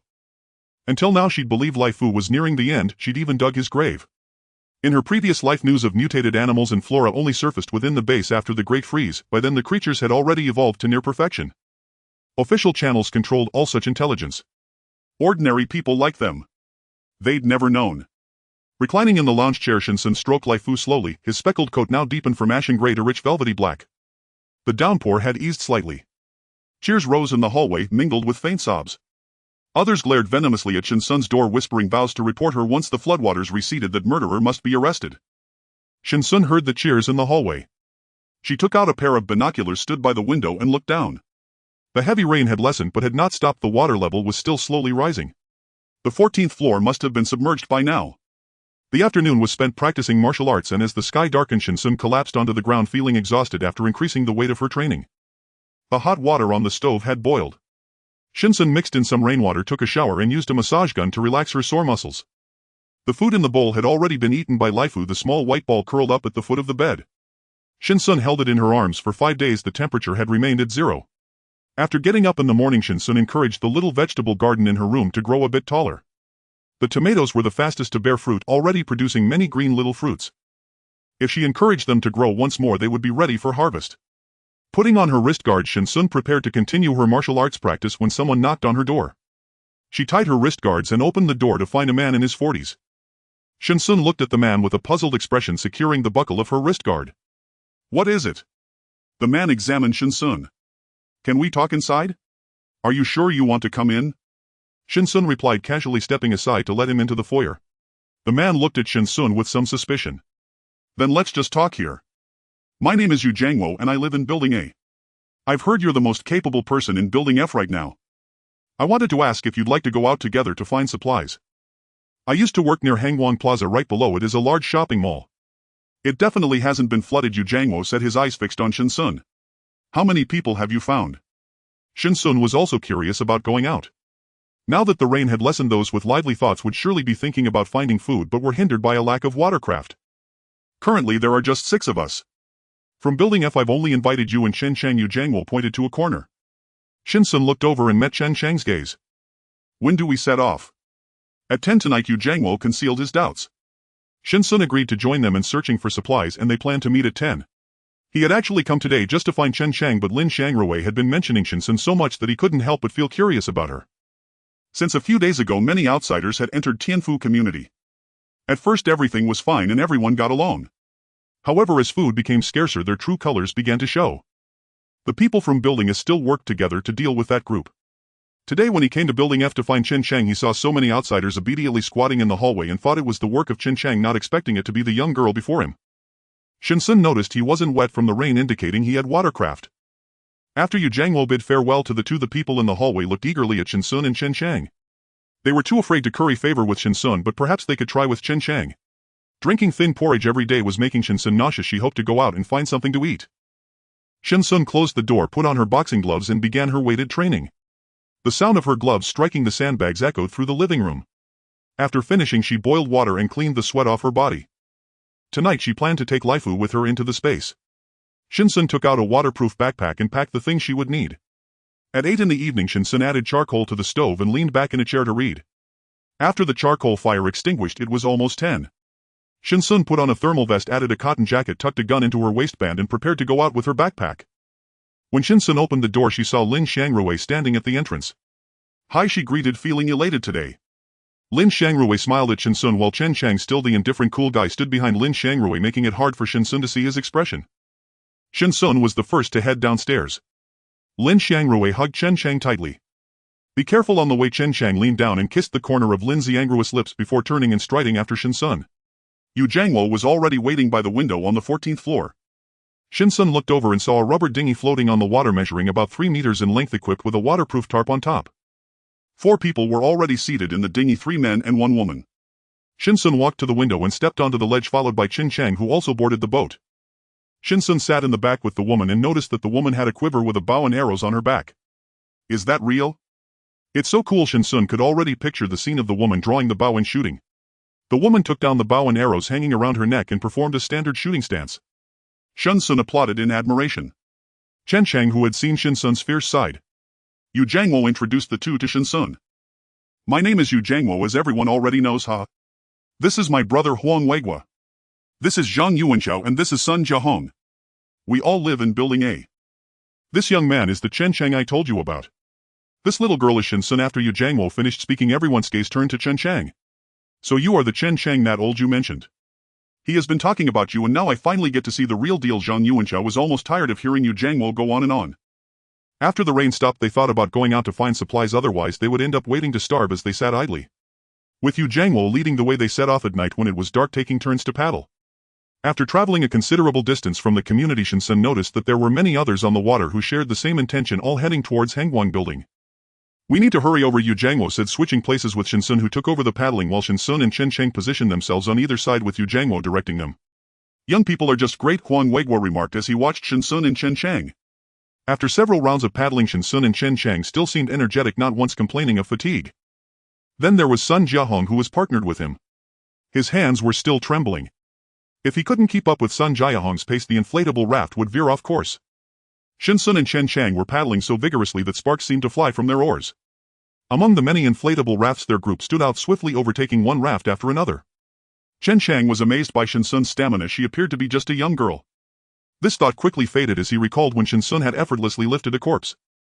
The way she tossed it down seemed as if she was discarding a light, worthless sack. After paddling for over 20 minutes, it was Huang Weigua and Sun Jiahong's turn to take over. "Over there around the front of this building and behind it," Yu Jiangwo said excitedly. After more than an hour they finally arrived. Sun Jiahong and the others quickened their pace. Once they rounded the building, they indeed spotted a circular shopping center which was built high enough that Shen Xun estimated it would not be submerged even if the rain stopped. The glass windows of the building had been shattered. The group maneuvered their boat to the window and Chen Chang was the first to climb up with Yu Jiangwo and Sun Yuanqiao supporting him from below. Chen Chang pulled each person up one by one, with Yu Jiangwo being the last. He first handed the rope from the inflatable raft up, and after he climbed up they worked together to pull the raft up. "Let's leave it here, we'll go now." The group found 2 empty shelves and hid the inflatable raft behind them. "Food is on the 28th floor, clothing on the 29th, and the 30th is full of restaurants," Yu Jiangwo informed them, ensuring they knew where to find what they needed. Meanwhile, those still on the 17th floor began to climb. Only Shen Xun and Yu Jiangwo had flashlights. After discussing, they decided to head to the supermarket on the 28th floor equipped with flashlights and then split up to gather supplies. To conserve energy, no one spoke as they climbed in silence. Shen Xun glanced at Chen Chang. She had always thought he was a cold, quiet guy but just learned that he was actually mute. Upon reaching the 28th floor they headed straight for the supermarket. The entrance had been damaged and the glass on many counters lay shattered on the ground. Just as they were about to enter they heard voices inside. "Let's go in first." Yu Jiangwo holding the flashlight led the way. There weren't many people in the supermarket. They first went to the tool section, agreed to meet back in 50 minutes after equipping themselves with flashlights. "Shen Xun, come with us," Sun Jiahong called out to Shen Xun, concerned that it was too crowded and that she might be in danger alone. Chen Chang had already moved on, pairing with Sun Yuanchao. They both needed similar items and quickly bonded. Yu Jiangwo, Sun Jiahong and Huang Weiguo planned to act together. Shen Xun shook her head with a bright smile, saying, "I'm quite capable." Sun Jiahong looked at her slender arms and legs, realizing she seemed fragile. She wanted to persuade her further, but Shen Xun had already vanished from sight. As she distanced herself from the others, Shen Xun went to the window and took out binoculars to look down. She spotted several black dots in the water, inflatable rafts, all there to search for supplies in the shopping center. Putting away the binoculars, Shen Xun walked to the seed section.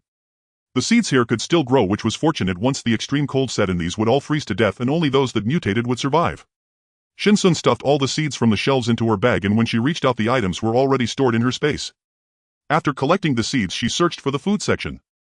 A wall full of hot pot soup bases, sour soup fish bases, various bases that could be boiled into delicious dishes with water. Unfortunately she had already stockpiled plenty from several chain supermarkets. Leaving some for others, Shen Xun packed over 20 bags of her favorite soup bases into her space. Walking forward with the flashlight, Shen Xun put anything she liked into her backpack, making it bulge, otherwise they would think she hadn't taken anything. Just by wandering around for a bit, Shen Xun had already encountered several groups of people and the situation was still quite good. After all, it was only the 17th day of the torrential rain. When there were no vegetables, there was always rice porridge. Passing by the shelves of milk tea powder and ice cream powder, Shen Xun stuffed a few bags into her backpack. Tisk, 2 people passed by Shen Xun and laughed at what she was taking. Shen Xun didn't mind smiling. She wouldn't lose any meat, but if it came to a confrontation, that would be another matter. With the flashlight in hand, Shen Xun prepared to go up to the 29th floor to see if she could get some extreme cold clothing for Lai Fu. Given his build, children's sizes should fit him just right. Torrential rain and plummeting temperatures had persisted for days, yet the 29th floor remained surprisingly crowded. A vast circular mall stretched before her. The glass display windows of clothing stores had all been shattered. Shen Xun swept her flashlight beam inward. Some shops had already been completely emptied, only lightweight spring and summer shirts hung in lonely isolation on their racks. Shen Xun continued walking forward. After inspecting several stores she finally spotted infant-sized down jackets. Shen Xun picked up a fire extinguisher from the floor and smashed it against the storefront glass. Though the door's glass was already broken, the opening remained too narrow. The sharp crystalline shatter went unnoticed, many others were doing the same. Shen Xun kicked aside the jagged shards on the floor and stepped inside. Her flashlight swept methodically across the space.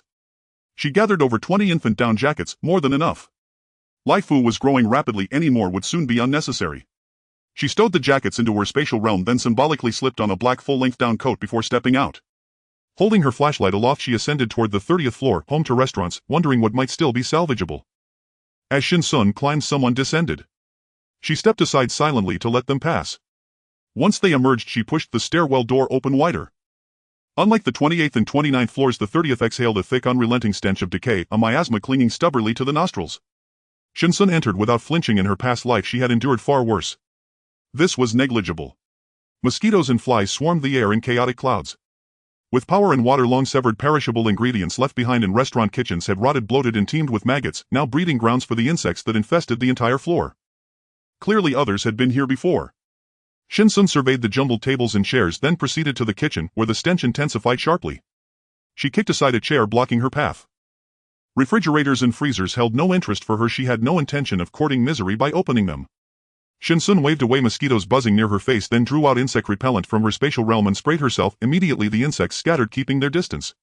She opened the microwave. It was spotless, bearing faint signs of prior use but fully functional. She claimed it for her spatial realm. Beyond refrigerators and freezers she collected every visible appliance within reach. She moved on to the next store. None of these required payment. Inside the bubble tea shop mosquitoes lingered, but sparsely. Shen Xun yanked open every cabinet, salvaging all unspoiled items. She did not overlook the ice-making machine. Next door lay a hot pot restaurant. In its kitchen Shen Xun discovered abundant hot pot base sauces. Every last one vanished into her spatial realm. Before her stood a large unfamiliar appliance, refrigerator-like yet not quite. It seemed designed for cooking. Its interior gleamed clean, lined with several stainless steel trays reminiscent of those in university cafeterias. She claimed it without hesitation, leaving nothing behind. She continued through store after store, then pushed open another kitchen door, only for a deafening buzz to erupt as swarms of mosquitoes, startled from their resting place on the floor, exploded outward in panic. Simultaneously, a wave of putrid odor slammed into her senses. Shen Xun angled her flashlight downward, illuminating a dark shapeless mass on the floor, a human body half rotted away. The floor bristled with yellowish-brown pupil casings, the cradles of hatched maggots scattered everywhere. The corpse appeared to be a woman clad in a tight-fitting skirt and white blouse, standard office attire. Shen Xun closed the door and retreated. 20 minutes remained until rendezvous time. She turned back the way she came. I saw this first, it belongs to me. Exactly. We'd already claimed it. You can't just take it. You say you claimed it, so it's yours. By that logic, I claimed the entire mall. Does it now belong to me? Zhang Yuanchao's face flushed crimson with fury. He clutched a plastic bag tightly. Inside lay 3 neatly folded down jackets. 5 people blocked his path, and Chen Chang's refusing to let them leave. We told you, we'd already chosen it. We simply went elsewhere first to gather other things. Now we're back. Hand it over. I don't care what else you went for, I know only that I found this, took it from the shelf myself. Zhang Yuanchao refused to yield. The standoff dragged on, tense and unbroken. Shen Xun watched from the periphery, making no move to intervene. Zhang Yuanchao tried to bolt, only for the group to seize him, lunging for the bag. He staggered backward, clutching it tightly. All down jackets on the 29th floor had vanished. Scores had arrived just moments earlier. The 3 he held were the sole survivors of a desperate search. Hand it over. A man drew a switchblade from his pocket. The pale blade slashed toward Zhang Yuanchao. Ah! Zhang Yuanchao froze in terror. Chen Chang lunged, yanking him aside just in time. The blade sliced cleanly through Zhang Yuanchao's outer coat, leaving a ragged gash. Seeing their comrade strike first, the other 4 surged forward. Zhang Yuanchao was shoved hard to the ground, and the knife wielder drove the blade downward. In blind panic, Zhang Yuanchao raised the bag to shield himself. A sickening thunk, the blade sank deep into the down jacket. Meanwhile, the remaining assailants surrounded Chen Chang, raising their knives to strike. Zhang Yuanchao on the ground was still struggling, and a crowd had gathered around. Shen Xun stood silently at the— Ah! Let go of my hand, the man screamed, dropping the spring knife on the ground. Chen Chang tightly grasped his hand, twisting it fiercely, and with a crack the man cried out even more pitifully. Chen Chang released him, and the man fell to the ground, rolling in pain. After dealing with this person, Chen Chang ran to Zhang Yuanchao's side, picked up the fire extinguisher from the ground, and smashed it onto the man, resulting in a chorus of screams. When Chen Chang ran over, he also saw Shen Xun in the crowd. Shen Xun met his gaze expressionlessly. With 2 out of 5 down, the 3 surrounded Chen Chang and Zhang Yuanchao, agreeing, let's deal with this old guy first. With a whoosh, an arrow shot through the wind, hitting one of the men, who cried out ah, as he held his thigh and fell to the ground. Who is it? At this point, the 2 no longer cared about Chen Chang and Zhang Yuanchao, wielding their spring knives and sweeping their flashlights in every direction. Shen Xun, who had been dazzled several times. The crowd scattered in an instant. With another whoosh, an arrow shot over, hitting a man in the shoulder. The spring knife fell from his hand, and the last remaining man was also greatly frightened. He saw his companion screaming on the ground and quickly ran away. Being a makeshift team, there was no need to risk their lives for them. The man quickly ran to the staircase and disappeared into the night. Are you 2 okay? It was Sun Jiahong and Yu Jiangwo. Shen Xun had known the 3 were coming when the arrow flew. As the crowd scattered, Shen Xun hid in the darkness. When the 3 arrived, Shen Xun pretended to have just come down from upstairs. Huang Weiguo and Chen Chang helped Zhang Yuanchao to his feet.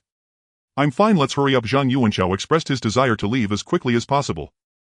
The group quickly descended the stairs, with Chen Chang glancing at Shen Xun's back ahead. Shen Xun turned back and gave him a big smile. They moved aside the shelves, revealing the inflatable boat hidden behind.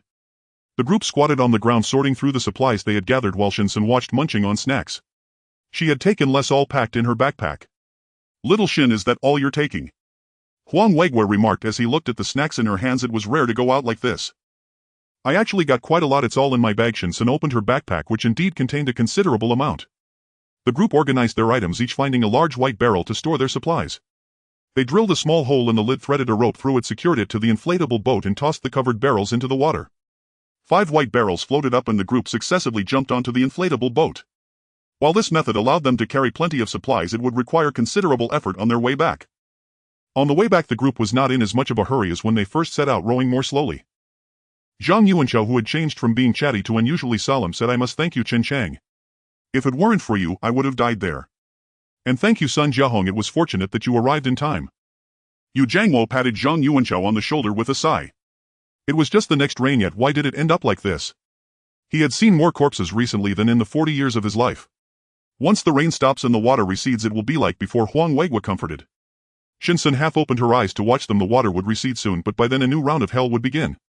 Zhang Yuanchao tightened his clothes. Chen Chang, little Shen, do you want to move to Building A? Yeah, why don't you two move over? We in Building A are very united. Sun Jiahong recounted how when outsiders caused trouble in their building, Yu Jiangwo led a few people to deal with them and drove them out.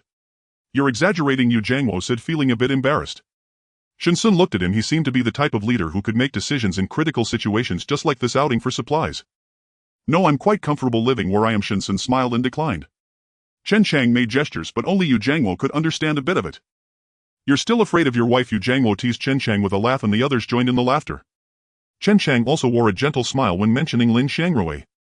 The situation in the other buildings is very bad. Since neither of you plans to move over, just be careful, Yu Jiangwo said with a serious tone. Have you been to the other buildings? Shen Xun took out a thermos, pouring each of them a cup of hot water. After drinking the hot water, they felt warmer. I only know Building B and Building E. I have friends living there. A few days ago when the rain eased, I wanted to call them to go out and look for food. I just got to Building B and was driven out without even seeing my friends. Later I went to Building E. It was even more chaotic. They're so tragic. Many were dead in the hallway. I had to take my friend and his child and I brought them to my place. You guys in Building F are right next to Building E, so be cautious. After listening, Chen Chang's gaze fell on Shen Xun. He didn't know why he was looking at her. Shen Xun pondered. Some people are inherently wicked. When order collapses, rules no longer bind them as ropes and they will unleash their true nature. She had witnessed how wicked people could be in her past life. But now she was not the fish to be slaughtered. Picking up the knife or keeping a low profile was no longer her choice, but rather in the hands of others. If you feel strong and bully the weak, that is not true strength. It simply means you have not yet encountered someone more ruthless than yourself. Noticing Chen Chang's gaze, Shen Xun looked directly at him and whispered, between you and Lin Xiangrui, who was pursuing whom? She was genuinely curious. With Lin Xiangrui being so beautiful, their interaction must be a love story that moves the heavens. Chen Chang's face turned red all of a sudden, but fortunately it was dark and no one could see his expression at that moment. He made a gesture at Shen Xun. Shen Xun, who originally could not understand sign language, surprisingly comprehended what Chen Chang was trying to convey. She widened her eyes looking at him. To her surprise, Chen Chang was still a straight man who had been turned by Lin Xiangrui. Lin Xiangrui was impressive. Chen Shan usually said very little, but when Shen Xun talked about Lin Xiangrui, although he could not speak, he still communicated through gestures. Soon it was their turn to row the boat. Shen Xun hummed a tune softly, the paddle in her hand swaying gently across the water's surface. Zhang Yuanchao was still lost in the emotions of the night and he remained silent while the others slowly followed suit. Yu Jiangwo was thinking about how to contact the rescue team when the heavy rain might stop and when to find supplies next. Sun Jiahong was counting how many arrows were left in the quiver. Huang Weigua curled up in his padded jacket to warm his hands and feet. After 2 hours they finally arrived at Tianfu Community, and the 4 of them first sent the other 2 to Building F. Chen Chang climbed up first and the others pulled Chen Chang's white barrel from the water, working together to lift it up. The inflatable boat sank slightly under the weight, and despite Chen Chang clutching the edge of the white barrel, he still couldn't lift it. Shen Xun placed her palm below and exerted a bit of force. Chen Chang lifted up suddenly and the white barrel finally made it inside. Shen Xun's Sun Jiahong called out to Shen Xun, taking out some snacks from her bag and placing them in Shen Xun's hands. Shen Xun raised her eyes to look at her. Thank you. You two should rest early. We are leaving Yu Jiangwo, and the others paddled towards Building A. The people in the corridor looked at the white barrel held by Chen Chang with envy and greed. However, upon seeing Shen Xun behind him, they shrank back, fearing that she might glance at them. There was no choice. Shen Xun's achievements were evident. The water had already submerged to the 14th floor and was about to reach the 15th. Now they had opened the top floor and supported the waterproof frame where many people had taken refuge. Returning to the 22nd floor, the wooden door Shen Xun had previously broken was picked up by Chen Chang and placed near the window, creating a space of a few square meters where he and Lin Xiangrui squeezed in. After Chen Chang set down the large barrel, Lin Xiangrui hugged him. Shen Xun opened the door and entered the room, not continuing to watch the two being affectionate. The greatest gain from this trip to the mall was the electrical appliances. Although they were all second-hand, she did not mind, feeling quite pleased. After lighting the stove and placing the charcoal, the room warmed up. Shen Xun boiled some hot water and then flopped down on the sofa, her consciousness sinking into space. Lai Fu, what are you doing? Shen Xun caught it and threw it out of space. This little leopard cub was actually chasing the chickens in her space, which were now running all over the place in fear. Lai Fu was stunned by Shen Xun's shout, still unaware that she was already angry. Lai Fu came over to rub against Shen Xun with several chicken feathers stuck to its mouth. Shen Xun lifted it up to her face, educating it with love. The eggs you love to eat come from it. If you bite it to death, you won't have any eggs to eat in the future. Lai Fu squirmed its limbs. Shen Xun didn't know if it understood, but education still had to be conducted despite the language barrier. The water boiled and Shen Xun mixed rainwater to take a bath. Recently all the water used was collected rainwater. Although there was plenty stored in space, she still needed to conserve it. Not only conserving water, but she also stored a lot. After filling the barrels, she poured them into the small bay or stored them in the lower space as the extreme heat was approaching and daily water usage would be substantial. There was no telling what variables might arise in the future. She did not disdain having too little of what could be useful. Lai Fu wanted to jump onto the bed to sleep with Shen Xun, but she refused, joking that it still smelled of chicken. Resigned, Lai Fu lay by the fire pit, and before long it indeed fell asleep. Shen Xun looked at the time. It was 4:30. Her body felt no fatigue, but her spirit was weary. Without setting an alarm, she slept naturally, waking up at 10 in the morning. After getting up, Shen Xun glanced at Lai Fu. It was still in deep slumber, its belly flat. Shen Xun forcibly woke it up. Eat your fill before sleeping. Lai Fu took a few bites and then plopped its head right into the bowl. Shen Xun lifted it by the neck, and this meal took half an hour. Shen Xun noticed that when Lai Fu was full it grew particularly fast. Originally looking like a kitten, it now appeared as large as a 7 or 8-month-old puppy. It felt heavier than before when he picked it up. Shen Xun placed it in its nest and added more charcoal to the fire. With so much hot pot base left from yesterday, he decided to have hot pot today, holding a basket of vegetables and a small pair of scissors. Pushing open the door to the small garden, Shen Xun first picked the ripe cherry tomatoes, then encouraged the growth of some pea sprouts, bok choy, chrysanthemum greens and water spinach. The freshly sprouted plants looked quite vibrant. He also took out some beef rolls, beef tripe and machine-shredded potato strips from his storage, along with braised ribs and roast chicken. After cutting a large watermelon in half, he picked some other refreshing fruits. Once everything was ready, Shen Xun removed some charcoal from the stove and reignited a fire for the hot pot, filling the room with a delicious aroma. The people in the hallway caught a whiff of it as well. However, they had already smelled the fried rice made by Qin Chang and Lin Xiangrui that morning, and now with Shen Xun's hot pot they immediately felt that the rice was less appetizing. The thought of going out to look for supplies grew stronger. Among the supplies Chen Chang brought back yesterday was an inflatable boat which several people had seen. "Chen Chang, can we borrow the inflatable boat to go find some food?" A few of them pleaded with Chen Chang until he agreed, but he only lent it to those from Building F since they at least had family members left behind and would return. They borrowed Chen Chang's inflatable boat, agreeing to give him a portion of the supplies they brought back as a rental fee. There were no objections. The outsiders didn't dare to make a fuss because of Shen Xun. They sent 2 people along with those from Building F to search for supplies. Some lucky ones managed to find an inflatable boat. Throughout the day and night, people from Building F would go out in shifts, and by the end, including Chen Chang's inflatable boat, they had a total of 3 inflatable boats. With their bellies full, there were fewer troubles, and laughter filled Building F. That night a brief charcoal fire was lit in the hallway. After completing his weight training, Shen Xun had a meal with Lai Fu. He took out the fish he had prepared from his storage, set up a grill over the stove and opened a video to learn how to grill fish. He was just craving it. The fish sizzled with oil as he brushed it repeatedly, but in the end, due to not controlling the heat, well, it became charred and burnt. Using the leftover hot pot from lunch, Shen Xun placed the fish into the pot to cook. After eating his fill, he took out a cup of ginger milk tea from his storage and felt warmth spread through his stomach. After drying himself off, Shen Xun lay on the bed, his consciousness sinking into his storage. He collected the eggs and fed some sweet fruits to the reserved food.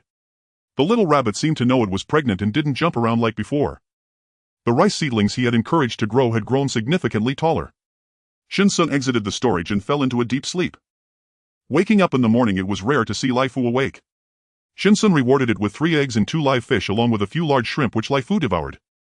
He took out the filling he had prepared last time and wrapped over 20 dumplings. After eating his fill, Shen Xun opened the door and walked out. There were still 4 days until the heavy rain stopped. Unsure if the water would rise to the 22nd floor in 4 days, Shen Xun decided to go out and take a look. There was a faint lingering aroma of food in the hallway, and Shen Xun looked over with some confusion. In the hallway, a considerable amount of supplies were piled up, especially in the corner where Lin Xiangrui was. Noticing Shen Xun looking over, Lin Xiangrui greeted him with a smile. Who today, he felt elated. Seeing Shen Xun step outside, the people in the hallway were fearful but tightly held onto their supplies, worried that Shen Xun might covet something and forcefully take it. Could they stop him?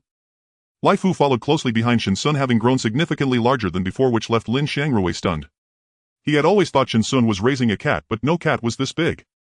If it were a dog, it would be a far cry from this size. Chen Chang turned Lin Xiangrui's head away, not letting him look at Shen Xun, feeling jealous. Descending to the 16th floor, Shen Xun looked at the water accumulating in the hallway. It had already flooded in. The 22nd floor should be fine for 4 more days. Roar! Roar! Lai Fu emitted a low growl from its throat. Shen Xun immediately tensed, alertly watching the direction of Lai Fu's growl, his hand moving to his waist.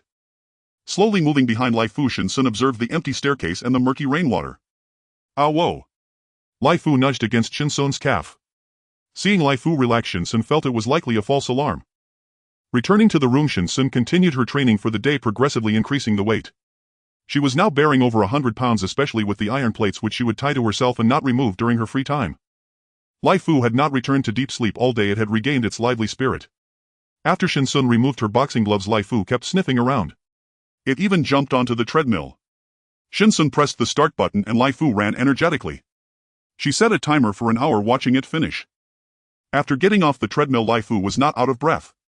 It stretched its limbs as if feeling quite happy.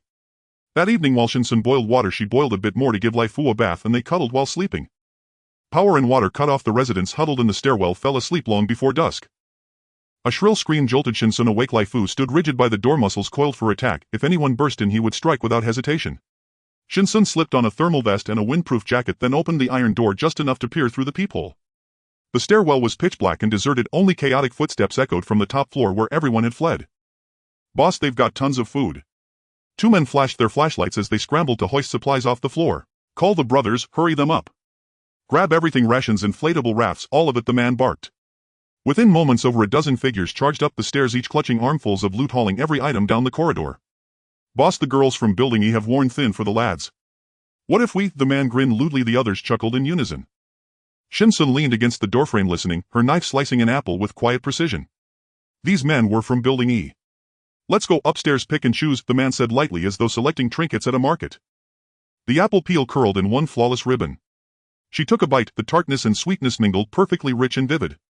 Two men crept forward with flashlights, stopping before Shen Xun's door. Their beams swept across the peephole, and there she stood motionless by the door. "Boss, someone's still here." The man approached. Shen Xun swallowed another bite, expressionless. His flashlight blazed into her face, then swung inward. Lai Fu growled, low throat vibrating with warning. The iron door groaned under pressure, but remained locked. "Open up," the man demanded, his gaze ravenous upon her features. "If you sweep that light in my eyes again, I'll sever your hand," Shen Xun said calmly, the knife now replaced by a short saber held horizontal. For a heartbeat the man froze, then furious slammed his boot into the door. Metal shrieked. He pressed his face to the peephole, eyes locked onto hers, yellow teeth bared in a grin. "Think locking the door saves you?"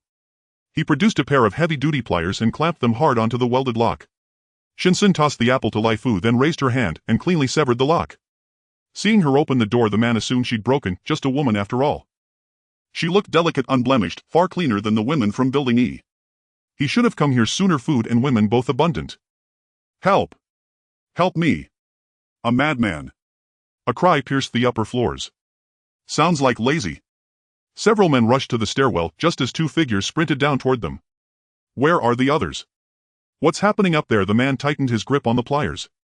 "Boss, the top floor's got a lunatic. They're armed. Lazy's dead. Damn it, upstairs now." He abandoned Shen Xun entirely and led his men upward. Chen Chang swung a baseball bat, wildly striking the man again and again until the body beneath lay utterly still. A girl in a black hoodie gripped a blood-slicked dagger, her hands trembling. Crowds pressed tight against the walls, leaving a hollow circle in the center. The two sisters from the 16th floor, Lin Xiangrui, slumped lifelessly on the floor, and Chen Chang still battering the corpse with blind fury. The man burst onto the scene. "Lazy, I'll kill you myself." 7 or 8 men surged forward, surrounding Chen Chang. Lin Xiangrui lunged, seizing one attacker's ankle to pin him, and the boss raised his pliers high, bringing them down with brutal force. A wet, sickening crunch, the pliers buried deep. Lin Xiangrui collapsed unconscious, or worse. The man kicked him aside without pause. Shen Xun sidestepped smoothly.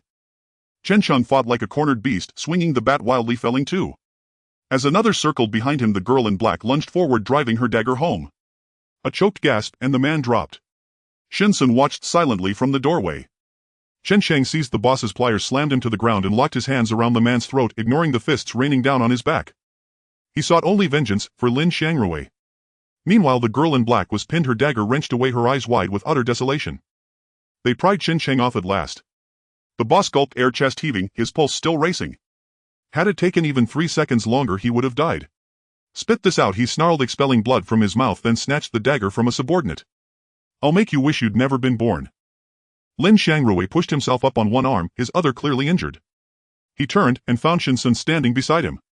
"Hey," she said, offering a gentle, easy smile. 4 men held Chen Chang down while the boss planted his boot on his head. Their eyes met, and Chen Chang smiled faintly at Lin Xiangrui, whose face crumpled with despair, tears welling uncontrollably. It was all because of him. If only he'd gone quietly with them, none of this would have happened. Chen Chang would never have been in danger. The man raised his dagger poised to strike.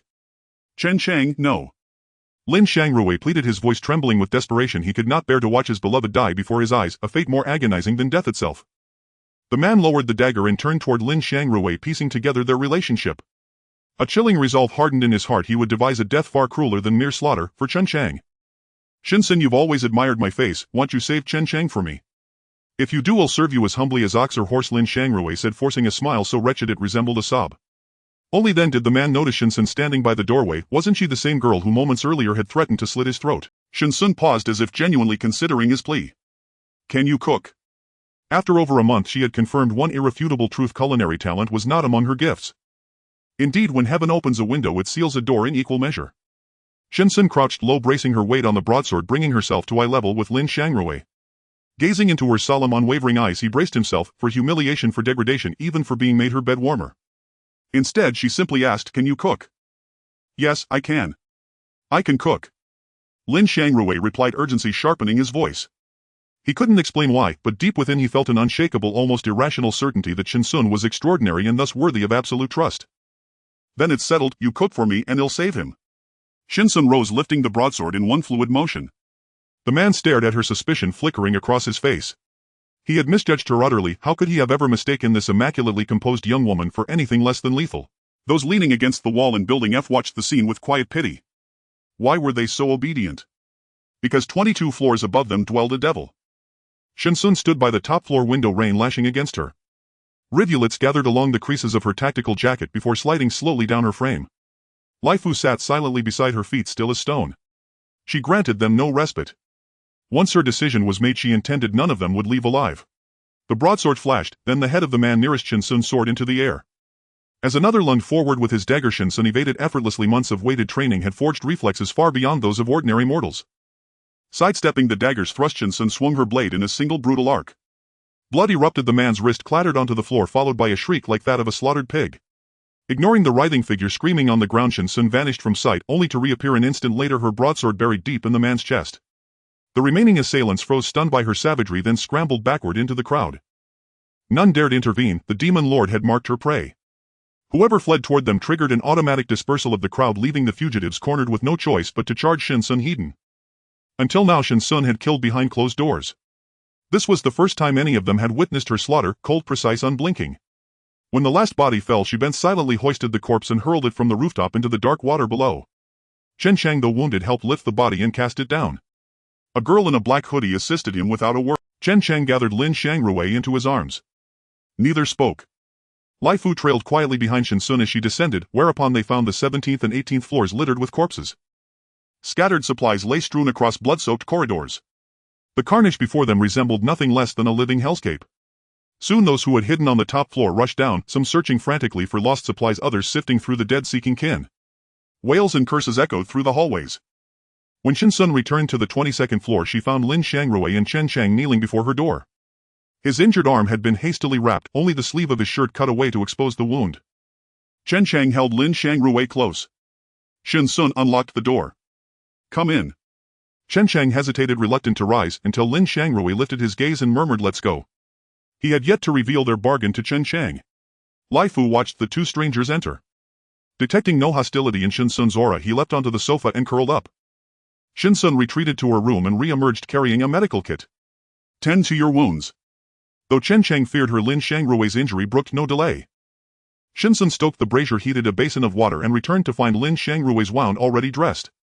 Chen Chang signed to her thank you. Shen Xun retrieved the medical kit. Lin Shangrui, now bandaged, had drifted into sleep on the sofa covered by Chen Chang's jacket. She carried the kit back to her room, then returned bearing 2 fresh quilts which she laid upon the sofa. There are no spare rooms, sleep on the sofa. The quilts were pristine cotton. Chen Chang accepted them gratefully. He'd already heard Lin Shangrui recount why Shen Xun had saved him, and with that knowledge the last vestiges of his distrust dissolved. He remembered how during the earlier crisis at the mall Shen Xun had refused to intervene, then he'd understood her nature. That she'd acted tonight without prompting unsettled him deeply. At least she wasn't enamored with Lin Shangrui. Once the water recedes, the rescue team should arrive quickly. At that time it won't be too late to separate from them, but during this period she must learn to cook. It won't be complicated, but one should at least know how to make simple dishes, otherwise possessing mountains of gold and silver yet feeling at a loss. After obtaining Shen Xun's consent, Shen Xun combined 2 sofas, and even with 3 people sleeping there was still room. Near the balcony, Shen Xun found a rope and 2 iron hooks while Chen Chang simply made a curtain. The water-boiled Shen Xun took a shower and lay on the bed ready to sleep when a loud clang echoed from the iron door. Someone was knocking. When Shen Xun opened the door, she saw Chen Chang standing there with a tense expression. After several nights of life and death, Chen Chang seemed to have redefined his view of the world. Seeing Shen Xun come out, Chen Chang relaxed a little. "Open the door," Shen Xun said flatly, commanding Chen Chang to do so. Through the small window, the person outside held a flashlight. It was the familiar Yu Jiangwo. Chen Chang glanced at Shen Xun, who nodded, and Chen Chang opened the door but did not let Yu Jiangwo in. "Are you all okay? I heard something happened in Building F and came to check on you." Following Yu Jiangwo was Sun Jiahong, who had seen the tragic scenes in the 17th and 18th floors where blood flowed like rivers. "We are fine. Chen Chang is very capable and dealt with those people." Chen Chang couldn't speak, only standing aside watching Shen Xun exaggerate. Some supplies in Building F were indeed taken by those from Building E, and Chen Chang's supplies were also gone, but their leader had died here and now those people were like a scattered sand. Yu Jiangwo asked if the two wanted to go out to look for supplies tomorrow. Shen Xun refused, saying they still hadn't finished the last batch. Chen Chang nodded in agreement. They would set out at 6 in the morning. After Yu Jiangwo and Sun Jiahong left, Chen Chang closed the door and Shen Xun turned the electric blanket to a low temperature, sleeping comfortably. Chen Chang lay on the sofa holding Lin Xiangrui in his arms. This was the first time his legs had straightened out in a month due to the heavy rain, and it was also the first time he wasn't lying on a cold floor. He was awakened in the morning by Lai Fu licking him. Shen Xun picked up Lai Fu and kissed him a couple of times. Lai Fu's transformation had stopped and he hadn't fallen into a deep sleep recently. Lai Fu was growing larger, and after preparing breakfast for him, Shen Xun washed up and opened the room door to find Lin Xiangrui sitting on the sofa reading. Seeing Shen Xun had gotten up, Lin Xiangrui closed the book, feeling a bit embarrassed. "I just picked it up to read since it was on the table." Chen Chang must have gone out to look for supplies, he thought. It had been a while since 2 more people had appeared in the room. "If you want to read, go ahead," he said. "It's just a book." Shen Xun opened the room for the small garden and stimulated the vegetables inside, ensuring it wouldn't raise Lin Xiangrui's suspicion. After Lin Xiangrui woke up, he didn't dare to move anything in the room. Although Shen Xun always smiled, deep down she was more indifferent than anyone else, and he wouldn't risk his life testing Shen Xun's temperament. Shen Xun came out of the small garden room and Lin Xiangrui, smiling, asked her what she wanted for breakfast. Shen Xun opened the large door of the small garden, inviting Lin Xiangrui to take a look inside. Lin Xiangrui's eyes widened as he looked at the room full of vegetables. The image of Shen Xun killing swiftly last night flashed through his mind, yet he couldn't imagine Shen Xun digging and planting vegetables. "I want fried rice with greens. You can prepare it. The refrigerator is in the kitchen and there's gas as well as a stove," Shen Xun said, wanting to follow Lin Xiangrui to see how he would cook. Lin Xiangrui opened the refrigerator and was shocked once again. The double-door refrigerator had the top filled with snacks, drinks, bottled water, eggs, noodles, and a few apples. The lower section contained frozen pork, beef, chicken, and even ribs. Behind the refrigerator was a dark box that seemed to be a power storage unit. He didn't expect Shen Xun to have one of those as well. Lin Xiangrui was astonished by everything before him, once again reshaping his perception of Shen Xun. She was truly impressive. He took eggs and Chinese sausages from the refrigerator, then went to the garden to pick several greens. Shen Xun watched his actions, realizing he was being much more careful than herself. If it were her, she would just pick them with a few snips of the scissors. The rice on the stove was also done. Shen Xun inhaled the sweet aroma of rice in the air. Her stomach was already starting to growl while Lai Fu circled around, sniffing the scent of the sausage. Shen Xun handed him a meat-filled sausage and Lin Xiangrui glanced over, noticing that Lai Fu had grown a bit larger compared to what he had seen a couple of nights ago. With its white fur, it looked like a cat but wasn't quite a cat. "What is its name?" Lin Xiangrui asked as he squatted down to look at Lai Fu. Shen Xun tore the half package of the sausage and gave it all to Lai Fu. "Its name is Lai Fu and it's a little brother," Shen Xun said, reaching out to pet Lai Fu's ear. "Is Lai Fu a dog?" "I don't think I've ever seen this breed before." Lin Xiangrui lit the gas and heated the pan. Shen Xun lifted Lai Fu's front legs and Lai Fu climbed onto Shen Xun's shoulder, curling up in her hat, peeking out to look at Lin Xiangrui. "It's not a dog but a pig that can eat a lot." Lai Fu couldn't understand what Shen Xun was saying, merely nudging Shen Xun's back with his head. Seeing that Shen Xun was unwilling to say more, Lin Xiangrui happily focused on cooking. Shen Xun observed the prepared ingredients on the cutting board: Chinese sausages, eggs, chopped green onions, and diced greens. The side dishes were so abundant that she had already begun to look forward to the taste. "Do we need to add this much salt? Should we add soy sauce too? I love chili and we are only adding the vegetables now." Shen Xun watched his fluid movements. How impressive. Lin Xiangrui smiled, realizing Shen Xun's intention. Initially he thought she just wanted him to cook, but it turned out she wanted to learn the craft. From then on, every time Shen Xun asked a question, Lin Xiangrui answered her with great care. Soon a bowl of fried rice was ready. Lai Fu dashed out of the room with its large porcelain bowl clattering as it ran. Shen Xun served it half a bowl, having already eaten a hot dog after breakfast, and now it was time for fried rice. Lin Xiangrui cooked a lot, frying an entire pot of rice. After they were full, there were still about 2 bowls left in the pot. Lin Xiangrui wanted to save it for Chen Chang, and Shen Xun had no objections. After finishing the meal, Shen Xun went into her room to bind the iron plates, wearing a long sports outfit that concealed the plates. She came out of the room, opened the gym, and started with a warm-up run. Lin Xiangrui stood at the door looking inside. The gym was filled with a plethora of exercise equipment, as if he had set up a gym right at home. Laifu and Shen Xun ran side by side on the treadmill. It could now keep up with her pace. Lin Xiangrui returned to the sofa, bringing out the kitchen stove. Within 10 minutes the entire living room was warm. An hour passed and Shen Xun had not come out of the gym. Lin Xiangrui went over to take a look. Shen Xun was still running and Laifu was running too, both moving even faster. "Aren't you going to take a break?" Lin Xiangrui asked aloud. Chen Chang was also a fitness enthusiast, but he usually forced Chen Chang to take breaks after a certain amount of time. Shen Xun waved her hand and Lin Xiangrui did not say anything further. Another 2.5 hours passed and Shen Xun still hadn't come out of the gym. Lin Xiangrui felt numb. He glanced over and saw that Shen Xun was no longer running but had switched to other equipment. 4 hours went by and his perception of Shen Xun was refreshed again. Indeed, one should not judge solely by appearances. As it neared 11 o'clock, Shen Xun finally emerged from the gym, her sports jacket clinging tightly to her body. She boiled water and collapsed onto the sofa. "What do you want to eat?" Lin Xiangrui asked Shen Xun, noting that it was just the right time to start preparing braised pork and huangmen chicken. Shen Xun carried the hot water to her room. Her room had a separate toilet and shower, so she hurried to wash up, otherwise she would miss Lin Xiangrui's cooking. As Shen Xun closed the door to take a shower, the iron door was knocked on. Lin Xiangrui opened a small crack and upon seeing it was Chen Chang outside, excitedly opened the door. "What happened to you?" Lin Xiangrui took the items from Chen Chang's hands and set them down. Chen Chang lay weakly on their sofa bed. "I'm fine," he replied, but how could he be fine? He just didn't want Lin Xiangrui to worry. This time going out to find supplies had been even more perilous. Sun Jiahong and Huang Weiguo were both injured and they hadn't found much in the way of supplies. Many stores had been stripped bare. They went back to the previous mall today, but it was now completely empty with only a few empty shelves remaining. Seeing that he was uninjured, Lin Xiangrui felt relieved. Shen Xun wiped herself down. The sticky feeling was lessened and she dried the sweat from her forehead before coming out of her room. Shen Xun looked at the 2 backpacks at the entrance, realizing that there were likely no supplies to be found outside now. Chen Chang propped himself up, opened the backpack and let Shen Xun choose, considering it his rent for staying there. After all, Shen Xun had only mentioned Lin Xiangrui and not him. Moreover, he could leave with peace of mind knowing that Shen Xun could ensure Lin Xiangrui's safety. Shen Xun looked at the items in his backpack, took 2 bags of snacks and said, "I don't want these," as there was nothing of value. The chicken was already thawed.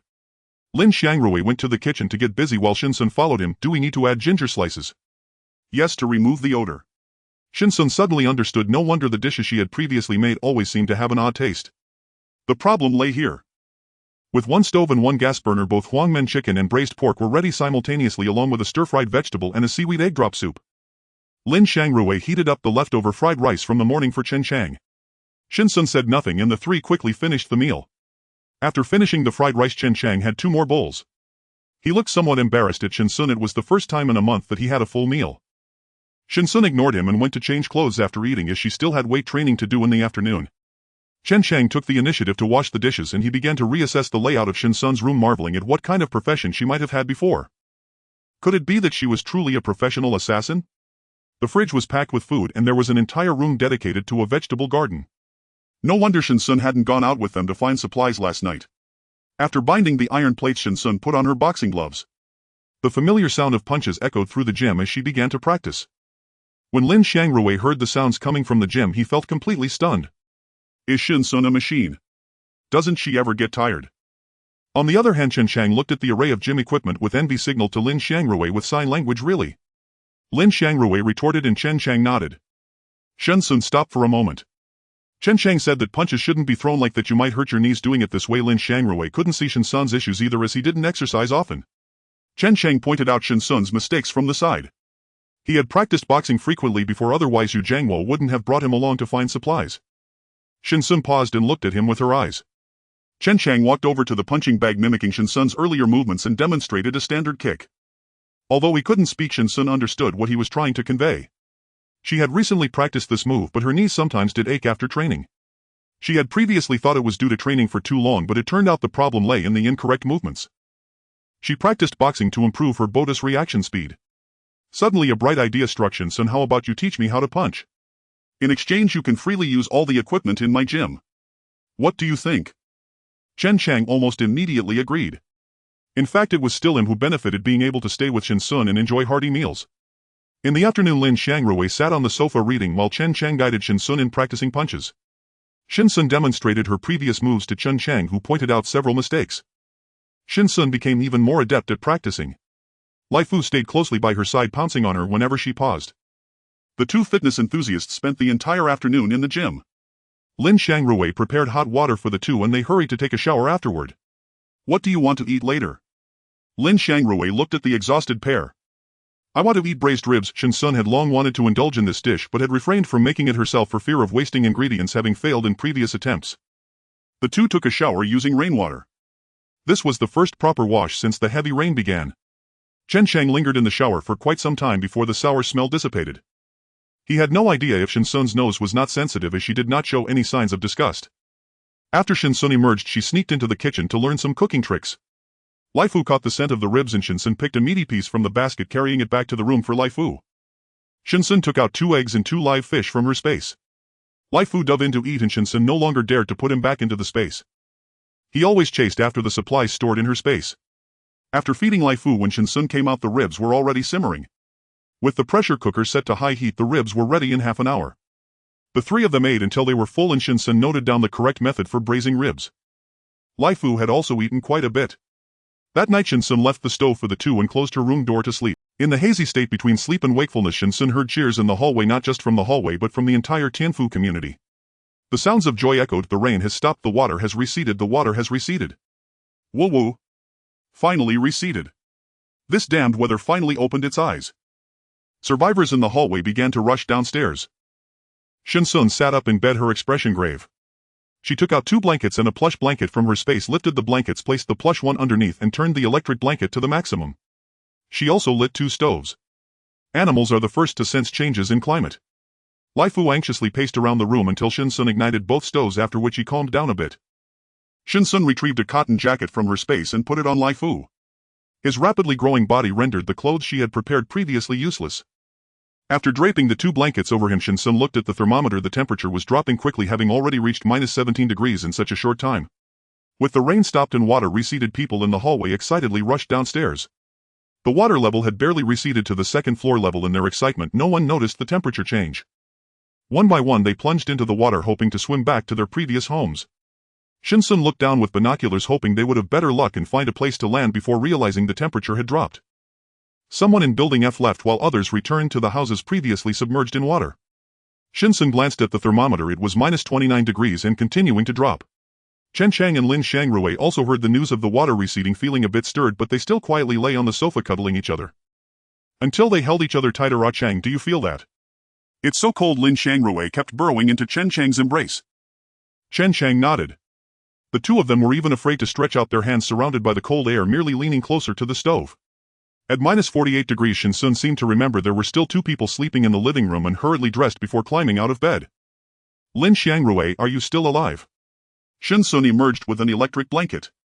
She had been so busy tidying the room that she had completely forgotten about the 2 people in the living room, where the charcoal fire in the stove had already gone out and the breath they exhaled was thick with white mist.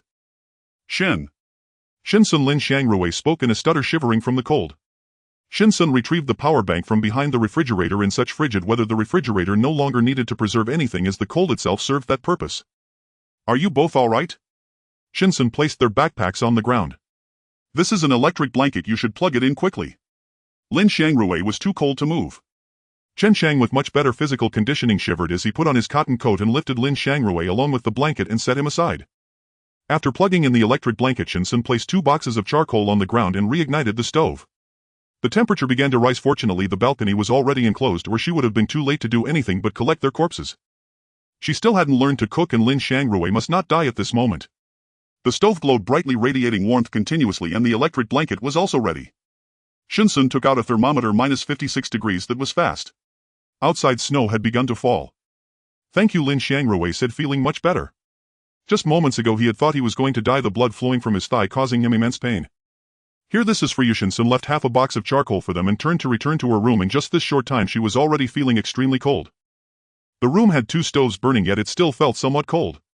Shen Xun crawled into bed and finally felt a bit better. The warmth from the electric blanket enveloped every corner. She pulled Lai Fu into the bed and fell asleep. Chen Chang moved the stove next to their sofa bed. He turned the electric blanket's temperature to the maximum and snuggled into bed holding Lin Xiangrui close, pondering that he should have Lin Xiangrui start exercising more. In the small world concealed by the curtain, the two leaned tightly against one another. After Lin Xiangrui fell asleep, Chen Chang got up every 3 hours to add more charcoal. He felt immense gratitude toward Shen Xun. Without her, Lin Xiangrui's frail body likely wouldn't survive the night. When Shen Xun woke up in the morning, the first thing she did was check the thermometer, -65 degrees. Even though she was somewhat prepared, lifting her head from the blanket made her head ache from the cold. The charcoal fire in the room had already gone out and the cold breath she exhaled froze on her face. Reigniting the stove, Shen Xun took rainwater from her space to heat on the stove. After freshening up, she pulled out a fleece-lined warm hat that could cover her ears. A long rabbit fur scarf felt very warm. She also put a small hat on Laifu. After donning a fleece vest, winter coat, windbreaker, cotton coat and snow boots, she finally felt less cold. Opening the door, Shen Xun glanced at the two of them.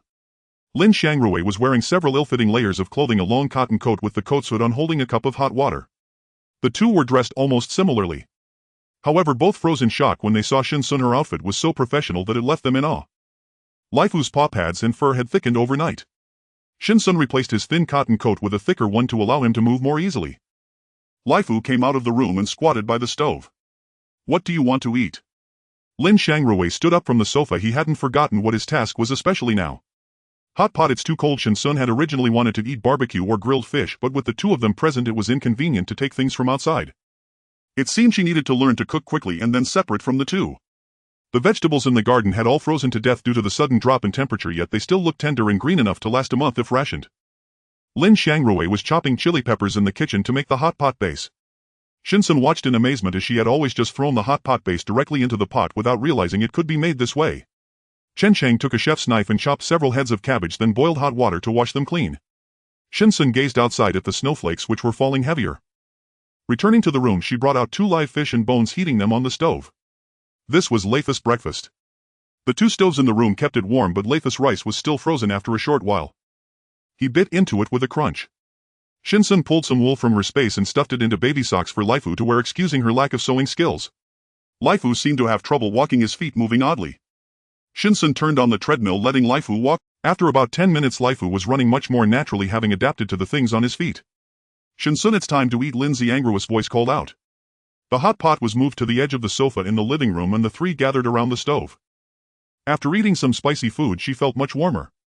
Laifu, smelling the familiar chili, no longer craved it and stayed close.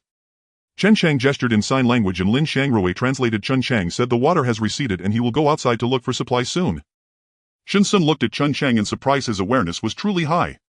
If she had to choose between Lin Xiangrui and him as to who could survive longer, she would absolutely believe it would be Chen Chang.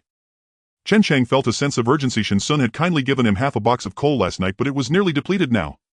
If he didn't venture out to find more coal, both he and Lin Xiangrui would surely not survive the night. "I am also preparing to go out," Shen Xun said, looking at Lin Xiangrui. The two of them were all geared up. In fact, she had equipped herself so thoroughly today because she intended to go out. "Do you want to join us?" Lin Xiangrui asked Shen Xun, who shook her head. She preferred to operate alone. Once Lin Xiangrui and Chen Chang left, Shen Xun took out a thermos, filled it with hot water, added ginger slices, and with a strap attached hung the thermos around her neck. She intended to take Laifu out for a stroll to see where the water had receded. Laifu's thick fur seemed impervious to the cold. It dashed ahead once outside, then paused to wait for Shen Xun. Shen Xun watched as Laifu grew, now standing beside her, reaching just above her knees. After a night, City B was buried beneath a blanket of pristine white snow. In temperatures plummeting over 60 degrees below zero, even the rainwater had frozen. Shen Xun stepped over the second-floor window onto the ice while Laifu joyfully ran about in the snow, then returned to Shen Xun's side. City B was considered a first-tier city, and Tianfu was located in the city center, an area bustling with shopping malls. Despite being previously submerged, as the water receded, many malls began to emerge. Many shared the same thoughts as Chen Chang. After walking for a while, Shen Xun saw groups of people bundled up like dumplings passing by. Whenever someone gazed greedily at Laifu, it would bare its sharp teeth and growl at them. Shen Xun observed the buildings before her. Some had succumbed to the erosion of rainwater and collapsed, while others appeared on the brink of collapse with severely peeling walls. A gentle push might send them tumbling down. Having only arrived in City B a few days ago, she hadn't had the chance to explore. A gust of cold wind blew by, prompting Shen Xun to tighten her scarf around her neck, covering half her face, leaving only her eyes visible. Ahead should be a shopping mall. Shen Xun called out to Laifu, who scampered back enthusiastically. Shen Xun lifted Laifu onto her shoulder. Get ready to lie down, she said as she held Lai Fu with one arm, glanced around to ensure no one was watching, and after a couple of running steps she easily leaped over 2 meters high onto the wall, standing firmly on the windowsill. Down you go. Shen Xun set Lai Fu down and brushed off the white wall dust from her gloves. The shopping mall was empty. Shen Xun walked to the grain section. Many rice packets were wrapped in plastic, but after being soaked in rainwater they had turned into mush. The wet rice mush was frozen on the shelves. There were also packets that hadn't been soaked, made of waterproof material. An entire area was filled with these well-packaged rice bags, and Shen Xun picked some to store in her space. A noise came from the wall. Someone was trying to break through. Without tools they could only smash through the wall. Shen Xun quickly found a few useful tools and placed them in her space. Before long a large hole was broken in the wall and a dozen people came in. Upon seeing Shen Xun standing by the shelves they paused for a moment. It was clear that the group was not united as they began to frantically grab items from the shelves after breaking through. Shen Xun pretended to pick a few items to place in her backpack while Lai Fu stayed closely at her feet. "Hey, that girl over there, wait a moment," 3 men called out as they saw Shen Xun about to leave. Shen Xun acted as if she hadn't heard, walking towards the broken wall. Just because they called out, did that mean she had to stop? "Are you deaf? Didn't you hear me calling you?" The man put down the things he was holding, his eyes locked greedily on Lai Fu, swallowing hard. Meat, damn it, he hadn't eaten meat in over a month. "You can leave, but your dog has to stay." Lai Fu sensed the aggressive aura emanating from Shen Xun and growled softly in the man's direction. "What did you say? I didn't catch that. Are you really deaf? I said you can leave, but the dog stays. If you keep talking back you might not be able to leave at all." The man wrapped in a long black coat didn't even glance at Shen Xun, his gaze fixed on Lai Fu. What a fat dog, he hadn't eaten dog meat in a long time. Lai Fu ate plenty every day and had grown quite chubby. Especially after training with her, it had strong muscles instead of just fat on its legs. Shen Xun ignored the man and turned to leave the mall. Lai Fu had undergone changes and she still didn't know in what aspects it had become stronger. It was the perfect time to test it out. The man drew a machete from his backpack. "Do you think you can run away? I told you to leave and now you can't even think of escaping." "Get out of the way," the woman accompanying the man advised him. "Go away," the man responded with a crazed look in his eyes. He relished the current world, enjoyed the freedom of it, having already killed many people. After the water receded he felt a vague anxiety about being caught by the police, but then the temperature dropped drastically and a blizzard hit. The man understood that the world had changed. He relished the sight of those once aloft groveling at his feet, savored the intoxicating adulation of others, and thrilled in the visceral rush of wanton slaughter. The sheer ecstasy of holding another's life utterly in his grasp was beyond compare. Shen Xun gazed upon the man's frenzied expression. She had seen the look countless times before, etched across the faces of the first wave of soulless beings who emerged after the apocalypse. Having long suppressed their darkest impulses beneath societal constraints, they cast off all pretense the moment order collapsed, unleashing unrestrained cruelty upon the ruined world. Shoppers inside the mall, unwilling to invite trouble, averted their eyes and continued scavenging supplies to them. Strangers' lives meant nothing, securing food was the sole imperative. After being shouted at, the woman trembled with fear and ceased her pleas, turning away as though she had seen nothing at all. Seeing the man advance with his blade drawn, the other two merely anticipated Shen Xun's grim fate. No aid was offered. They carried on loading provisions. Emerging from the mall, Shen Xun halted, then turned, her gaze locking onto the man. "Running already? Keep going," he snarled, his cleaver notched and jagged. "Who said I was running?"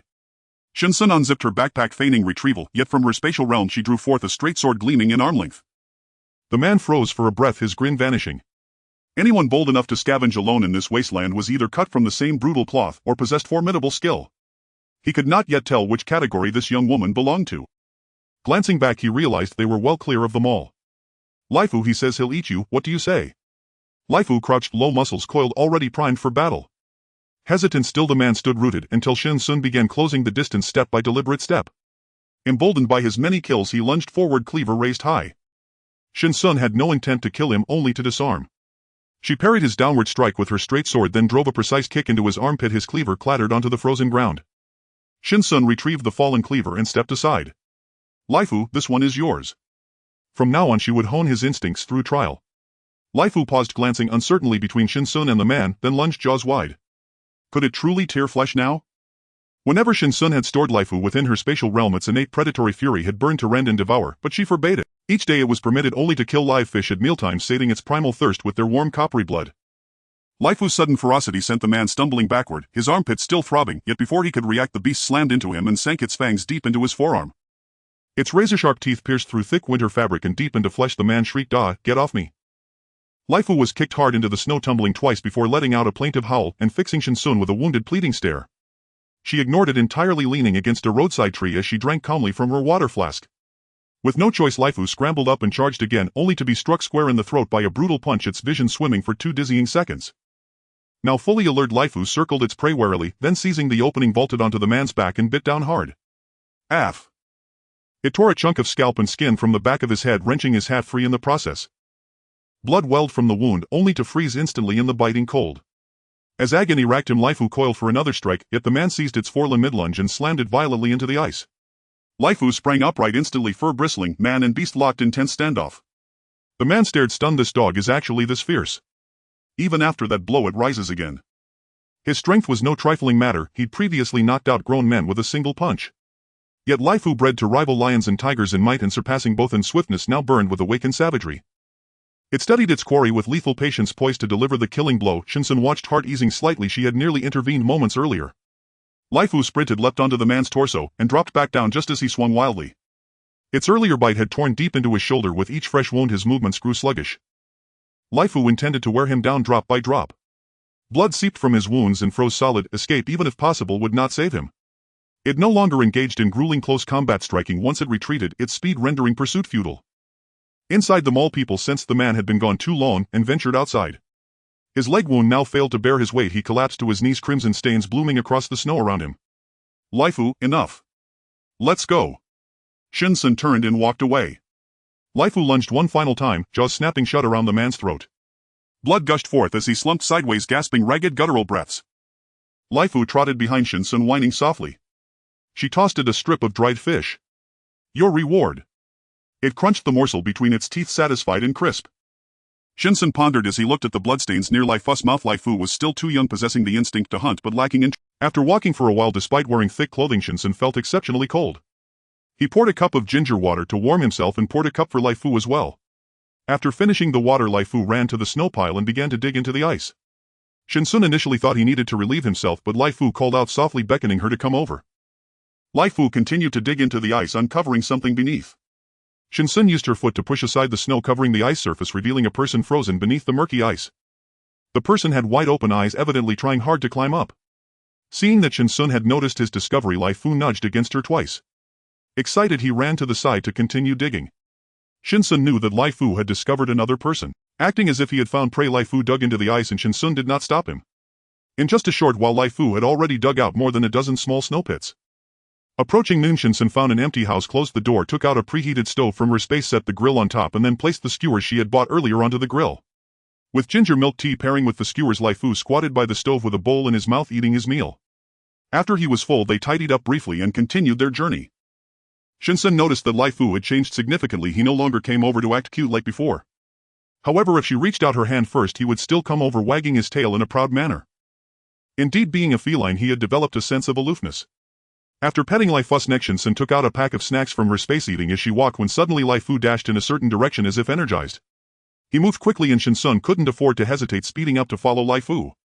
They twisted and turned through several alleys until Lai Fu entered one and Shen Xun halted her pace. The alley was thick with the stench of blood and the foul odor of decaying corpses. Shen Xun drew her saber and stepped forward cautiously. In the 3-meter-wide alley, countless corpses were piled up, some decayed, some intact, with yellow-black bodily fluids frozen solid on the ice surface. Even though Shen Xun had mentally prepared herself, she was still stunned by the scene before her. Lai Fu, come here. Lai Fu swallowed nervously, cautiously retreating to Shen Xun's side. Under the cold sunlight, Shen Xun saw several crocodiles lying on the ground feeding. Amidst the stacked corpses, Shen Xun recognized a few. They were indeed the ones she had thrown into the water herself, unexpectedly dragged. Pairs of eyes turned to look in Shen Xun's direction, all halting their feeding. Shen Xun tightened her grip on the saber while one crocodile had a severed hand in its mouth. Shen Xun could see its razor-sharp teeth moving, the sound of bones cracking echoing painfully in the quiet alley. Surely the bones must have been crushed. The sound of swallowing echoed as the crocodile crawled closer to Shen Xun on the ice. A battle was imminent. The animals that survived to this point had all successfully mutated. Shen Xun couldn't afford to be careless. The crocodiles moved at incredible speeds, their limbs swiftly crawling on the ground. Shen Xun turned and ran. The alley was too narrow to maneuver effectively, so she needed to lure them out first. Lai Fu, come here, Shen Xun shouted while running, turning her head to call for Lai Fu, who seemed overly excited, and Shen Xun noticed his unusual energy. Reluctantly, Lai Fu glanced back at the crocodiles before quickly following Shen Xun out of the alley. The crocodiles closely pursued Shen Xun, their saliva trailing behind them, leaving long streaks on the ground. As they exited the alley, Shen Xun found herself with no way to retreat. The crocodiles formed a circle, trapping Shen Xun and Lai Fu in the middle. Shen Xun gripped her saber tightly, but the crocodiles did not give her a moment to breathe before pouncing. Shen Xun swung her saber down, landing a blow on the head of one crocodile. Others rushed in, and with one hand carrying Lai Fu, she stepped on a crocodile's head, using it to leap out of the encirclement. The saber had already sustained damage, and Shen Xun looked at the notch on the blade, realizing just how strong the mutants had become. The crocodile that Shen Xun struck had bright red blood flowing from its head, but the wound wasn't deep. In pain, it charged again, this time more frantically than before. 6 or 7 crocodiles attacked at once. Shen Xun seized the opportunity to stab one in the eye, pulling out the saber along with the eye. The crocodile roared and rolled on the ground. Lai Fu bite their eyes. 2 more crocodiles lunged at Shen Xun's legs. Shen Xun couldn't dodge in time. The saber got stuck in the crocodile's teeth, and with one punch she smashed the long jaw against the ground, pulverizing the flesh of its upper jaw, causing cracks to appear on the ice. Having used 2 sabers in a row, Shen Xun realized they were no longer effective against these creatures. Taking out a pistol from her space, Shen Xun fired 2 shots at the advancing crocodiles. The impact of the bullets was still strong, piercing through the crocodile's hard armor, causing it to collapse and stop moving. On the other side, Lai Fu scratched one crocodile's eye and bit down on its arm, tearing it off with a loud rip. Shen Xun stared in astonishment as 2 gunshots rang out, killing the crocodile behind Lai Fu. He let out a breath, finally resolving the situation, though 2 knives were damaged. Shen Xun examined the nicks on the broadsword, all caused by the crocodile's teeth and claws. Lai Fu, with the crocodile's arm in his mouth, ran to Shen Xun's side and dropped it, then dragged over another crocodile. When Lai Fu heard Shen Xun's call, he ran over. Shen Xun squatted down and pried open Lai Fu's mouth, and with one bite he cracked open the hard shell of a crocodile that even the broadsword couldn't cut through. Lai Fu's sharp teeth glinted as blood and saliva dripped from his mouth. "You want to eat this?" Shen Xun said, looking at several crocodile corpses piled at his feet. Lai Fu came over again with a severed crocodile's hand, biting down with a crunch that made Shen Xun wince just hearing it. No wonder he was so excited. It turned out he wanted a change of taste. After storing the crocodile corpses in his space, Shen Xun poured himself a cup of ginger tea, feeling warmth return to his body. With the crocodile's arm in his mouth, Lai Fu walked and ate at the same time. "You lead the way, we're going home," Shen Xun said, looking at the unfamiliar environment. He had just been following Lai Fu and had forgotten the way back. Entering an empty room, Shen Xun took out a non-slip bicycle from his space.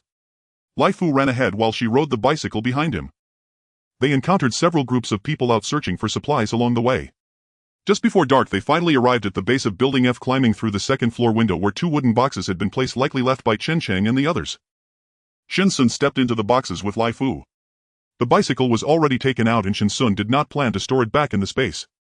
She carried the bicycle with one hand and found a room in the hallway to hide it. There were not many people left in Building F now. After the water receded, many had left either to find their relatives in the countryside or to leave City B, uncertain if they would survive along the way. Shen Xun slowly climbed the stairs. The zoo in City B and those breeding farms were not without animals that had successfully mutated, lurking within the city. They fed on human flesh to survive. During the mutation they must have been in deep slumber, and now awakened they were all feeding. Tomorrow with Lai Fu she would sweep through City B to hunt the mutated animals. It would be a good way to train Lai Fu. Upon reaching the 16th floor, she bumped into Lin Xiangrui, who was dragging a wooden board laden with supplies they had found. "Keep it up," Shen Xun said as she passed by him and went straight upstairs. The 22nd floor had already piled up with many supplies, all carried up by the 2 of them. Chen Chang had cleared out room 2202, which had not been damaged by rainwater. He set up a partition in the hallway where a charcoal fire was burning. Shen Xun opened the iron door, and Lin Xiangrui had already brought up his things. "Shen Xun, Shen Chang and I won't disturb you anymore. We're moving to room 2202 across the hall. He'll still cook for you just in that middle partition. When it's mealtime, come eat. If you want to learn, he'll teach you." He and Chen Chang had not been intimate for over a month. It was also inconvenient at Shen Xun's place. Today, when he went out with Chen Chang to search for supplies, he realized how drastically things had changed outside. The 2 of them had found a lot of charcoal, but it had all been soaked by rainwater. It could burn but needed to be dried first. He exchanged 3 bags of rice with Shen Xun for 2 boxes of dry charcoal and some coal, allowing her to pick out some supplies while he moved the sofa bed away. Now only a single sofa remained in the living room. Shen Xun closed the door and Lai Fu ran to the room to fetch his ceramic bowl. Shen Xun placed a live fish in it, which Lai Fu devoured in just a few bites. After finishing, he stared at Shen Xun with his big eyes. Shen Xun then offered him 2 eggs. After eating those, Lai Fu still followed Shen Xun, wanting crocodile meat instead of fish. Shen Xun's consciousness sank into her space. She took the crocodile out from the lower space and cut it into several pieces. In her space she was the ruler. With a single thought, the mountain could be flattened. Taking out the cut crocodile meat, Lai Fu began to eat heartily. Seeing him so happy made Shen Xun a bit envious, but the thought of crocodiles feeding on human flesh made it hard for her to take a bite. Shen Xun opened the iron door and took out the ingredients. I want to eat braised pork ribs, Lin Xiangrui said, wiping the sweat from his forehead. Shen Xun watched the two busy at work. The people who had lived in 2202 had also left after the water receded, but they had found a lot of vacuum-packed seafood that was well sealed. Shen Xun observed as Lin Xiangrui cooked seafood porridge, paying utmost attention since the last time the dish turned out to be truly disappointing. She had not personally entered a kitchen for over a decade, let alone during the apocalyptic later years. She picked a handful of greens and brought them out to cook together as they all had frozen to death. This little partition in the hallway served as a makeshift kitchen. Soon Chen Chang also tidied up the sofa bed. He was freezing, squatting down next to the stove to warm himself. Ah Cheng, I boiled some hot water here for you to warm your hands. Lin Xiangrui poured the hot water into a basin. The two of them were clearly famished, having spent the entire day searching for and moving supplies. Sigh, it's so chaotic outside now. I thought things would be better once the water receded, but it turned out to be even more chaotic, Lin Xiangrui lamented, as it was his first time venturing out since the heavy rain began. Shen Xun nodded in agreement, but in reality he was using his chopsticks to compete with Chen Chang for the meat. Lin Xiangrui's cooking was indeed impressive, especially the stir-fried squid. Taking advantage of the moment when Chen Chang wasn't paying attention, Shen Xun quickly scooped some into his bowl. Yes, it's really chaotic outside now. Be careful, everyone. Lin Xiangrui looked up at the window with a sigh while Chen Chang poured food from the plate into the bowl. Lin Xiangrui, look at him, Shen Xun accused. Lin Xiangrui glanced at the plate in Chen Chang's hand. Chang, how can everyone eat like this? In truth, half the plate had already found its way into Shen Xun's stomach. Chen Chang was at a loss for words and had no choice but to put the plate down. Shen Xun seized the opportunity to scoop another 2 bites into his bowl, letting out a satisfied burp. When the sky had completely darkened, Yu Jiangwo arrived exhausted from climbing the 22nd floor at his age. Just then several people were present. Sun Jiahong and Old Huang's injuries have healed. We discussed going out tomorrow to search for supplies, and we'd like to bring you all along for safety's sake. Lin Xiangrui, upon hearing that someone had been injured last time, realized that Chen Chang hadn't mentioned it to him. He shot Chen Chang a sideways glance. After going out today, he understood just how chaotic it was outside. According to the memories from his dream, the first wave of calamities would arrive on March 25, 2029. That day was universally recognized as the day of disaster because in 70% of the world's cities the average temperature reached 50 degrees Celsius. Yu Jiangwo exclaimed, "What the hell, walking a dog?" It was only after Shen Xun went inside that Lin Xiangrui told Yu Jiangwo that Shen Xun had a pet, but he wasn't sure if it was a dog. Yu Jiangwo was baffled. Given the current situation, when they couldn't even have enough to eat, he wondered why she was thinking about walking a pet. Shen Xun brought out the well-burning stove from the space to boil water, plugged in the electric blanket. With Lin Xiangrui and the others not here, she could turn on the solar energy tomorrow and enjoy the warmth. Lai Fu had already finished eating. Shen Xun looked at its mouth full of shredded meat. "Come here," she said, forcing it to brush its teeth. Only after confirming it was clean did she let go. After all, she often loved to hug Lai Fu affectionately, and having it clean meant she felt no pressure in her heart. The water on the stove was already boiling, and Shen Xun mixed in some rainwater to take a bath, comfortably lying on the big bed.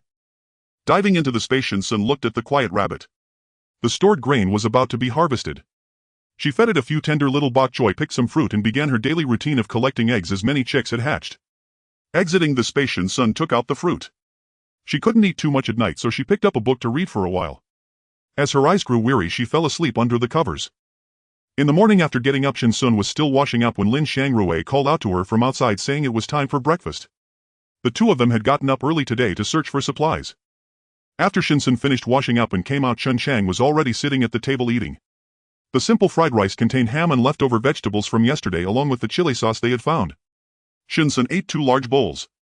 A hanging rope had been installed in the partition with several cotton jackets hanging from it. The stove was burning brightly, indicating that the clothes they had found yesterday were dried and ready to wear. Shen Xun returned to her room to put on clothes and change shoes. Although Lai Fu's mouth was covered in bits of meat, it was all blood and water, so Shen Xun forced it to wash its mouth again. As they stepped outside, they coincidentally ran into the two of them also coming out. Lin Xiangrui looked at Lai Fu and asked Shen Xun, "What have you been feeding it? It's growing so fast." Indeed, this time it was evident that Lai Fu had grown significantly larger than before. Shen Xun looked down at Lai Fu, still wearing the same cotton jacket from yesterday, but it seemed to be tighter around its body. "It's just growing and growing quickly as normal," Shen Xun laughed, noticing that Lai Fu had genuinely gained a noticeable size since yesterday. The three of them went downstairs together. Shen Xun found the bicycle she had hidden in the small room on the 3rd floor and brought it down. "Shen Xun, you're amazing. You even found this thing." Lin Xiangrui looked at the bicycle in disbelief. Everyone else was walking on the icy surface, but Shen Xun actually rode a bicycle. I was lucky yesterday and found it while browsing a mall, Shen Xun replied as Yu Jiangwo and the others approached from a distance. She hopped on the bicycle saying, Laifu, let's go. Laifu dashed behind the bicycle running with all its limbs. She's really walking a dog, Sun Jiahong remarked watching the duo vanish into the distance, still incredulous after hearing Yu Jiangwo's story yesterday. Isn't it too chaotic now? Will she be safe alone? Zhang Yuanchao expressed his concern recalling the dangerous group they had encountered before where they had paid a hefty price to escape. Chen Shang observed Shen Xun riding away on her bicycle and felt that Zhang Yuanchao's worries were unnecessary. Even if they encountered danger, Shen Xun would be fine. Shen Xun continually exceeded his expectations. Just when he thought she was already impressive, she surprised him by being even more remarkable. Without Shen Xun, Yu Jiangwo brought an additional person, this time a friend from Building E. The sun shone brightly, yet not a hint of warmth was felt and there was no sign of the melting snow. Shen Xun stopped her bicycle and opened the thermos to take a sip of ginger water. She had stockpiled enough supplies she could eat and drink for 3 lifetimes, but the experience of fighting mutated animals was something she lacked from her previous life. Shen Xun squatted down to look at Laifu, and indeed the coat he wore seemed to be at least one size too small. After changing Laifu into a new coat, Shen Xun leisurely rode her bicycle, going at a slow pace as if she were simply taking her dog out for a stroll after breakfast. Laifu was digging again, and as Shen Xun traveled a short distance she could see some people frozen to death on the road. She rode her bicycle to the alley from yesterday, hoping for a bit of luck to encounter a mutated animal, for that place was now like a cafeteria where they could fill their stomachs. Shen Xun did not possess the trait of being directionally challenged. Having walked this route yesterday, she already had a mental map. Laifu behaved relatively normally, and as Shen Xun slowed down she found the alley just as it had been yesterday, the traces of the fight buried beneath the wind and snow. Confirming there were no abnormalities and that these corpses had not been disturbed, Shen Xun leisurely rode her bicycle out of the city center. Even if there were mutated animals, the population density in the city center meant there shouldn't be many of them. Shen Xun pedaled her bicycle out of the city center, heading in a certain direction. After riding for over half an hour, Shen Xun got off her bicycle to push it. Most of the buildings here had collapsed, and with no structures to block the wind, her face had gone numb from the cold as she had been riding at high speed. As Shen Xun attempted to cross a railing while pushing her bicycle, Laifu bit down on her pant leg, dragging her in another direction. Lead the way, Shen Xun said as she mounted her bicycle, and Laifu sprinted across the ice with agile legs. After passing several collapsed buildings, Laifu led Shen Xun to an unfinished building. She stopped her bicycle in place, stepped on some rubble, and followed Laifu into the half-finished structure. The materials of this unfinished building were of good quality, remaining intact even after a month of exposure. The rubble was marked with frozen traces, and despite wearing non-slip shoes, Shen Xun still slipped twice. Crossing the rubble, Shen Xun jumped down. She should now be on the second floor of the unfinished building. The entire second floor was empty, with only dozens of pillars standing. The black puddles on the ground had already frozen into ice. Laifu, no longer excited like yesterday, grew closer to Shen Xun as they ventured further inside. Observing Laifu's reaction, Shen Xun had her handgun ready in her hand. She inexplicably felt as if something was watching her, sending chills down her spine. Cautiously approaching each pillar, she was wary of any potential threats hiding behind them, fearing she might not be able to dodge in time. Reaching the staircase on the second floor, Shen Xun looked at the bloodstains on the stairs. Long trails of blood dragged down from the upper floor, varying in color. Judging by the direction of the stains, it seemed someone had been dragged downstairs. The ground below was pitch black, and Shen Xun hesitated to descend, pulling out a strong flashlight from her bag. As she shone the light downwards, a dark figure quickly darted past the beam, moving swiftly. Laifu's body tensed in an attack stance, remaining tense. Shen Xun directed the flashlight further inside. The space was too vast, and that thing had hidden itself. The fleeting shadow had not allowed her to see what it was. Unable to deny that the creature had noticed her lurking somewhere below and waiting to deliver a fatal blow, Shen Xun tucked the flashlight away and ascended the stairs. On the 12th step, Shen Xun gripped her gun tightly, making her way upward. The third floor was better. Aside from the standing pillars, sunlight could still penetrate, barely allowing her to see. She had no idea how long the unfinished building had been vacant, but the plaster on the walls had turned black. The floor on the third level had much more yellowish-brown slime and crawling traces compared to the second floor. Shen Xun looked down at her feet. The slime had frozen to the ground, appearing quite disgusting. Laifu firmly bit down on Shen Xun's pant leg, stopping her from advancing further. Shen Xun remained alert, hiding behind a pillar with her gun already chambered. From the shadows of 6 or 7 pillars away, Shen Xun spotted a dark figure. She lightened her footsteps and moved closer to the shadow, widening her eyes and holding her breath. A python as thick as a water barrel coiled in the corner. Laifu pressed tightly against Shen Xun, and she could feel its fear. The python's tail occasionally thumped against the ground, its body swollen, revealing a human shape outline. A yellowish slime continuously oozed from its underside, covering its entire body. Coiled 5 or 6 times its massive head was the only visible feature. Shen Xun couldn't determine its full length. In the shadows, the python had already opened its eyes, silently watching Shen Xun. Laifu let out a low growl, and Shen Xun turned and ran, surprised to find that the python was already awake.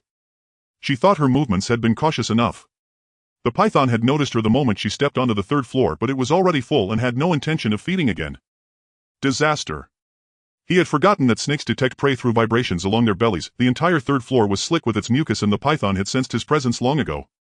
A grave miscalculation. The moment he saw it was a snake, he should have realized. The colossal serpentine had extended its forked tongue, two inky black tendrils tasting the air, catching Shen Xun's scent. Its massive body coiled and slithered between the pillars. Its ventral scales pressed tightly against the ground as it glided forward on the ice. Its speed surged like a predator unleashed. Shen Xun twisted her head to see the serpent's head drawing perilously near, its black tongue already brushing her shoulder. Shen Xun twisted her torso and rolled sideways, narrowly evading the lunging head. The python reared high, watching the tiny human before it as if savoring the hunt. Its black tongue flickered from its jaws. Sunlight danced across its scales, shimmering with iridescent hues and elegant obsidian radiance. Had it not been smeared with viscous ochre-brown slime, it might have been almost beautiful. Having pinpointed Shen Xun's location, the python glided toward her. Taking advantage of her distraction, Lai Fu leapt onto its back and sank his teeth deep, tearing away a chunk of flesh and swallowed it whole on the spot.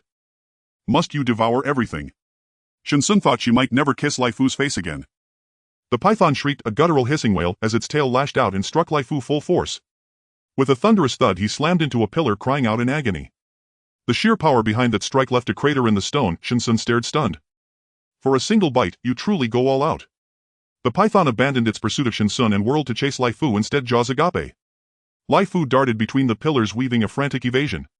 Shen Xun seized the moment to catch her breath. An alarm blared in her mind. Shen Xun rolled right, just in time. A golden serpent head rose high, gazing down upon her. Shen Xun met the golden python's gaze and nearly forgot there was another below. Two titans, now one black, one gold, the golden one vastly larger. Watching Lai Fu dart among the pillars, Shen Xun sprang to her feet and fled. The golden python, clearly unfed, gave chase with relentless fury. Lai Fu was marginally faster than the black python. He circled its head, vaulted onto its back and tore another hunk of flesh free, its throat rippling as it swallowed. The golden python's body was too long and unwieldy, attacking forward left its rear defenseless. Lai Fu struck, then vanished just as swiftly. Shen Xun watched awestruck at this masterful underhanded tactic. Hearing the black python's pained shrieks, the golden one flicked out its tongue, its vertical pupils locking onto Lai Fu. Shen Xun snatched a shattered cement block from beside the window and hurled it straight at the golden serpent. The python recoiled, tongue flickering, then fixed its gaze upon Shen Xun once more. Another chase began. Over 10 meters long, the golden python wound its body and tail around the four pillars, encircling Shen Xun within a living cage. She swapped her pistol for a dagger and drove it deep into the serpent's flank. Only the tip pierced its hide, but Shen Xun wrenched the blade sideways, carving a gash the length of her forearm across the golden python's body. Its massive head reared high, jaws gaping wide as it lunged down upon the trapped Shen Xun. She could even see the viridian venom dripping from its fangs. Her pistol was already leveled at its open maw. HSSSS. The golden python recoiled in pain, thrashing wildly and breaking its encirclement. Lai Fu bounded to Shen Xun's side, jaws still working as he chewed a strip of golden serpent flesh. The black python now lay motionless on the floor, drenched in blood, yet the instant it spilled it froze solid, pinning the beast immovably to the ground. Its head lifted weakly, retreat flickered in its eyes, but its wounds were already sealed by ice. It would not survive long. The golden python glided silently to its side. Its vertical pupils lingered for a heartbeat, then it lowered its head and struck, sinking its fangs precisely into the black python's vital spot. Life fled instantly. The golden python stretched its jaws impossibly wide and swallowed the black python whole.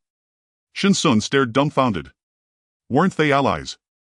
Lai Fu roared, his meal stolen, and charged. He clamped his jaws onto the black python's tail end. A brutal tug-of-war ensued until the corpse snapped cleanly in two.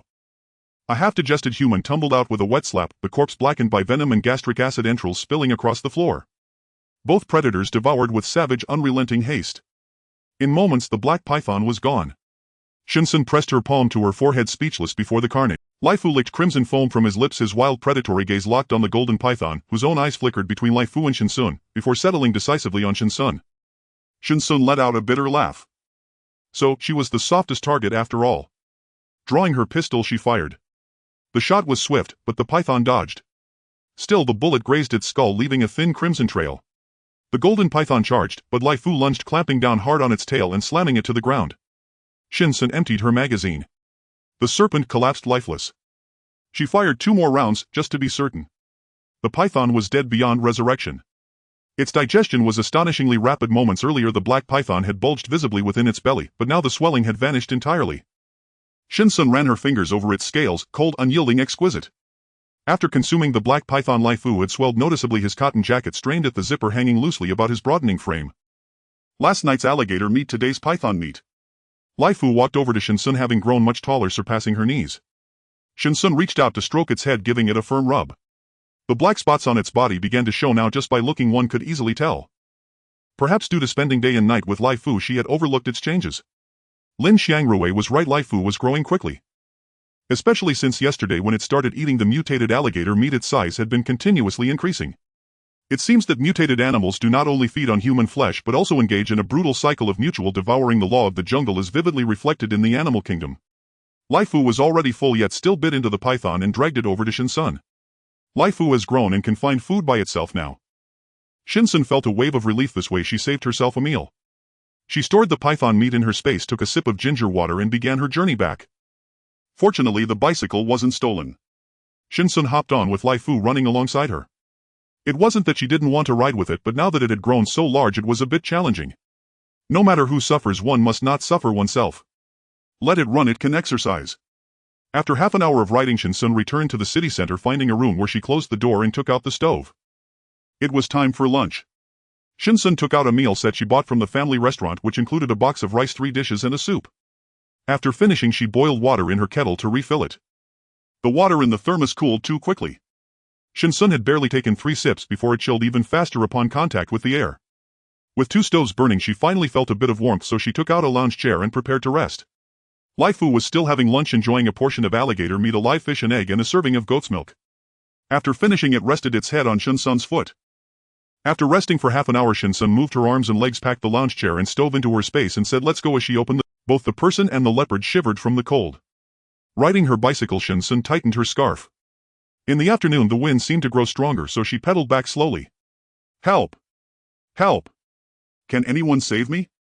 A man rushed to the roadside wearing a thin jacket, his face frozen and bluish. Shen Xun rode past him with Lai Fu closely following. "So cold. Can anyone save me?" The man looked at Shen Xun's receding figure in despair. There was still some distance to Tianfu. Shen Xun noticed many people by the roadside dragging makeshift wooden boards piled high with dismantled wooden furniture. It seemed they were meant for firewood to keep warm. Shen Xun weaved through them on her bicycle. Upon reaching Building F of Tianfu, she spotted a few acquaintances, Huang Weiguo, Lin Xiangrui and someone she didn't recognize. Hi, Shen Xun greeted as she dismounted and pushed her bicycle over to the 3. It was still the makeshift wooden board Lin Xiangrui had mentioned yesterday, now piled with various supplies, rice, some closed boxes and dismantled furniture. Shen Xun had little interest in these things. Huang Weiguo noticed Shen Xun returning empty-handed and remarked, "Shen Xun, we need to go out again this afternoon to find supplies. Do you want to join us?" No. I still have a bit of supplies that can last for 2 days. "I'll go in 2 days," Shen Xun said, lifting her bicycle and heading upstairs to hide it, beginning her ascent. "There aren't enough supplies for everyone, yet you keep a dog. Don't you see the situation? If you don't hurry to find supplies, you're out walking a dog." The man spoke with disdain. Lin Xiangrui, seeing that he was a friend of Yu Jiangwo, kindly reminded him, "I advise you not to say those things in front of Shen Xun." The man shot Lin Xiangrui a more sarcastic look, as if Lin Xiangrui had stripped naked in front of everyone. Lin Xiangrui was familiar with what that look meant. It made him tremble all over. Initially, when he was with Chen Chang, everyone around him had looked at him with such eyes. Huang Weiguo said nothing. He too struggled to accept the relationship between Lin Xiangrui and Chen Chang. How could 2 grown men be in such a relationship? He had been biased from the start, and Yu Jiangwo had never mentioned Chen Chang's wife to them. Lin Xiangrui said nothing, suppressing his displeasure. With everything so chaotic, he still had to look for supplies with them. While one cannot avoid the gazes of others, there is no need to care too much. After all, life is one's own, and living it the way one desires is enough. The image of Shen Xun involuntarily floated in his mind. After knowing her for over a month, she had always been that kind of person, carefree and at ease. Wasn't it because of this quality that he liked Chen Chang? He was responsible and able to bear responsibilities. Remembering his loved one, Lin Xiangrui seemed to feel less miserable. After sorting out the supplies, he carried them upstairs bit by bit. Shen Xun opened the door and plugged in the heat. Both stoves were brought out, and as the underfloor heating was turned on, the icy air in the room was gradually dispelled. Shen Xun closed the door, curling up in this small haven. He took out a reclining chair and a small table, removed his coat and set out fresh fruits along with spicy marinated snacks, including chicken feet, duck necks, chicken thighs and some kelp and side dishes. He also opened a portion of spicy rabbit meat paired with a cup of warm lemon water and began to binge-watch dramas on his tablet. Lai Fu sniffed at these spicy dishes, which were not to his liking. Shen Xun cut the snake meat into pieces, cracked 3 eggs into it and heated it on the stove. The well-cooked snake meat was coated in egg and Lai Fu waited eagerly as the fragrant aroma wafted through the air. Shen Xun poured the snake meat into Lai Fu's bowl. With the exotic snake meat he had been yearning for along with the beloved eggs, Lai Fu savored the rare delicacy in small bites. Shen Xun did not speed up the playback, simply lounging in the chair as the afternoon passed. The spicy and flavorful rabbit meat left him craving more, prompting him to open another package. This food was perfect for watching dramas, simply delightful. After finishing his snacks and fruits, Shen Xun watched 2 more episodes until the sky darkened and the iron door was knocked on, signaling that Lin Shangrui and the others had finished their tasks. Shen Xun put on fluffy slippers and wrapped himself in a long padded coat that reached his knees. With a warm hat snug on his head, he stepped through the door, entering a completely different world. He pulled out 2 heads of cabbage from the vegetable garden. Although these vegetables had been frozen, they could still be kept fresh for a long time due to the weather. With a bag of chicken wings and cola, Shen Xun wanted to eat cola chicken wings today. Bringing his own ingredients, he opened the door and placed them on the table in the compartment, saying, "I want to eat cola chicken wings." "Okay," Lin Shangrui replied, defrosting and cleaning the chicken wings. Shen Xun watched intently as Lin Shangrui explained, "Actually, cooking is quite simple. If you learn one stir-frying method for a dish, you can apply it to many others." Shen Xun listened as if it were an esoteric lesson while Lin Shangrui continued to provide explanations. During the simmering phase, Chen Chang also came out, his palms covered in black soot, clearly from tending to the charcoal fire. Shen Xun glanced inside, seeing a pile of stacked wood in the corner. Lin Shangrui poured hot water for Chen Chang to wash his hands and Shen Xun followed suit, his hands still lingering with the scent of spicy. On a small round wooden table was a pot of steaming white rice porridge, garlic cabbage, cola chicken wings, spicy stir-fried octopus legs and steamed buns made by Lin Shangrui using flour. The 3 of them were now acutely aware of how hard it was to come by food, and after eating their fill they were all satisfied. Shen Xun bid farewell to the 2 while Chen Chang took the stove inside. With heating underfloor warmth and 2 stoves even in temperatures plummeting below -60, Shen Xun felt exceptionally warm. After boiling some water, he realized he had been stared at by a pair of eyes for quite a while. "I'm sorry, I was just too hungry earlier. I promise I'll feed you first next time." Lai Fu looked at Shen Xun with a pair of pleading eyes. Lin Shangrui knocked on the door calling for dinner and Shen Xun lost himself in the moment while Lai Fu remained hungry. Shen Xun took out chunks of alligator meat and snake meat from storage, added 2 beautiful fish oils, cracked 2 eggs on top and heated it on the stove. After Lai Fu finished eating, Shen Xun also took a shower, brushed Lai Fu's teeth, warmed up the electric blanket and put away one stove while Lai Fu nestled down at Shen Xun's feet to sleep. At night, screams echoed from various corners of the city, but soon everything fell silent again. In the morning, Shen Xun got up and Lin Shangrui had already prepared breakfast. They had left a portion for Shen Xun after eating. When Shen Xun opened the door, he saw the steamed buns on the small table along with a portion of stir-fried cabbage and spicy meat. He heated the food in the microwave and finished the buns dipped in chili sauce along with some cabbage. Lai Fu squatted by the door looking at Shen Xun with a helpless expression. His master only cared about eating and didn't love him anymore. He remembered how his master used to prepare many delicious meals for him every day. Shen Xun looked at Lai Fu standing by the door choking as he drank some water. "Lai Fu, come here." Lai Fu slowly walked over to Shen Xun. Shen Xun took out 2 large pieces of snake meat, a live fish and fresh shrimp. "Quick, eat up." Lai Fu looked at Shen Xun and then at the bowl, realizing he was no longer loved as his favorite eggs were missing. He remembered that there used to be an egg in every meal. Shen Xun looked into the bowl and realized he had forgotten to add an egg. He took an egg from storage, saying, "Be good, eat quickly." With delicious food before him, Lai Fu buried his head in the feast. Shen Xun bent down to watch Lai Fu, then stood up and gestured. Lai Fu had grown a lot since. "Come here." Shen Xun took out a ruler from storage measuring 2 meters high on the wall. Lai Fu came over and Shen Xun caught him standing against the wall, marking a notch with a pen where Lai Fu stood. Shen Xun went downstairs and pushed out his bicycle. Today he would take a different route, but before that he needed to visit that alley first. "You're up," Lin Shangrui said, rubbing his hands. His woolen gloves were somewhat worn out. Shen Xun responded with a big smile, "The buns are delicious. Did you make the chili sauce yourself?" Lin Shangrui nodded. The chili pepper eaten in the morning contained bits of seafood and Shen Xun knew it must have been made by Lin Shangrui himself. "Are you going to walk the dog today?" Lin Shangrui observed the heavily bundled Lai Fu. Shen Xun had dressed him in a padded coat with a hat on his head, leaving only his forepaws exposed. "Yes, I went to a great place yesterday that Lai Fu also enjoyed. Today I plan to check out some other spots." Shen Xun spoke the truth. She had indeed found a good place yesterday. Lai Fu certainly liked it. It was all his favorite food. Chen Chang and Sun Jiahong returned with supplies. Today's haul seemed even less than yesterday's, and Yu Jiangwo cast a glance at Lai Fu. It seemed that Shen Xun was going to walk the dog again today. Sun Jiahong was unsure of Shen Xun's thoughts, but she handed Shen Xun a bag of well-packaged rice weighing about 10 pounds. She was the only woman in the team and was aware of the harsh lives many women faced outside. Seeing Shen Xun's innocent demeanor, she couldn't help but care a little more. Shen Xun looked at the rice she had stuffed into her bicycle basket. She found it hard to refuse supplies that were offered to her. If it was free, why not take it? Sun Jiahong invited her to go out to find supplies together tomorrow. Shen Xun nodded in agreement. After the water receded, she had been walking the dog and had not searched for supplies. If she hadn't gone out to look, she would have had food at home. They would surely suspect her. Shen Xun bid farewell to Sun Jiahong and rode her bicycle away with Lai Fu happily trotting behind her. She first went to that alley which remained unchanged as before. Upon returning to Tianfu, Shen Xun headed in the opposite direction. Chen Chang watched as a person and a dog whizzed past him. Zhang Yuanchao also looked toward Shen Xun, saying being carefree is quite good. Among us, she's the only one still able to enjoy herself in such times.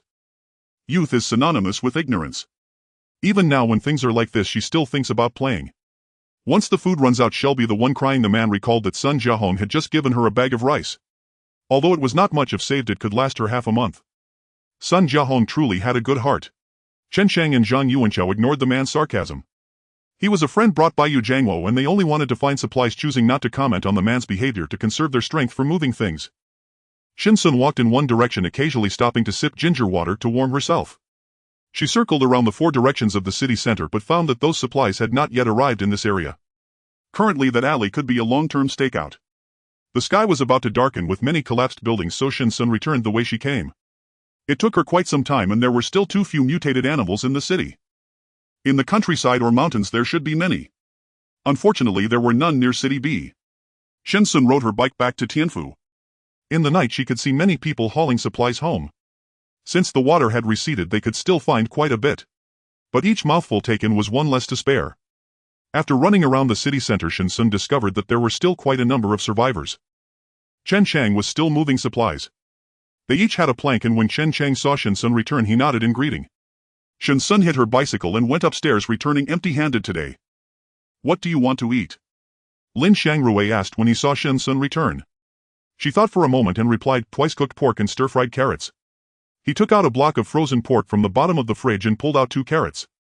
After handing them to Lin Xiangrui, Shen Xun prepared Leifa's meal first.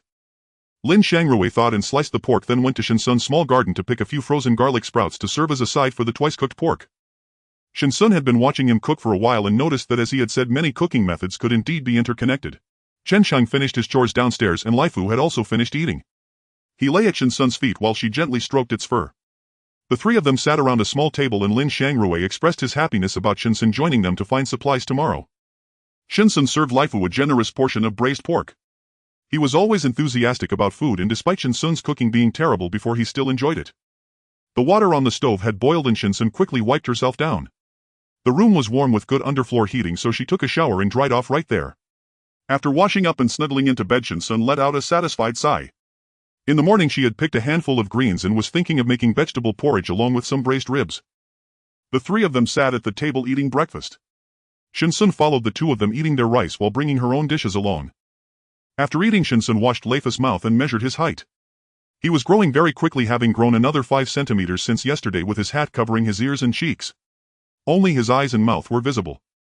He had changed into a fitted padded coat that concealed the dark spots showing on his body. Ready for departure, Lai Fu followed Shen Xun downstairs. They all waited downstairs. Supplies were becoming harder to find and today everyone planned to go to farther locations. Shen Xun pushed her bicycle forward with Lai Fu standing by her feet. Lin Xiangrui spotted Shen Xun coming downstairs and waved at her in the crowd. "Shen Xun, over here." Only then did Shen Xun notice a considerable number of people gathered at the foot of Tianfu Tower, each building having its own crowd, apparently also out to gather supplies. Shen Xun walked to Lin Xiangrui's side with her bicycle and opened her thermos to take a sip of ginger water. After waiting for 2 minutes, Sun Jiahong and Zhang Yuanchao arrived, but they were accompanied by a woman and Sun Jiahong greeted her friends. The woman was wrapped in a large cotton coat, her petite figure snugly fitting within it. "This is my wife Chen Hui." Zhang Yuanchao introduced Chen Hui to the 3 who evidently knew Sun Jiahong. Chen Hui greeted the group while Shen Xun squatted down to check Lai Fu's teeth. Noticing Shen Xun's attention, Lai Fu nudged her thigh with his head having grown significantly taller. Shen Xun played games with him while Chen Hui awkwardly retracted her smile, receiving only a response from Lin Xiangrui. Lin Xiangrui felt awkward too. Chen Chang could not speak and Shen Xun only showed emotions during meals or while hunting. After another 2 minutes, Yu Jiangwo arrived bringing along Huang Weigua and a friend as well as 3 women. Recently resources in the surrounding area had been depleted and today they planned to search further afield. With more people they could find more. Inspired by Chen Chang and Lin Xiangrui, the group brought their wives along, otherwise if just one of them went out to gather supplies there would be so many mouths to feed at home. Shen Xun was still playing a game of chase with Lai Fu in the snow, forming a snowball and throwing it at Lai Fu, who dodged swiftly. Shen Xun. Yu Jiangwo called out to her. The group of 12 6 men and 6 women were bundled up like dumplings while Shen Xun, dressed in cold-proof attire and a windbreaker, found it easier to move. Yu Jiangwo introduced the group and Shen Xun recognized one of the additional men, Luo Wanchuan, whom she had seen twice. He had also brought his wife along. The group stepped in place to warm up a bit. Yu Jiangwo mapped out a route and they set off along it. Shen Xun rode her bicycle beside them, observing the collapsed buildings, the first and second floors buried beneath the ice. After a while, Lai Fu went to dig in the ice again. Lin Shangrui watched curiously, asking, "What is it doing?" Lai Fu had already dug several holes along the way. "You can go take a look," Shen Xun said as she rode unsteadily. Lin Shangrui was about to walk towards Lai Fu when Chen Chang grabbed his hand, saying, "Don't go." Shen Xun smiled at Chen Chang as if he had seen it before. The holes Lai Fu dug were resting places for the dead. Beneath this layer of ice, many people had been buried that night.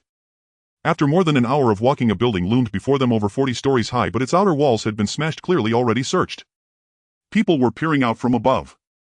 Yu Jiangwo called for everyone to keep moving since this building was already occupied. Searching it again would likely lead to conflict.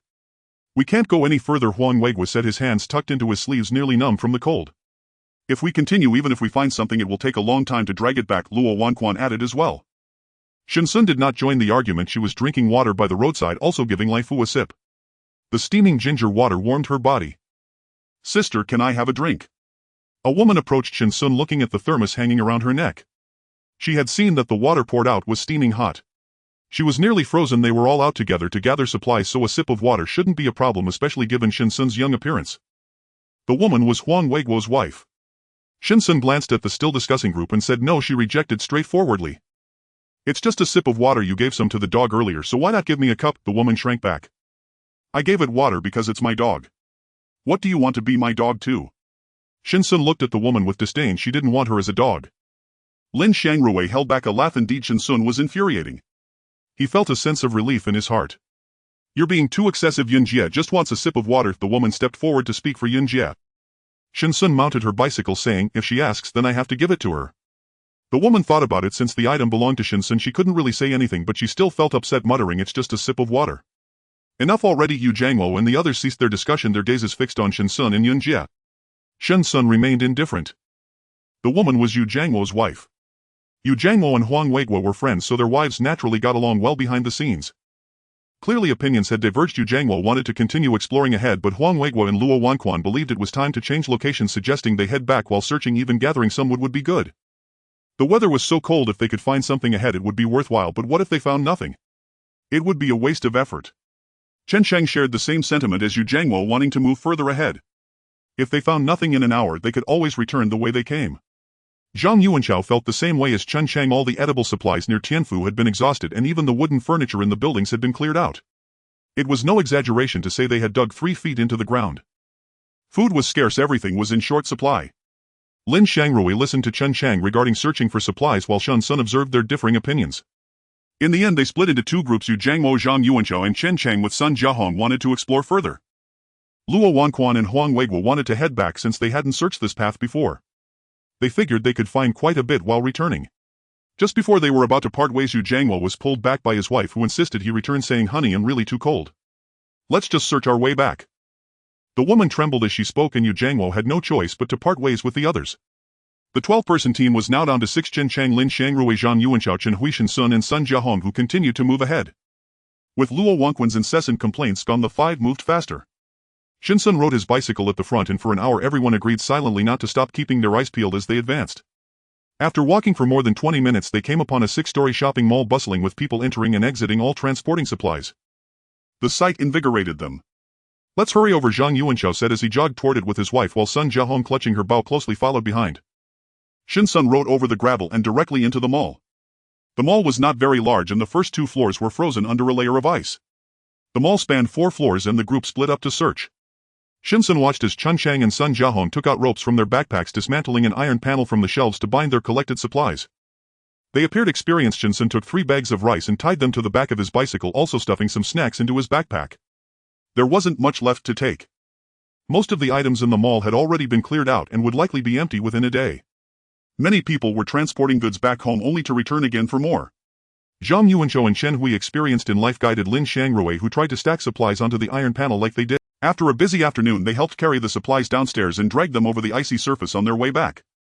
Shen Xun had 3 bags of rice tied to the back of his bicycle with more in the basket. Lai Fu also carried 2 bags and the group retraced their steps. It took them 2.5 hours to come, but now with their haul they hadn't moved quickly at all. An hour passed and they hadn't even covered half the distance. The group squatted by the roadside to rest. Shen Xun opened his thermos to sip ginger water and took out a pair of plush gloves resembling tiger claws seemingly retrieved from his backpack, but in reality they were smuggled from another dimension. As he put on the gloves, his stiff fingers gradually regained feeling. The group pulled the iron panel, working hard enough to break a sweat and warm themselves. "Big brother, could you spare me some food?" A woman rushed out from a nearby house, her bare hands covered in frostbite and injury. Shen Xun looked at her hands and feared they were beyond saving. The woman smiled, but her cracked lips showed traces of blood which she unconsciously licked. Zhang Yuanchao's expression turned complicated for a moment. "Stay away from my man. What are you thinking at a time like this? If you're able-bodied, go find food." Chen Hui scolded her harshly, using the most offensive words. Tears streamed from the woman's eyes at the scolding, but they quickly froze on her face. Realizing this, she reached to wipe them away, but her face had already suffered frostbite. She shifted her focus to Chen Chang but was intimidated by Lin Xiangrui. Looking at Sun Jiahong, who averted her gaze, the woman moved closer to Shen Xun. Throughout it all, Shen Xun had not given her a single glance. He closed the thermos lid and before the woman could speak simply uttered a single word: "Get lost." Despair struck the woman as she knelt on the ground. She hadn't eaten in 2 days and her previous companions had gone out to find food, yet none of them returned. She had been abandoned. "Run! Get out of the way!" A group of more than 10 people rushed out from a collapsed building, each face filled with terror. 2 of them rushed by the group shouting, "There's a monster! Run!" Shen Xun immediately became alert. Zhang Yuanchao and Chen Chang exchanged glances and grabbed the rope to run. They had no idea what was chasing the others, but judging by their terrified expressions it seemed genuine.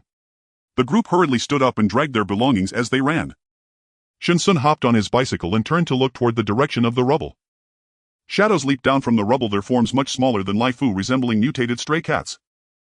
Lai Fu seemed restless. "Lai Fu, keep up," Shen Xun urged, fearing it would run back. There were too many people around and they couldn't act yet. Moreover, there were quite a number of mutated cats. In just this short time, Shen Xun had already spotted more than 20. Each of them was incredibly fast, appearing only as a blur of black shadows when they ran. "Ah, help!" It hurt so much a few people heard the screams and turned to look. It was the same woman from earlier, pinned to the ground, her clothes torn into shreds. The sharp claws of the mutated cats scratched at the woman's body, blood splattering and quickly freezing into ice. The cats opened their mouths to bite at her exposed head and face. With their sharp teeth they bit into the woman's scalp, pulling away a clump of black hair, swallowing it whole. The woman let out a more agonizing scream. A dozen mutated cats were gnawing on the woman as if toying with their prey, not delivering a fatal blow but relishing in her screams as they feasted. Lin Xiangrui was so frightened by the scene before him that his legs went weak. Chen Chang pulled him by the hand, saying, "Run quickly," his voice trembling. Zhang Yuanchao snapped back to reality and ran with Chen Hui carrying their belongings. The few of them seemed to unleash boundless strength, not looking back. Several mutated cats didn't eat but chased after them. Shen Xun turned her head to see several mutated cats large enough to nearly match Lai Fu's size closing in. Another 2 people lagging behind were tackled to the ground, screams echoing behind them, sending chills down their spines. The mutated cats were devouring the fallen prey. Shen Xun kept running, glancing back to see that the woman had been completely devoured, leaving only a bloodied skeleton lying desolately on the road as the mutated cats pursued. In an instant another person behind was tackled to the ground. A man frantically grabbed anything off the ground to throw at the approaching mutated cats, hitting 2 of them who quickly got back up. The man clutched his wounded stomach and resumed running, but how could he outrun the mutated cats? As they closed in on him, he seized the clothing of the woman in front, pulling her back with all his might. Instantly the mutated cats pounced on her, tearing into her. "Ah, ah, ah. Help, help." The woman's eyes filled with despair as she looked at the man's back. With the immediate danger behind him, the man quickened his pace to escape. Chen Chang observed the chaos, noting how several people were sacrificed by their companions as stepping stones. He firmly grasped Lin Xiangruo's hand and the 2 ran as if facing death. Cats, when capturing prey, often playfully let them escape for a while. Suddenly 4 or 5 large mutated cats darted out from the alley, blocking the escape route for the prey. They had played enough, it was time to feed. Shen Xun slammed to a halt as right in front of her was a mutated cat nearly the same size as Lai Fu. The people in the other 2 alleys were also forced back by the appearing mutated cats. Suddenly over 20 people found themselves trapped in a circle. Lai Fu stood protectively in front of Shen Xun, baring its teeth and growling. At that moment the mutated cat in front of Shen Xun took 2 steps back, its eyes warily watching Lai Fu. Hubby Chen Hui held Zhang Yuanchao tightly. Sun Jiahong had already knocked an arrow ready to strike. Shen Xun took out a broadsword from her backpack, causing Sun Jiahong to steal a few more glances. There was no chance to run anymore. In that moment everyone began gathering any available weapons from the ground, even a stick could suffice. Among the rubble of the collapsed buildings there were plenty of steel bars, one for each person. The mutated cats circled the perimeter as if deciding which one to eat first. A pungent odor filled the air, someone had wet themselves. The urine was instantly frozen, and as the wind blew the man trembled even more. He no longer needed the mutated cats to act, he could freeze himself to death. As time passed the mutated cats showed no rush to act, but the man who had wet himself went mad. He began stripping off his clothes in the crowd one piece at a time until he stood completely naked. So thirsty, so hot, I'm so hot. His face turned red and the exposed skin glowed a similar hue. He wore a smile, but those around him felt only terror. In extreme cold heat surged, everyone knew the man was about to die. The man dashed out of the crowd and collapsed to the ground, his skin pressed against the ice surface. As he tried to rise, a tearing sound echoed and the skin on his legs and abdomen that had touched the ice was ripped away. Screams erupted from the crowd and fear spread. Flesh stained by blood froze instantly in the cold air. A dozen mutated cats rushed forward to tear at the man, the sounds of gnawing and swallowing sending chills down spines. The mutated cats didn't continue to wait, they pounced all at once. Chen Chang raised the steel bar in his hand and struck, knocking one of the charging mutated cats to the ground, leaving it gasping for breath. Shen Xun struck down with her broadsword, one blow for each cat, while Lai Fu pinned the oncoming mutated cat down, sinking its teeth into its neck. The cat was torn in half under Lai Fu's jaws. Don't eat it. Shen Xun stared at this wayward child, Lai Fu licking blood from his lips, then gulping down the mutated cat whole with a soft gurgle. Shen Xun fell silent. Lai Fu trotted over, clutching the remaining half of the mutated cat in his jaws, hoping Shen Xun would stow it away as he had done before. Lin Shangrui raised the steel rebar and swung it down with all his might, knocking one mutated cat unconscious. Of the original 20-odd, only a dozen remained. For a moment confidence flickered back among the crowd. Moo! A large orange mutated cat emerged from the shadows, slightly bigger than Lai Fu, and sank its fangs into the neck of a smaller feline, swallowing it in one gurgle. After devouring the small cat, it lunged straight for Lai Fu, its powerful limbs striking the ground with thunderous force, sending the crowd scattering in panic. Shen Xun, watch out! Sun Jiahong spotted the giant cat's target and loosed an arrow from her bow. The beast dodged with uncanny agility, emitting a guttural rasping snarl from its throat. The remaining mutated cats launched frenzied assaults. The giant cat bolted past Shen Xun and charged directly at Lai Fu behind him. Mutated beasts preyed upon one another, and it had long marked Lai Fu as prey. To it, Lai Fu's flesh held far greater allure than any human's. Yet the same was true in reverse. To Lai Fu, the giant cat was a feast. Lai Fu opened his jaws and met the charge head-on. Two feline predators locked in combat, only blurs remained visible as they tumbled across the ice, leaving tufts of white and orange fur clinging in sticky clumps to the frozen surface. Blood began to stain the ice. Lai Fu's cap was torn off by the mutated cat's claws and deep gashes slashed across his padded coat. The giant cat's body was lacerated everywhere. Lai Fu clamped his jaws unrelentingly onto its throat, each tremor met with a deeper, fiercer bite, until the beast lay utterly still. Lai Fu threw back his head and roared, a sound so primal it froze every mutated cat mid-motion. One by one they retreated. Within seconds not a single mutated cat remained in sight, except those already unconscious on the ground. Lin Shangrui remained stunned by that roar. This was no dog's bark, it was unmistakably the cry of a cheetah. He recalled never having heard Lai Fu utter a single sound before, and Shen Xun had never once confirmed Lai Fu was a dog. Lin Shangrui had speculated wildly about breeds, yet the truth proved even more astonishing than his wildest guesses. Lai Fu carried the carcass of the defeated mutated cat to Shen Xun's feet, the spoils of his hunt. His cap, shattered during the battle, revealed features unmistakably alien to both dogs and cats. It's a leopard, kill it now. Panic erupted anew. The boldest among them tightened their grips on rusted rebar, ready to strike the moment Lai Fu stirred. Shen Xun. Lin Shangrui stared at the crimson blood glistening on Lai Fu's muzzle and hesitated to step forward. You should go first, Shen Xun murmured, wiping his horizontal blade as several men closed in, rebar raised. Zhang Yuanchao dragged the iron sheet away with his wife. Chen Cheng cast one last glance at the polished gleam of Shen Xun's blade. He wasn't worried about Shen Xun. He feared them. They'd barely survived, and now rushed headlong toward death. What do you think you're doing? Just now it slaughtered the monster's leader. Sun Jiahong trained her arrow on the Mavra mine, still reeling from the revelation that Shen Xun's dog was in fact a leopard. But what madness unfolded now? Humph, you're novices at this, aren't you? I've faced this horror half a dozen times already. No animal left alive is normal anymore. Move aside now, or I'll kill you too. Right, we've seen it happen repeatedly. Every beast has turned monstrous. They devour human flesh. Kill it now, or suffer its kind forever. You go too. Shen Xun pulled Sun Jiahong close and pointed toward the bicycle behind them. Sun Jiahong suddenly remembered the bicycle. It could outrun any pair of legs. Staying would only burden him. All right, I'll go first. Be careful. Sun Jiahong dragged the corrugated iron sheet away. Sensing hostility, Lai Fu tensed beside Shen Xun. Shen Xun picked up the carcass of the mutated cat and placed it atop the wicker basket. She's trying to flee. Several men encircled Shen Xun and Lai Fu with rebar. Outside the circle, others scrambled to snatch fallen morsels of cat meat. Shen Xun's gaze hardened. So that's it. Lai Fu coiled low, muscles taut, waiting only for Shen Xun's command. Kill it. I've never tasted leopard meat before. Greedy eyes raked over Lai Fu's form. As for Shen Xun, the master, they didn't spare him a second glance. Two men pinned Shen Xun in place while the rest leveled weapons at Lai Fu. After all, he was a large, ferocious wild beast, still young perhaps, but his savage fury had been plain for all to witness. Strike now, don't dawdle. One man rubbed his arms, his sleeve had torn clean off and the cold bit deep. Lai Fu, tear them apart. Shen Xun's voice was calm, almost detached, as his horizontal blade flashed forward, severing the heads of the two men who'd seized him. Blood erupted in crimson arcs, then instantly congealed. Lai Fu surged forward with startling strength, sinking his teeth into one attacker before darting clear of the encircling mob. Shen Xun was momentarily speechless. There it was again, your old trick. Can't we just confront each other, heathen, for once? After Lai Fu broke free from the encirclement, the group stared at their fallen comrade, astounded. This woman had killed two people in the blink of an eye. The one collecting cat meat stopped what he was doing and quickly ran away. They couldn't catch up to Lai Fu, but they could certainly catch the woman in front of them. It was just that those two fools hadn't paid attention, allowing her to get away. Now they were on guard. With so many of them, how could they not deal with one woman? Sister, if you hand it over to us, we'll let you go, the man said, shaken by Shen Xun's earlier ferocity. But with so many of them, surely Shen Xun would be afraid. You talk too much, Shen Xun said, charging forward with her knife. Those who harbored murderous intent toward her were better off dead. Only their demise would give her peace of mind. The man swung a steel bar toward Shen Xun's head. As the bar sliced through the air, Shen Xun could hear its whistling.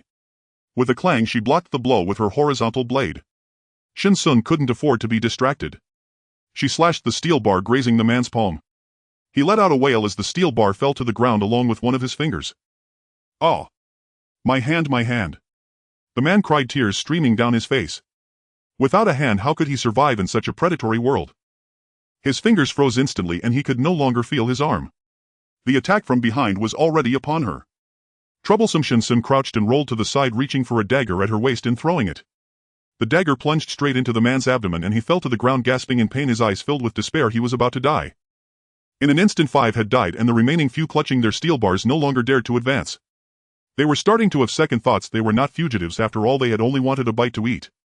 One among them dropped his steel bar and tried to flee. Lai Fu dashed forward, tackling him to the ground, delivering a fatal bite. The others scattered in panic. Lai Fu chased after them. After Shen Xun commanded, Lai Fu was already in pursuit. It was fast, catching up and knocking the person down. Shen Xun followed up with a finishing blow, then it chased after the next one. I beg you, don't kill me. I was just momentarily bewitched. The man wept, tears and snot staining his face, one hand clutching the wound in his abdomen.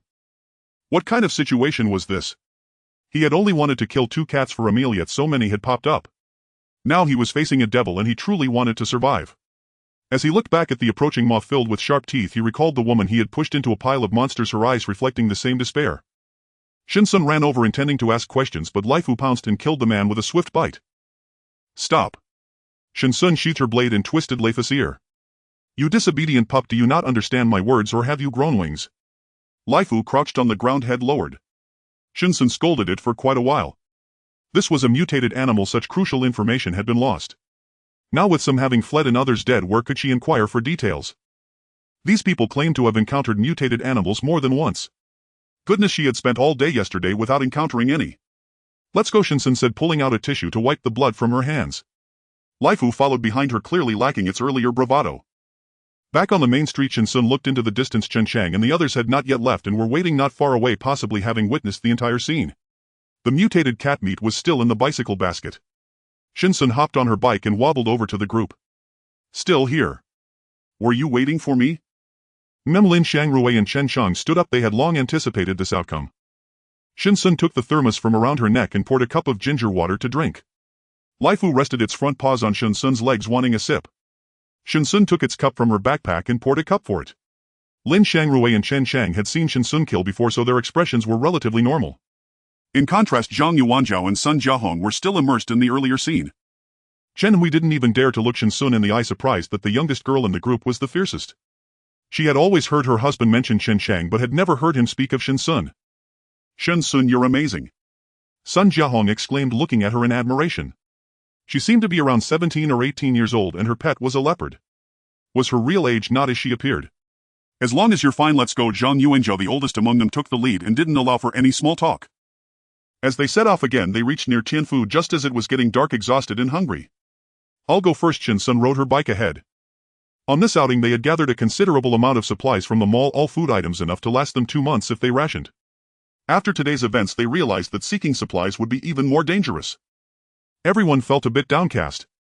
"Let's go," Lin Xiangrui said, feeling very hungry as he dragged his belongings along with Chen Chang. "Sai, what's going on now?" Chen Hui spoke with a hint of fear in her tone. Today was her first time out looking for supplies. Had her husband been enduring these dangers every time?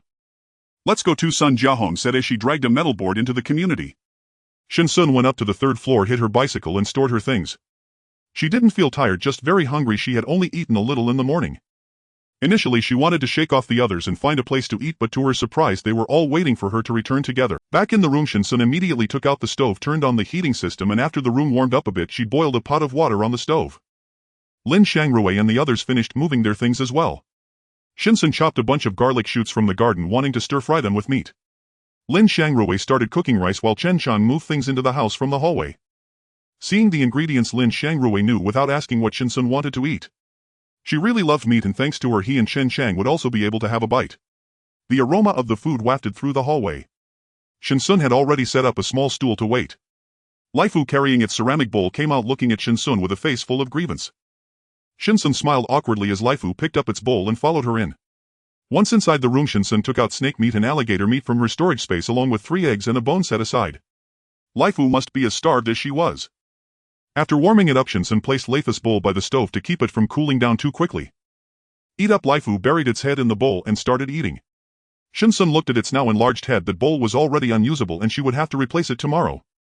"Dinner's ready," Lin Xiangrui's voice echoed in the hallway. Shen Xun turned down the stove that had boiled the water a bit so it would still be hot after dinner. The 3 of them were starving, and in the warm glow of the burning stove they sat at the small table feasting. "Delicious," Shen Xun said, rubbing her full belly. Lin Xiangrui's cooking truly was quite good. The room was exceptionally warm. Shen Xun poured the boiled hot water into a basin. It had been several days since she had a proper bath, only managing to wipe down a bit. The electric blanket was also warm. Shen Xun washed up and lay on the bed while Laifu slept in its nest by the stove, its snoring audible. In the morning Shen Xun woke up from the cold. The temperature had dropped again, nearing -70 degrees. The stove had gone out, but fortunately the heating and underfloor heating were still running and Laifu was sleeping on the floor. Shen Xun reignited the stove, then stopped burning charcoal and switched to coal. Coal burns much longer than charcoal, but the smell can be toxic if inhaled too much, so Shen Xun opened the window for ventilation.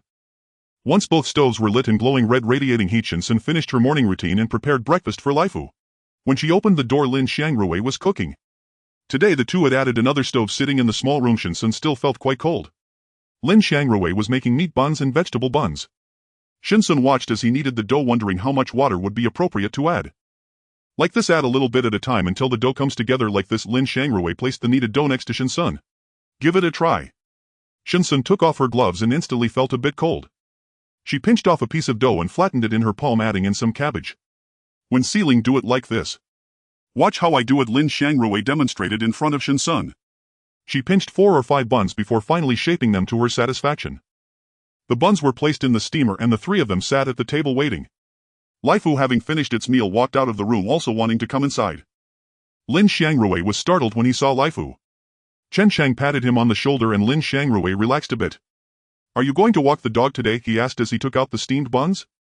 "Of course," Shen Xun said, inserting her chopsticks into a bun, dipping it in some chili sauce and taking a bite. "It's so hot." After finishing breakfast, Shen Xun took Laifu downstairs. Lin Xiangrui and Chen Chang weren't planning to go out recently. They intended to thoroughly search Building F today. They planned to dismantle and move any wooden furniture that could be burned upstairs for heating. Shen Xun pushed her bicycle out. The Tianfu today was unusually quiet, likely due to the cold. Yesterday many people could be seen searching for supplies, but today only a few scattered figures appeared on the streets. With a fluffy hat, glasses and a thick face mask plus a padded coat that reached her knees, she stuck warmers on the areas where she felt the cold first. Shen Xun hopped on her bicycle and left the community. She decided to try her luck in the alley she had visited before. Sure enough, a few mutated cats that had escaped yesterday were feeding here. Shen Xun refrained from attacking as Laifu circled behind to block their escape route. Meow. Laifu's presence startled two of them away while the remaining ones were swiftly killed by Laifu. Shen Xun stored the cat meat in her space. Following the route where he had encountered the mutated cat yesterday, Shen Xun intended to try his luck at the places those people had passed after all their bodies had been left there. Animals altered by mutation adapt remarkably well to changes in weather. Shen Xun observed from Laifu the air was a few degrees colder than yesterday, yet Laifu's movements remained utterly unaffected. No wonder those scientists were madly experimenting on animals, seeking genes from them to amplify human capabilities. With no one trailing him, Shen Xun pedaled furiously and returned to yesterday's battlefield in half an hour. He stared at the few bare skeletons left on the road. The other corpses had vanished. He cycled to the alley connected with the last person from yesterday. That man had run extremely fast. If not for Laifu, Shen Xun might never have caught up. The alley lay empty and the bodies on the ground were gone. Shen Xun mused that it was not yet a descent into cannibalism. The disappearances were probably linked to mutated animals, though what kind remained unknown. Returning to the gravel lot where the mutated cat had appeared, Shen Xun rode across. Beyond the shattered stones lay a commercial street, much of it collapsed. Laifu leapt across the rubble, nimbly vaulting over the ruins. After combing this vacant lot from end to end, Shen Xun was convinced there was nothing to find. He called to Laifu and left. There was no point in wasting more time here. Besides, the weather outside was truly bitter. Shen Xun rubbed his nearly numb hands. The exposed skin around his eyes had already begun to sting. Heading back the way he had come, he passed two groups gathering firewood bundled head to toe and others kneeling by the roadside begging for help. Shen Xun sped on like a flash, eager to reach safety. An hour and a half later he finally returned, hid his bicycle and went upstairs. With the remaining households in Building F plus Shen Xun and Lin Xiangro's group, there were only about 10 families left on the 9th floor. Shen Xun ran into Chen Chang. The two of them had salvaged some wooden furniture from other rooms in Building F and were dismantling it to carry upstairs. Sparring later. Shen Xun called back as he was about to climb the stairs. He had not trained for over 10 days lately, always running around outside aside from the small gains at the beginning. Chen Chang nodded. "Oh, you're back so soon," Lin Xiangrui said in the corridor as he dragged the timber. Shen Xun had usually returned from walking the dog only after dark. "It's too cold, I really don't want to go out lately," Shen Xun reflected. He also realized that Laifu to those mutated beasts was an equal source of attraction. Better to let them come to him than to exhaust himself searching, and besides it was unbearably cold. The heating in the room was already on. Shen Xun activated the underfloor heating, set out 2 stoves and sank into the reclining chair to rest. Once rested, he strapped on iron weights and began weighted training. He started with a run, Laifu keeping pace beside him. After more than half an hour the warm-up was complete. As he was about to switch equipment, a knock came at the door. Chen Chang. Shen Xun opened to find Chen Chang in workout clothes beneath a long padded coat, and behind him stood a reluctant Lin Xiangrui. Chen Chang had come to get Lin Xiangrui to train and improve his physical condition. Shen Xun had no objections. Chen Chang served as Shen Xun's sparring partner. After that, Shen Xun worked the heavy bag alone while Lin Xiangrui pounded the treadmill until utterly spent. Under Chen Chang's strict supervision there was no chance to slack off. They spent the whole afternoon in silence, each drenched in sweat. Shen Xun removed his boxing gloves and felt light and agile. It was time to add more weight. Lin Xiangrui was carried out on Chen Chang's back. He could barely move. After sending them off, Shen Xun boiled water over the fire, preparing to savor a rare idle evening. He wiped the sticky sweat from his skin, donned coral fleece pajamas and lay back in the recliner as his consciousness slipped into the space. Recently 2 of the piglets had conceived. He took extra care of them. Fresh crisp cabbages were never in short supply, and each night before sleep he would check on the 3 of them. If they carried to term, there would be over 30 piglets. Crispy roast suckling pork belly, his beloved ribs. The thought made Shen Xun's mouth. The rabbits had already given birth to 6 blind kits. Shen Xun set out several carrots for the dough along with apples and bananas. He had discovered before that she liked those 2 fruits. The lambs ran across the hills grazing wherever they went and coaxing the pasture to grow. Shen Xun gathered many fruits from the trees. The last batch of induced fruit was nearly finished. He carried out a small round table and pulled from the space some spicy rabbit and barbecue. The skewers were steaming as if freshly cooked. He sliced the fruit into a bowl of mixed fruit and began to read an animal encyclopedia. Animals had largely become mutated. It seemed plants might be next. As dusk fell, Chen Chang knocked on Shen Xun's door and asked what he wanted to eat. Shen Xun patted his full belly, said he had snacked too much, and told him to tell Lin Xiangrui that there was no need to make dinner tonight. In this cold weather it is perfect for making ice. Shen Xun took out 50 water buckets and poured in the rainwater he had stored earlier. After half an hour the ice blocks gradually took shape. Shen Xun placed the solidified ice blocks into the lower space and continued making ice. Usually he particularly enjoys eating fruits. Shen Xun thought for a moment, immersing his consciousness into the space, gathering those fruits that could be eaten in one bite, such as blueberries and cherries. He produced a considerable amount of fruits that could fit in his mouth, then picked them and washed them clean. Taking out the ice maker from the space, he placed the fruits into the mold, connected a solar panel, and with the cold air, ice blocks were produced every 2 to 3 seconds. Shen Xun was immensely pleased. After making ice from 2 baskets of fruits, Shen Xun continued. This time he cut up over 20 watermelons, turning them into ice blocks, and then made ice from another 10 baskets of fruits. Many slightly larger fruits were made into chilled versions ready to be eaten later. After finishing with the fruits, Shen Xun took out cola, Sprite, and various drinks, all of which were turned into ice. During this time, the large ice blocks in the water buckets were collected 3 times. Shen Xun stood up to stretch his limbs, deciding to call it a day. He would finish the rest tomorrow. Lying in bed, Shen Xun watched a disaster movie about tsunamis with Lai Fu sleeping at his feet and a stove at the foot of the bed. Putting down his tablet, Shen Xun opened the window for some fresh air and added coal to the stove, just enough to last until tomorrow morning. From next door came the sound of a pig being slaughtered. It was Chun Chang helping Lin Xiangrui relax his muscles. "It hurts, be gentle," Lin Xiangrui pleaded as Chun Chang held tightly onto his leg. No matter how hard he tried, he couldn't break free. Chen Chang's fingers pressed down on Lin Xiangrui's leg, causing him to cry out in pain wherever he pressed. It hurt so much that it reminded him of the time he had hired a private trainer to pursue Chen Chang, only to be treated similarly. Since then he had never returned. The money was wasted. Seeing Lin Xiangrui lost in thought, Chen Chang applied more pressure. Be gentle. Chen Chang's eyes darkened as he eased his grip slightly, but his palm moved higher, recalling a better relaxation method. A Chang.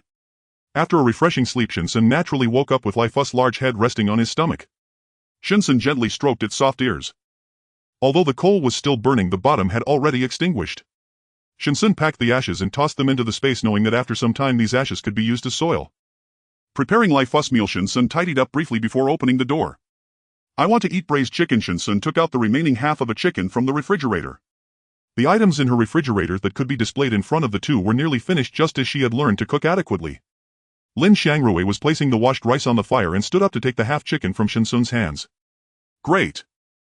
What's wrong with your voice?" Shen Xun noticed his hoarse tone. "A slight cold, a bit of hot water will do." Lin Xiangrui turned away from Shen Xun. Thankfully his hat covered his flushed ears. "Can I put a little of this in?" Lin Xiangrui took out a packet of mushrooms he had found earlier with Chen Chang in the market.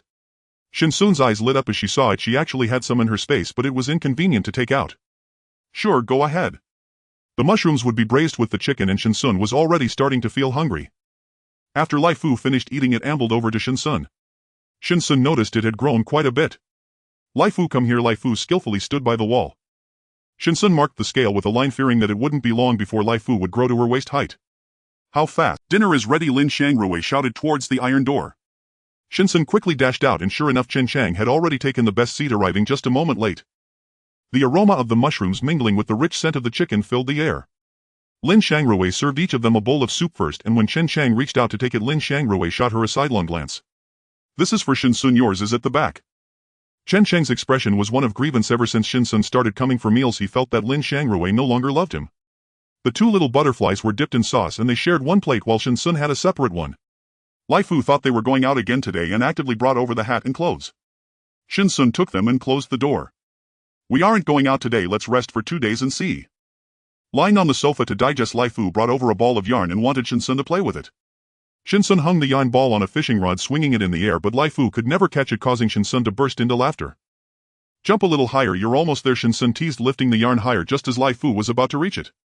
Under Shen Xun's training, Lai Fu was already able to jump over a meter high. As training time approached, Shen Xun strapped on the iron pieces, adding an extra piece this time, totaling a weight of 120 pounds.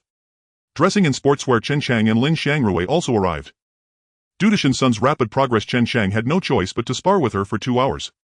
He internally questioned if Shen Xun was really training in boxing for the first time. Her strength, speed, and movements were commendable, almost catching up to him, a person who had trained in boxing for 4 years. She was simply a monster. The sparring session came to an end, and Chen Chang began to practice on his own, occasionally taking time to supervise Lin Xiangrui. Lin Xiangrui was inspired by the two fitness enthusiasts and recognized the importance of seizing the opportunity to train. As long as they didn't stop, he didn't complain about fatigue. Seeing that Lai Fu truly wouldn't bite indiscriminately, Lin Xiangrui let down his guard, making space to run alongside Lai Fu. The three spent the entire morning in the gym, with Chen Chang carrying Lin Xiangrui back. Shen Xun closed the door and removed the sweatband from his head, which was dripping with sweat. However, the cold weather made the damp clothes cling to his body uncomfortably. Back in his room, Shen Xun found some cold medicine from his storage and changed out of his sweat-soaked clothes. Lying on the lounge chair, he let his consciousness sink into the space, plugging in the washing machine to the power bank and tossing in the dirty clothes. Lai Fu lay by Shen Xun's feet, his large head resting on Shen Xun's foot. There were still some stewed chicken leftovers from the morning. Shen Xun picked some cabbage which Lin Xiangrui washed and cooked. In the afternoon the two went to find firewood in Building F. Shen Xun fed Laifu and continued making ice in the room. The extreme cold would only last for a year while the extreme heat would persist for 2. The ice blocks from yesterday were far from enough, so Shen Xun took out the ice maker and a water bucket, starting to make more ice while lemon slices were also placed in the molds.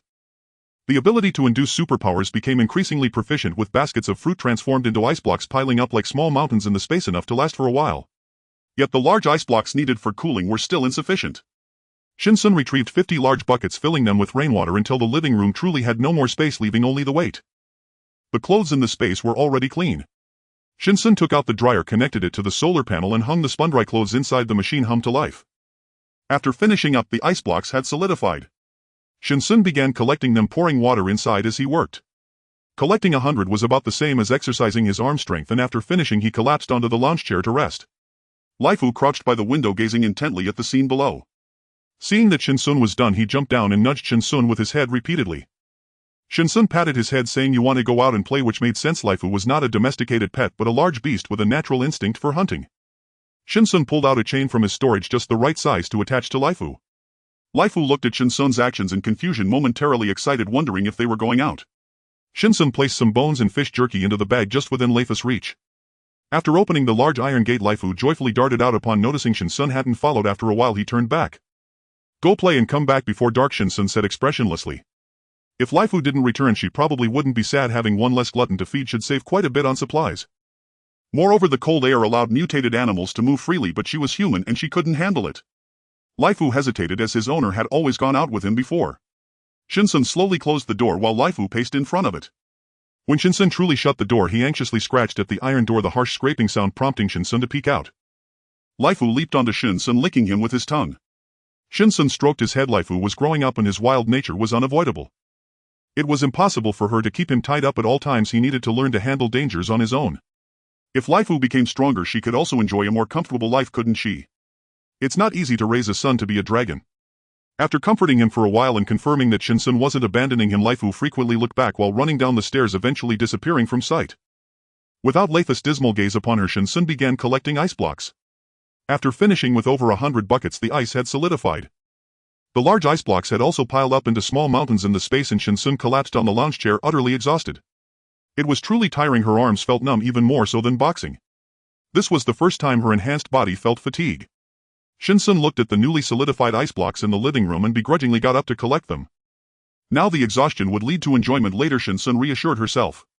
She worked tirelessly until after 5 in the afternoon before finally stopping. The hallway was stacked with firewood and Lin Xiangrui was busy moving bundles into the room. "Dinner will be ready soon," he said, thinking Shen Xun was hungry. "What do you want to eat?"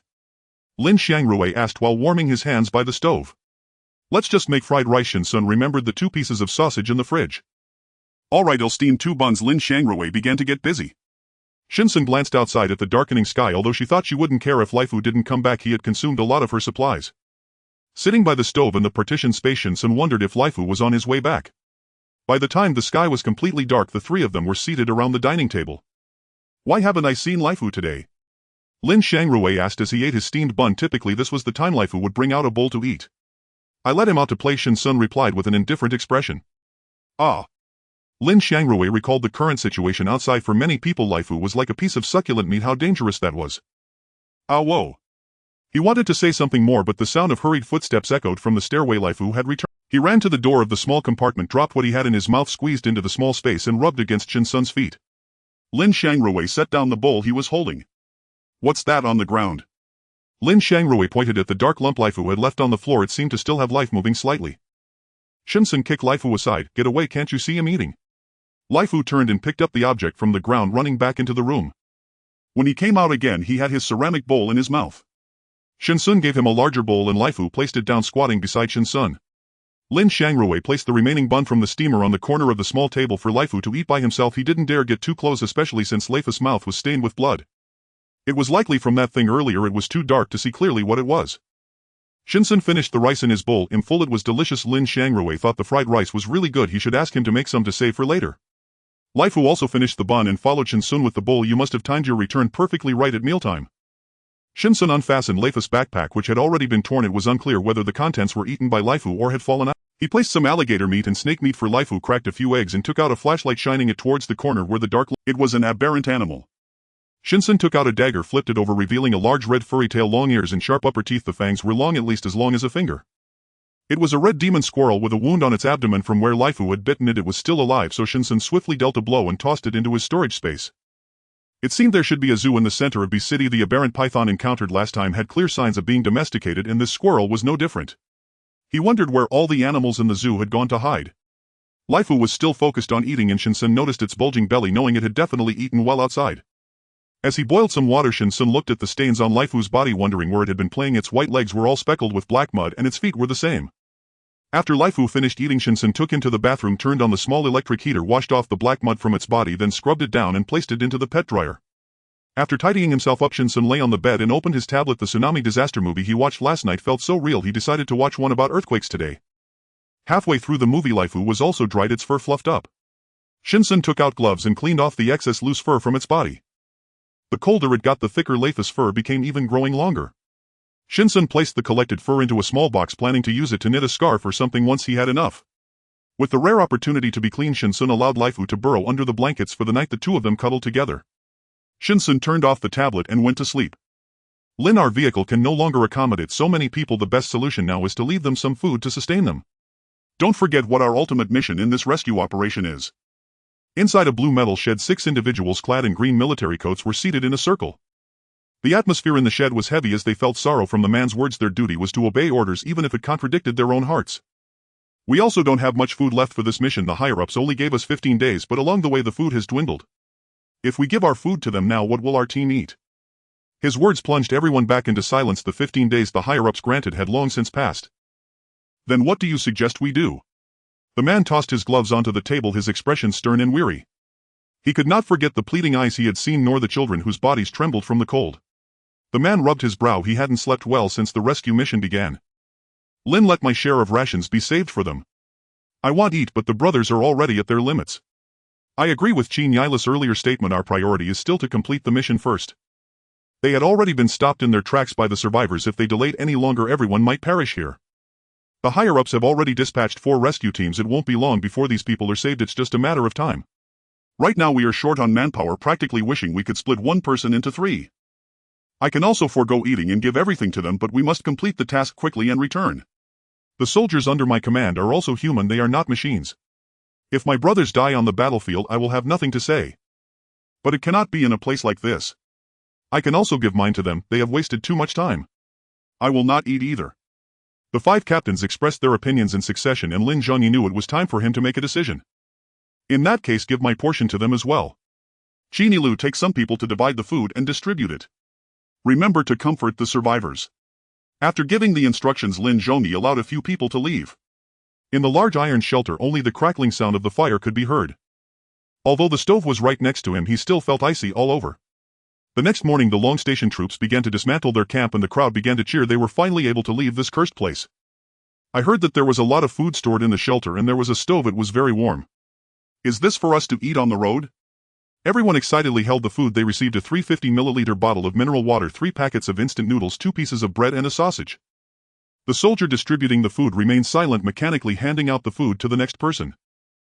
I heard that the captains had saved their rations for these survivors. How could they eat at ease quietly, including their own rations when counting them? Once the food distribution was complete, Qin Yilu stood on the off-road vehicle and shouted through a megaphone, "Silence, everyone, listen to me.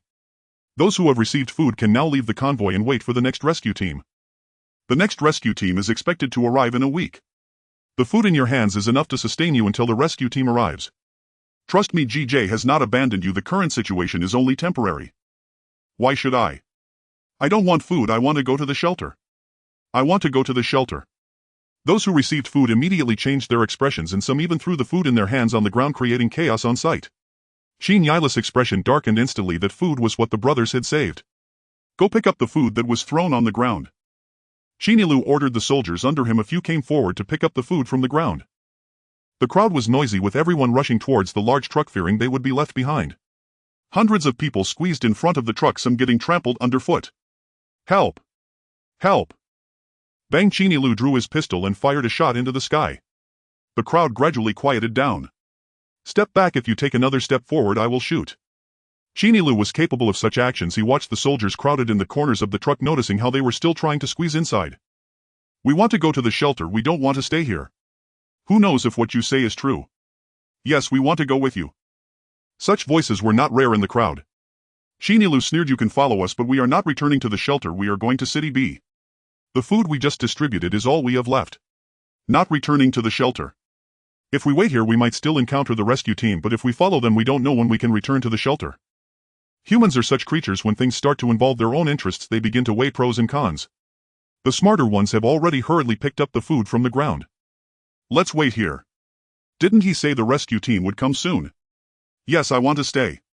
I want to wait for the rescue team here. I have barely made it from City B to here, I won't go back." Most of the people on site came from City B, rushing out as soon as the water receded. Only a very small number followed the army to City B. They still had relatives there and wanted to go see. The army set off again, this time traveling day and night. They encountered many survivors along the way, all crying and shouting as they chased after the truck, but the army did not stop again. Half a year later, in extreme cold. Early in the morning, Shen Fu went out. Shen Xun completed his weight training and cleared the ice blocks from his room. Over the past 6 months he had been stockpiling ice blocks every day, accumulating 4 or 5 ice mountains in the space. His abilities also became more proficient. Shen Xun lay on the sofa and the rice in the rice cooker was ready. He took the rice cooker to the small compartment and asked Lin Shangrui to help make fried rice. As a reward he was allowed to eat a bowl. A month ago Shen Xun stopped letting Lin Shangrui cook for him. She had already learned some simple dishes that were sufficient. After cooking the rice she let Lin Shangrui turn it into fried rice, doing this every 2 or 3 days along with meat buns, and then stored them in space, making it as convenient as possible. When the fried rice was finished, Chen Chang also returned, dragging several pieces of firewood into the room. Lin Shangrui divided her bowl of fried rice in half for Chen Chang. Shen Xun carried the large pot of fried rice back to the house, closing the iron door and storing the fried rice in space. After putting on a thermal suit and confirming that no skin was exposed, Shen Xun took out the goggles and put them on. The thermos was filled with hot water. Shen Xun tied his shoelaces tightly, making a double knot, thinking he could slowly untie them later. The markings on the wall had long surpassed 2 meters, with several new marks above. As Shen Xun closed the iron door with his backpack on, he happened to see Lin Shangrui and another person eating in the hallway. Food was running low now. The two were already resorting to watery porridge for every meal. After exchanging greetings, Shen Xun turned to head downstairs. Since the 3 of them lived on the 22nd floor, they indeed avoided many unnecessary troubles. After 6 months the available food had dwindled significantly, and many people, while still having some strength, took their families and left City B, heading into the mountains.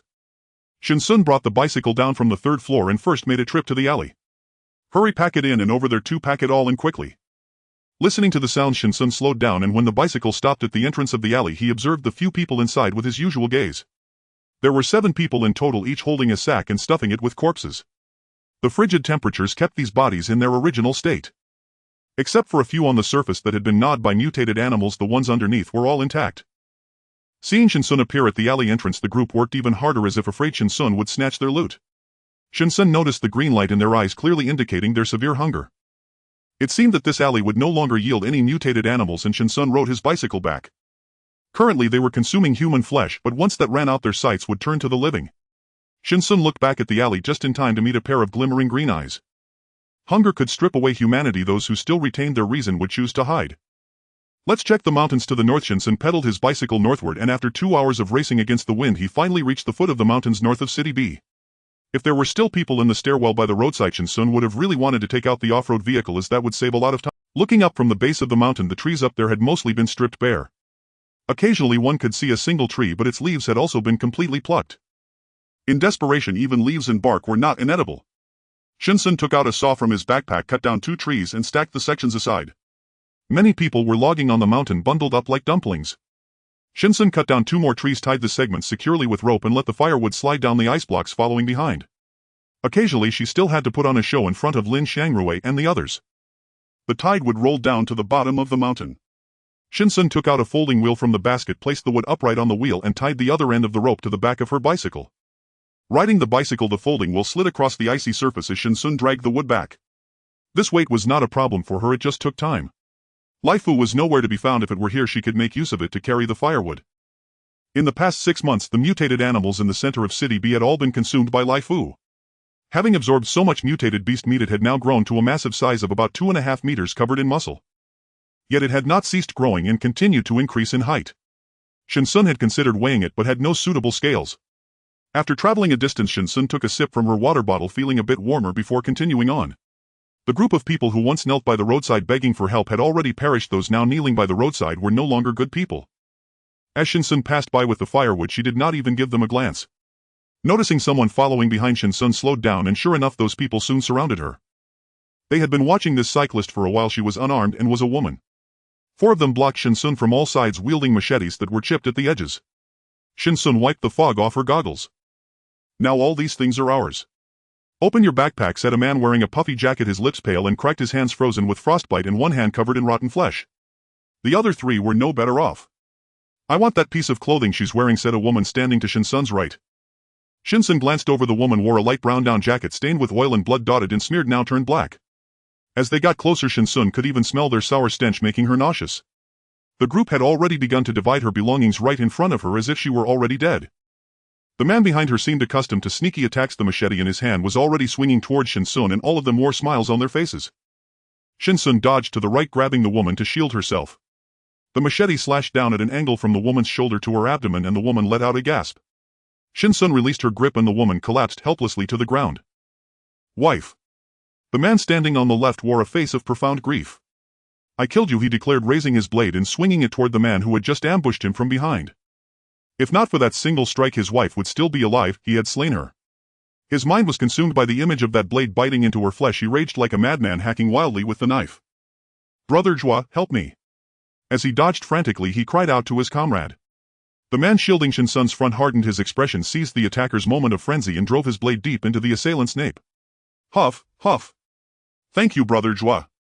Having narrowly escaped death, he collapsed onto the frozen ground, staring at the dying man, and then in blind fury began hacking relentlessly at the man's skull.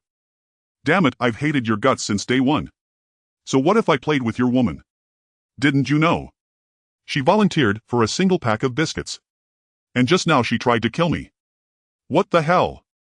The man's skull had been reduced to pulp, frozen solid upon the ice. Only then did the killer seem to exhale in grim relief. The cleaver slipped from his grasp with a hollow clang. Shen Xun watched expressionless. Before the apocalypse, these men might have been brothers-in-arms, closest friends, or even kin. But in this desolate world, such bonds were often the very noose around one's neck. Shen Xun knew this truth all too well. Having just taken a life, neither man bore their earlier arrogance, only venomous resentment lingered. "Brother Zhua, let's keep this woman for our own amusement." He intended to bind her and savor her torment slowly. "Fine. I'll go first." With the sole woman in their group dead, she would now fill that role. They advanced toward Shen Xun, blades drawn, yet as they neared, both froze, eyes wide with terror, staring past her shoulder. Trembling, they staggered backward. What they saw was a snow-white leopard nearly 3 meters tall, its leg thicker than a man's waist, its maw lined with jagged, glistening fangs. Lifo bared its teeth, frost mist billowing from its nostrils. It padded silently to Shen Xun's side, lowered its massive head, and opened its jaws wide, revealing rows of lethal ivory. Roar! In that instant they knew not only was the woman doomed, but so were they. Their only hope was that the beast would devour her slowly enough to buy them precious seconds to flee. Yet what followed sent icy dread coursing through their veins. Shen Xun glanced back. It was Lifo. Somehow it had devoured another mutated creature. Blood streaked its muzzle, crimson droplets stained its pristine white fur, lending it an almost monstrous aura. Shen Xun raised his hand. Lifo knelt, pressing its broad forehead into his palm. Shen Xun ruffled its thick pelt firmly, then turned to face the 2 men. Lifo, tear them apart. Its speed now surpassed even its previous ferocity. The moment Shen Xun spoke, both men bolted in opposite directions. Lifo closed the distance in 3 bounding strides and clamped its jaws around one man's skull. A sickening crunch, head severed from body. Lifo spat the skull aside. Its master had made it clear such things were forbidden to eat. One bite meant one punishment, and it remembered. Lifo vanished down the alley, hot on the second man's trail. Shen Xun watched it disappear, then mounted her bicycle and pedaled onward. Time had already slipped away. Over these past 6 months few dared venture this far from the city center for firewood. She was among the last who still did. Such spectacles unfolded nearly every time she ventured out, not physically taxing but undeniably time-consuming. Lifo soon caught up, nudging Shen Xun affectionately with its head, as usual. She was focused on cycling until the gentle shove sent her tumbling onto the snow. "Rebellious whelp, stand still right now." Shen Xun rose, brushing snow from her coat. Lifo's ears flattened instantly. It knew that tone meant trouble. Lifo stood obediently, tail low, as Shen Xun unfastened the rope from her bicycle and secured it around the beast's torso. She then rested the folded bike atop the firewood-laden sled. Shen Xun patted Lifo's belly. The great beast crouched low, and she swung herself onto its broad back. Let's go home. This was no novelty. Lifo had carried her like this many times before, hauling firewood and bearing its master toward Tianfu. Riding astride Lifo, Shen Xun leaned fully against its warm supple neck, its sleek fur radiating comforting heat. Worth every ounce of care she'd given it. Drifting drowsily, she absorbed its warmth like a slow, steady ember. Others had eyed Tianfu before, but after witnessing a colossal leopard entering and exiting its gates, none dared approach. Lifo carried Shen Xun inside Tianfu's courtyard. Shen Xun, is that you? Sun Jiahong peered down from the second-floor window, flanked by Yu Jiangwo and the others, all frozen in awe, crouching beneath the windowsill. From their vantage above, they clearly saw Shen Xun seated atop Leifu's back. Shen Xun tilted her head upward, dazed, then smiled warmly upon recognizing Sun Jiahong. She held her in high regard. During earlier supply runs, Sun had shared generous portions of snacks. Though it had been 3 months since they last met. Sun Jiahong had grown gaunt, her cheeks hollowed, her vitality dimmed. Behind her, Yu Jiangwo and the others looked even more worn and frail. Oh, you must be Shen Xun. Jiahong's spoken of you before. Such a lovely young woman, and living alone, I hear. Let me tell you, my son is about your age. I'll introduce you to next time. A girl like you needs someone steadfast by her side. The woman's gaze flickered greedily, not just at the firewood piled on the ground but at Lifo itself. This girl is easy prey, she thought. Once she meets my son, and he charms her just right, she'll blush, hesitate, and surrender. A simple matter of time. Mom, what are you saying? Sun Jiahong flushed with anger, glancing fearfully at Shen Xun, terrified that one misstep might draw a blade. Moreover, doesn't Sun Jiahong already know what kind of person her brother is? Shen Xun glanced at the old lady, realizing that no matter when these people still harbored such thoughts, even when they could barely afford to feed themselves, they were thinking about finding a woman for their son. But she could see through the woman's true intentions. Sun Jiahong held her mother back, preventing her from continuing, not noticing that Shen Xun's expression had already changed. I'm leaving first. Shen Xun patted Leifu's neck, and Leifu leisurely carried the firewood down to the base of Building F. Shen Xun unloaded the firewood, removed the wheels, and placed the wood on the board to pull it upstairs, while Leifu bent his body and squeezed through the window. Its massive body made the corridor look narrow. Shen Xun pulled in front while Leifu pushed from behind, and soon the wood was brought up. Each time Lin Xiangrui saw Leifu grow bigger, he felt a twinge of fear. Because every time Shen Xun was present, Leifu behaved relatively normally, but when Shen Xun was not around, Leifu was no different from those monsters. Once when he was out with Chun Chang looking for supplies, they encountered Leifu, who had gone out alone. He wanted to greet it, but Leifu bared its teeth and roared at him. Since then he had not dared to approach Leifu again. Its ferocity was all for Shen Xun's eyes, and a beast is ultimately a beast. Shen Xun brought the wood into the house while Leifu waited in the corridor. After Shen Xun finished her task, it squeezed in at the door, and Shen Xun watched it struggle to get inside. Originally she had made a spacious and simple nest for Leifu on the top floor, but Leifu refused to stay there, always squeezing into the room. Did it not understand the limitations of its own size? The sofa in the living room had long been moved to the balcony, leaving a large space in the living room for Leifu to sleep and play. Leifu's huge body lay flat in the living room while Shen Xun turned on the heating, took out 3 stoves, and lay on the bed after removing her coat and shoes. Leifu looked at the door to Shen Xun's room, wanting to enter, but its current size did not permit it.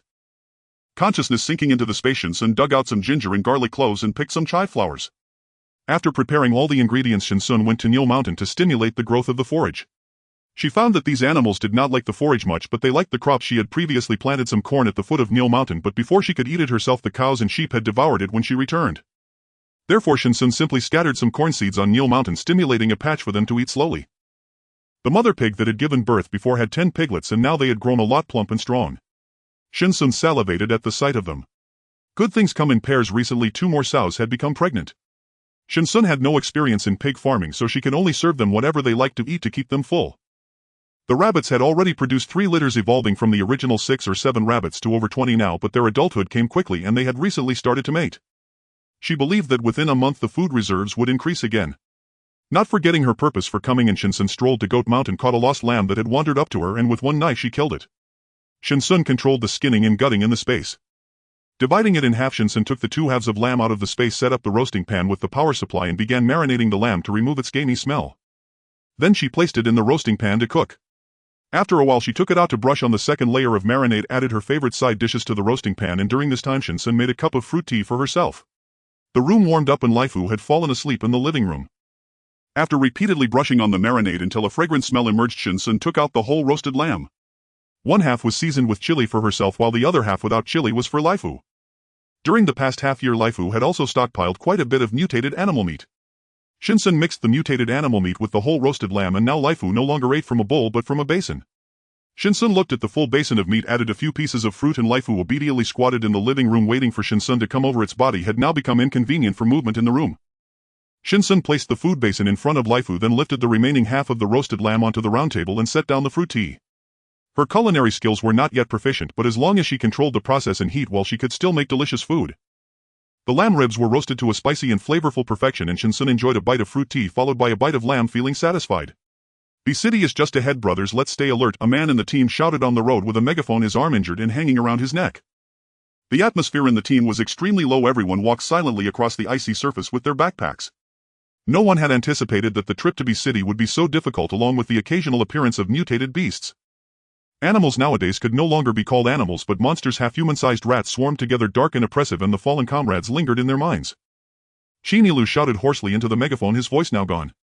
Among the 6 squad leaders, only he and Lin Zhongyi remained, and if anyone was feeling the most sorrowful, it was undoubtedly him. The 30 soldiers he had brought with him perished in the recent rat tide, sacrificing themselves to buy time for the remaining brothers to escape. At this moment, even Qinilu, a man in his 40s, had reddened eyes. "Those at the back, hurry up. Once we reach City B, we can rest properly." Qinilu wiped away the tears from the corners of his eyes. If he delayed even a second longer, his face would be frostbitten. The truck stalled halfway, having run out of fuel. The only option left was to continue on foot. "Captain Qin, team leader Lin is calling for you." A soldier ran over to Qinilu, his cheeks sunken, clearly a result of prolonged starvation. The military coat he wore now appeared loose and baggy, as if it could topple over with a gust of wind. Qinilu looked at the soldiers trailing behind him. They had been without food and water for 7 or 8 days, forced to undertake a long trek. If it weren't for their regular training, he doubted they could hold on much longer. "All right, I'll head over now," Qinilu said, handing the megaphone to him. "Don't stop. Let those behind hear your voice." The soldier's eyes were filled with sorrow as he took the megaphone, taking over Qin Yila's task. The brothers had been starving for several days, clinging to life by sheer will, and those who could still walk were subconsciously moving toward the sound. Qinilu hung his arm loosely and jogged to the front of the line. Lin Zhongyi was leading ahead, his body wrapped in numerous bandages, clearly injured. "What's the matter?" Qinilu reached his side, walking shoulder to shoulder with him. "Have you noticed something off?" Lin Zhongyi voiced his concerns. "What's off?" Qinilu looked at him with curiosity. "Have you noticed that after entering City B the monsters have decreased? Think back to before." Lin Zhongyi spoke with deep concern. Qinilu pondered for a moment and his expression changed abruptly. "Should we have the brothers stop and hold their position? We can send 2 people ahead to scout the situation." City B was indeed eerily quiet. How could it be so still? 2 months ago they had encountered numerous monsters along the way, but now it was too silent upon entering City B. No one was injured and they hadn't encountered any monsters. He had held on to a glimmer of hope, but now it was evident that a large number of monsters must be lurking here. "I'm thinking the same. Tell the brothers to find a concealed spot to rest first, and he'll send 2 people to check it out." The 2 of them reached an agreement. They could not afford any more losses. Qinilu took back the megaphone. "Follow me over here, let's rest for 20 minutes in place." Inside a building, the soldiers huddled around the heater. Qinilu led the team to break the ice and boiled it over the fire, serving 1 cup to each person.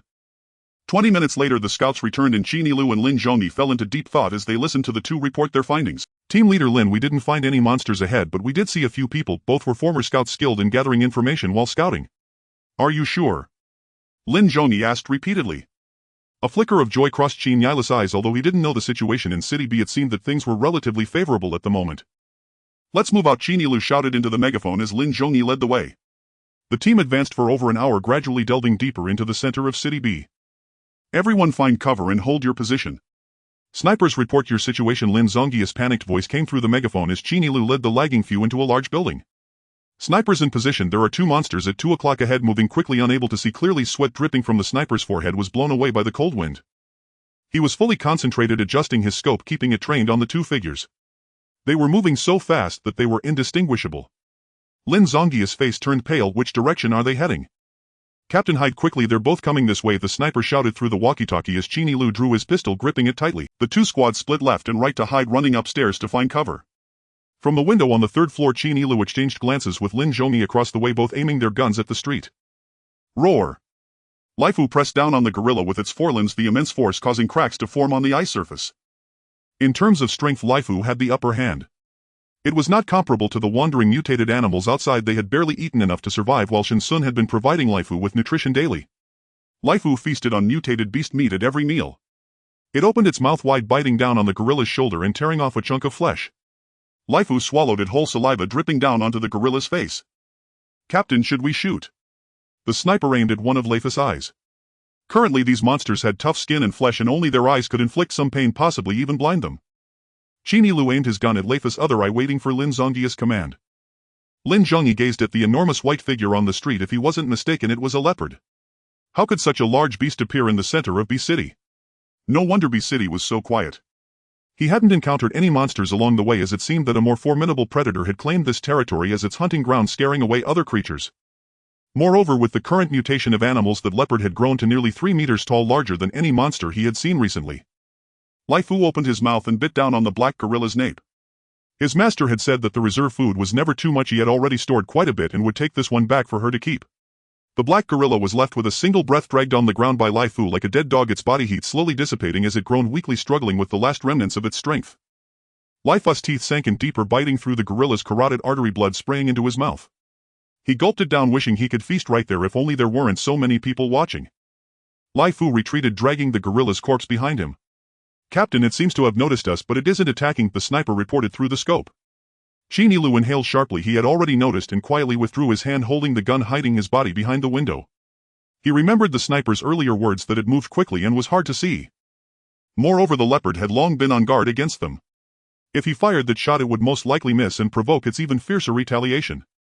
Not to mention that the brothers were already at their limits. Qin Lu glanced at Lin Zhongyi. The sniper is reporting the situation. Lin Zhongyi pressed the intercom and static crackled through it.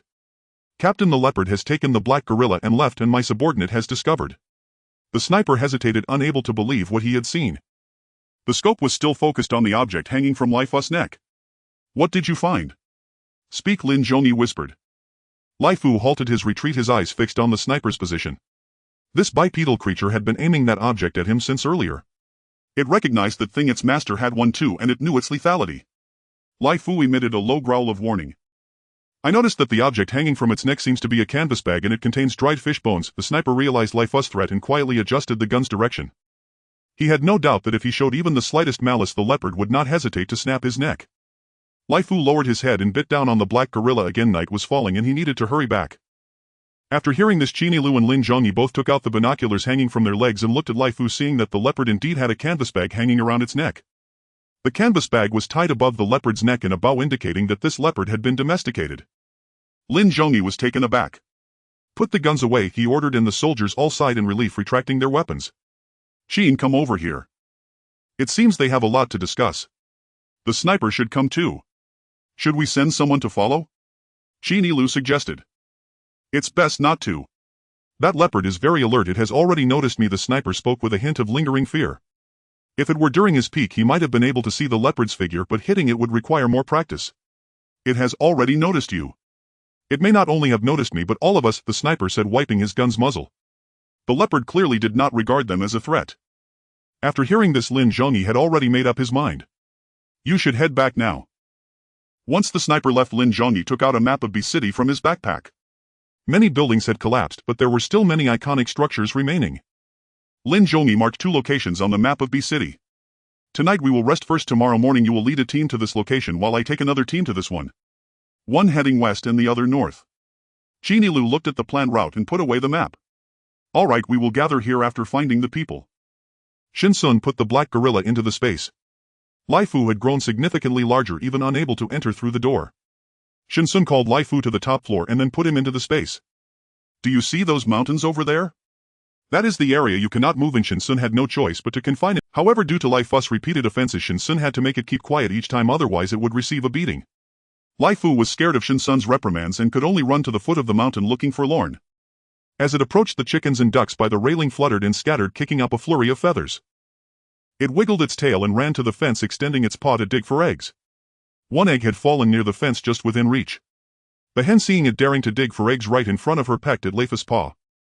It was akin to a gentle scratch, neither painful nor itchy. Lai Fu swallowed the egg whole and the delicious taste of the egg burst in its mouth, shells included. A pair of eyes watched the hen, contemplating how to strike, knowing that if it did it would inevitably face a beating. Lai Fu lay down at the fence, engaging in a staring contest with the hen. Seeing that Lai Fu was being obedient, Shen Xun accepted that digging for an egg was permissible as long as it wasn't chasing the hen around the mountains. With this thought, she exited the space, tidying up the ice bucket in the living room, aware that the extreme cold would end in 3 months. The ice accumulated over the past 6 months was sufficient to handle the upcoming situations. After boiling hot water to freshen up, Shen Xun lay on her bed, her consciousness sinking into the space to start planting vegetables. During the day she would make ice and at night she would plant. Aside from ice blocks, Shen Xun had hoarded a variety of vegetables, stacking them into small mounds. After each harvest she would pick them, planning to exchange them for supplies when there were plenty of ability users wandering the streets. After finishing the vegetable harvest, Shen Xun fell into a deep sleep. The wood she had hoarded last time should have been burned by now, so she prepared to go out today to chop wood on the mountain outside the city center. In truth, none of the wood she had chopped had been used, it was all stacked in the space. She was just putting on a show for Lin Xiangrui and the others, ultimately because she lived under their watchful eyes. Shen Xun opened the iron door and saw a few familiar faces standing in the corridor through the small window, though she couldn't recall their name. Don't come asking again. I've given you food several times before and we're almost out ourselves. You still want to ask us? Lin Xiangrui's tone was less than pleasant. However, his long-standing upbringing prevented him from shouting angrily. Shen Xun listened to the commotion, hearing the background of the situation. It was dull cursing. Without cursing, one's mother had no bite. You two can't eat much. Just give us a little more, the children are almost starving. The adults can go days without food, but the kids can't take it. The person continued to plead. Shen Xun recognized him as someone she had seen before, though she couldn't pinpoint where. With a clang, the iron door was locked and Shen Xun stepped outside with her backpack. The people in the corridor fell silent upon seeing Shen Xun. Everyone living in Tianfu knew that a young girl in Building F had a pet leopard. The leopard was often seen bringing meat home, and many had tried to take advantage of Shen Xun, but they had all been bitten to death by the leopard. Please step aside, Shen Xun addressed the crowd in the corridor. There were over a dozen people, mostly children with very few adults, all looking emaciated. The two individuals seemed to ignore Shen Xun's voice, standing in the middle of the corridor without moving. Shen Xun scoffed, raised her hand and pushed them aside, saying, "Please make way." Her strength was considerable, honed through daily practice, far beyond what these two could withstand. Shen Xun shoved them aside and they pressed against the wall. What? What are you doing? Why are you pushing my child? The woman rushed forward, pulling the child from the ground to check on him. Son, are you all right? The woman held the child, her face filled with sorrow. Shen Xun had no time to watch their act. She went straight upstairs. These people weren't here to beg for food, but to steal it from Lin Xiangrui and the others. Where do you think you're going? You bumped into my son. If this isn't resolved today, you won't be leaving, the woman cried, despite her tears, her eyes clear. The child was even more involved. Clearly mother and son had used this trick to scam others out of supplies. Chen Chang was evidently more straightforward than Lin Xiangrui. He couldn't speak, but he was always action-oriented, holding a baseball bat and striking it against the wall, his eyes fixed on the people in the corridor. The ones who had intended to force their way in hesitated while the woman continued to cry, holding her child. Shen Xun reached the top floor and released Laifu. As soon as Laifu emerged from the space, it lunged at Shen Xun, who had anticipated this and sidestepped. Laifu thought Shen Xun wanted to play a game of hide-and-seek, but the next moment she smacked its forehead. No more ruckus, let's go downstairs. Laifu's large head peeked out from the stairwell, causing the crying children and women in the corridor to shrink back. Get lost. I told you to get lost. If you come back again, I'll kill you on the spot. Lin Xiangrui stood behind Chen Cheng, his eyes still filled with fear. What were these people trying to do? They actually wanted to come in and steal. Both he and Chen Cheng were nearly out of food. These people still thought they could rob them. If they lost these last bits of supplies, would there be any hope for him and Chen Cheng to survive? Hadn't he helped these people twice before? They didn't think of repaying kindness, but instead had their eyes on his belongings. The woman saw Laifu and was frightened, completely forgetting to demand compensation from Shen Xun.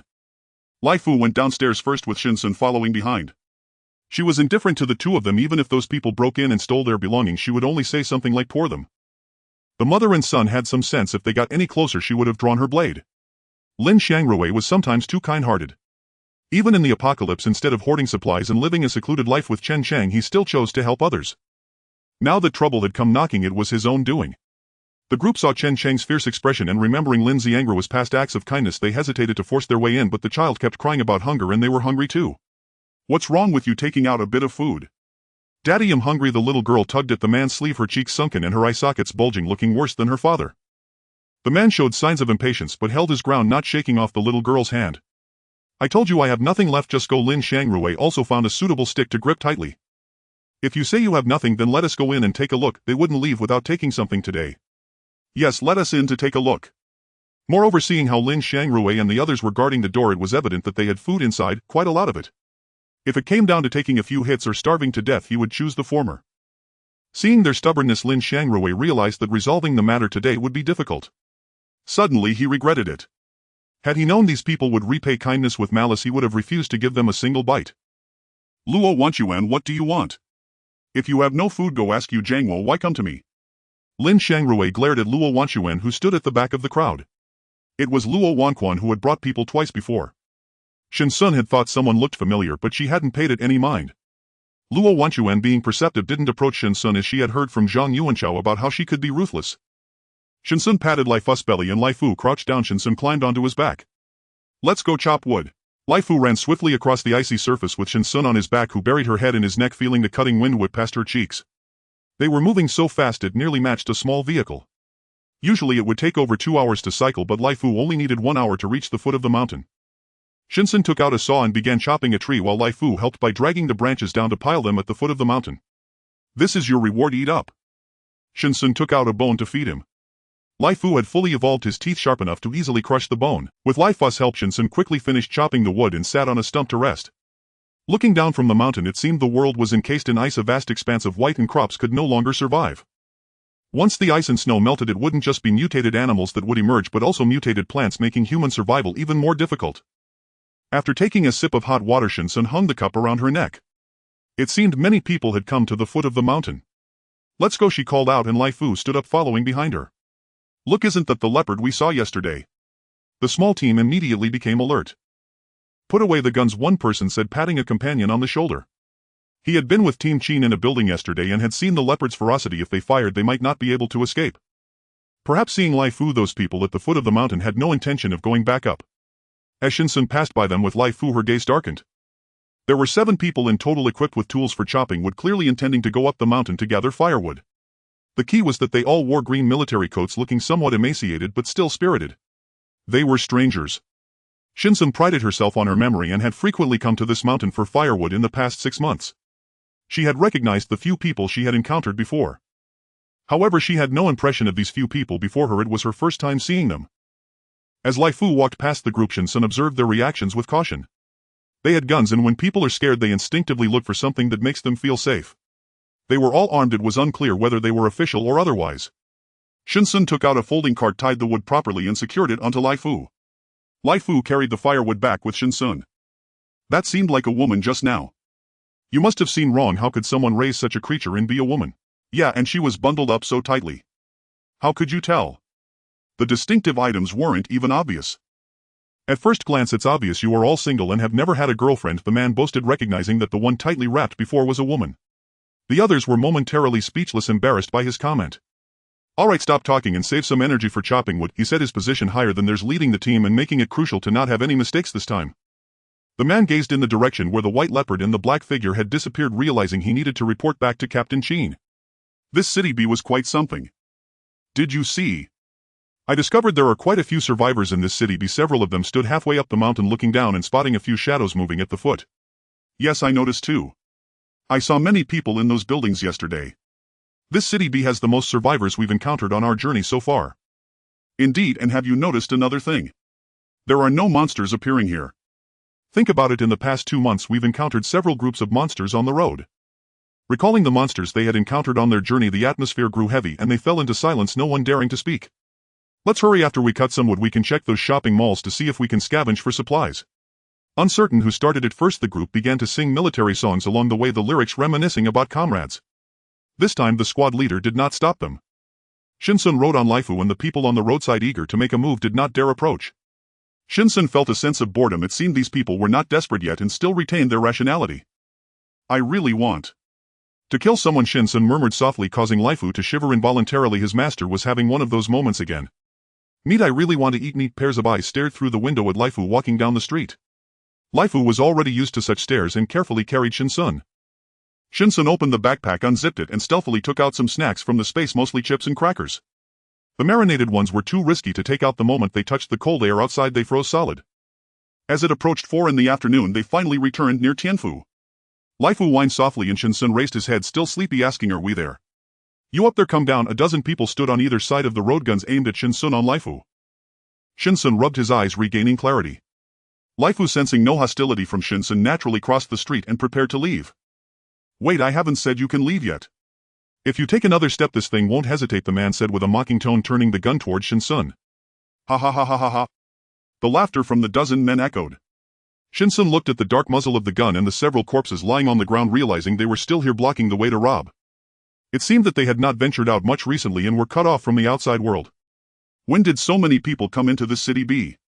Interesting. Shen Xun's body trembled with excitement as he slid down from Laifu, who looked at the people with a hint of pity. Ha ha ha, look, she's scared to the point of trembling. But Liang Ge, have you noticed? She seems to be a woman, the man leered at Shen Xun. She is a woman, are you sure? The man was evidently more excited than him. Finally a woman, a living woman. He was tired of playing with those old onions, moreover he had hardly seen any women in the past 6 months. Wherever he went he only saw men. He believed that soon women would become rare commodities. Put your guns away, look at how scared you made her. Upon realizing Shen Xun was a woman, they decided not to kill her but to just tie her up and take her away. Shen Xun was wrapped tightly, not even her eyes visible, wearing goggles and a mask. Though they said to put away their guns, in fact their gun muzzles merely shifted targets now aimed at Laifu. They had encountered these monsters twice before. While swords and knives barely harmed them, bullets were lethal. Laifu let out a low growl, waiting for Shen Xun's command. Shen Xun reached out to stroke Laifu's neck, caressing the long fur there. Laifu. Laifu crouched ready to charge. Don't move, everyone, raise your hands. Suddenly a dozen soldiers with rifles rushed out from the building. Shen Xun quickly reacted and raised both hands, shouting, "Help! Help!" Shen Xun moved closer to Laifu, slipping the handgun hidden on her body back into space, never doubting the soldiers' keen eyes and their sensitivity to guns. Get down! Shen Xun slapped the head of the unfortunate child. Laifu obediently crouched on the ground, its massive body attempting to make the action look rather comical as it covered its eyes with its front paws. The military personnel gradually formed an encirclement surrounding the group. What should we do? Should we rush out? Some people, even with guns, were cowards, trembling due to their poor mental fortitude. They had no idea that there were official people in this city B. Everyone wanted to run, no one wanted to be the scapegoat. Seeing their cowardice, Shen Xun's mouth curled into an evil smile as she shouted from behind the crowd, "Run!" then moved to the corner with Laifu. In an instant these people seemed to receive a command, opening fire on the military personnel. The gunshots were deafening and the smell of gunpowder filled the air. How could amateurs compare to professionals? Even those with guns had poor aim, just shooting wildly. Everyone rushed towards the only exit of the street, yet they had set up barricades themselves. Ha, fools, how amusing! Shen Xun sat beside Laifu, took a sip from the water flask and poured a cup for Laifu as the two enjoyed a moment of tranquility in the corner. Bang bang, followed by several gunshots. Shen Xun tried his best to minimize his presence. "Scoocher, but a bit inward, give me some space." Laifu raised his head, revealing one eye, and shuffled his butt.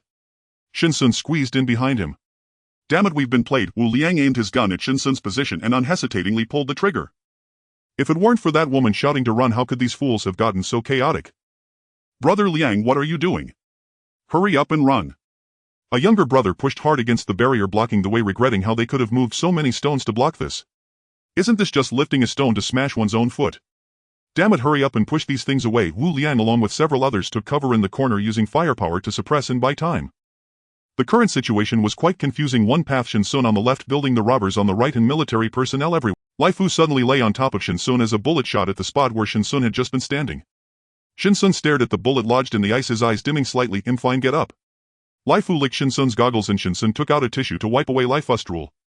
Rising from the ground, Shen Xun cautiously edged to the wall, exposing half his head to look towards the right. Laifu followed behind Shen Xun to look right.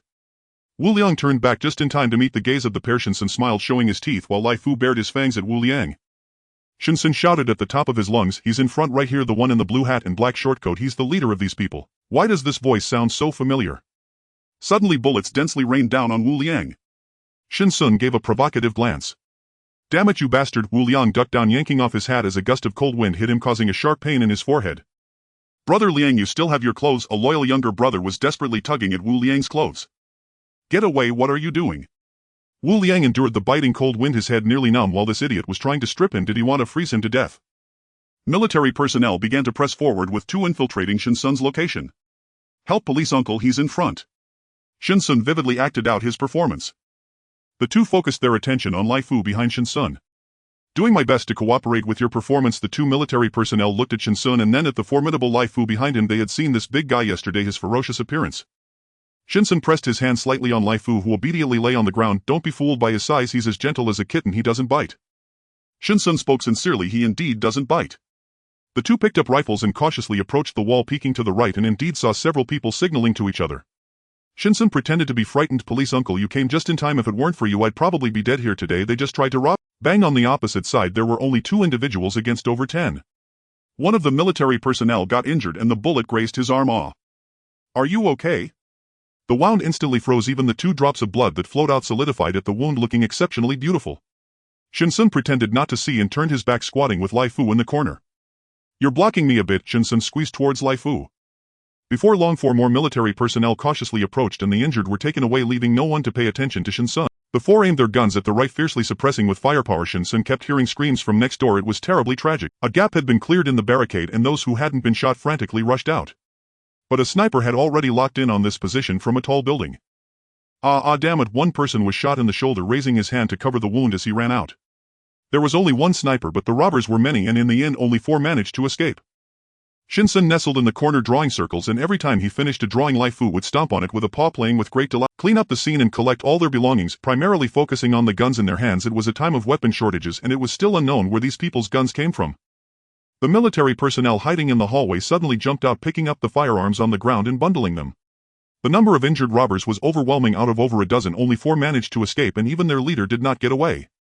With frostbite and gunshot wounds, these people were likely beyond saving. Captain, how should we deal with these people? They had 2 brothers injured. Execute them on the spot, the man issued the order directly.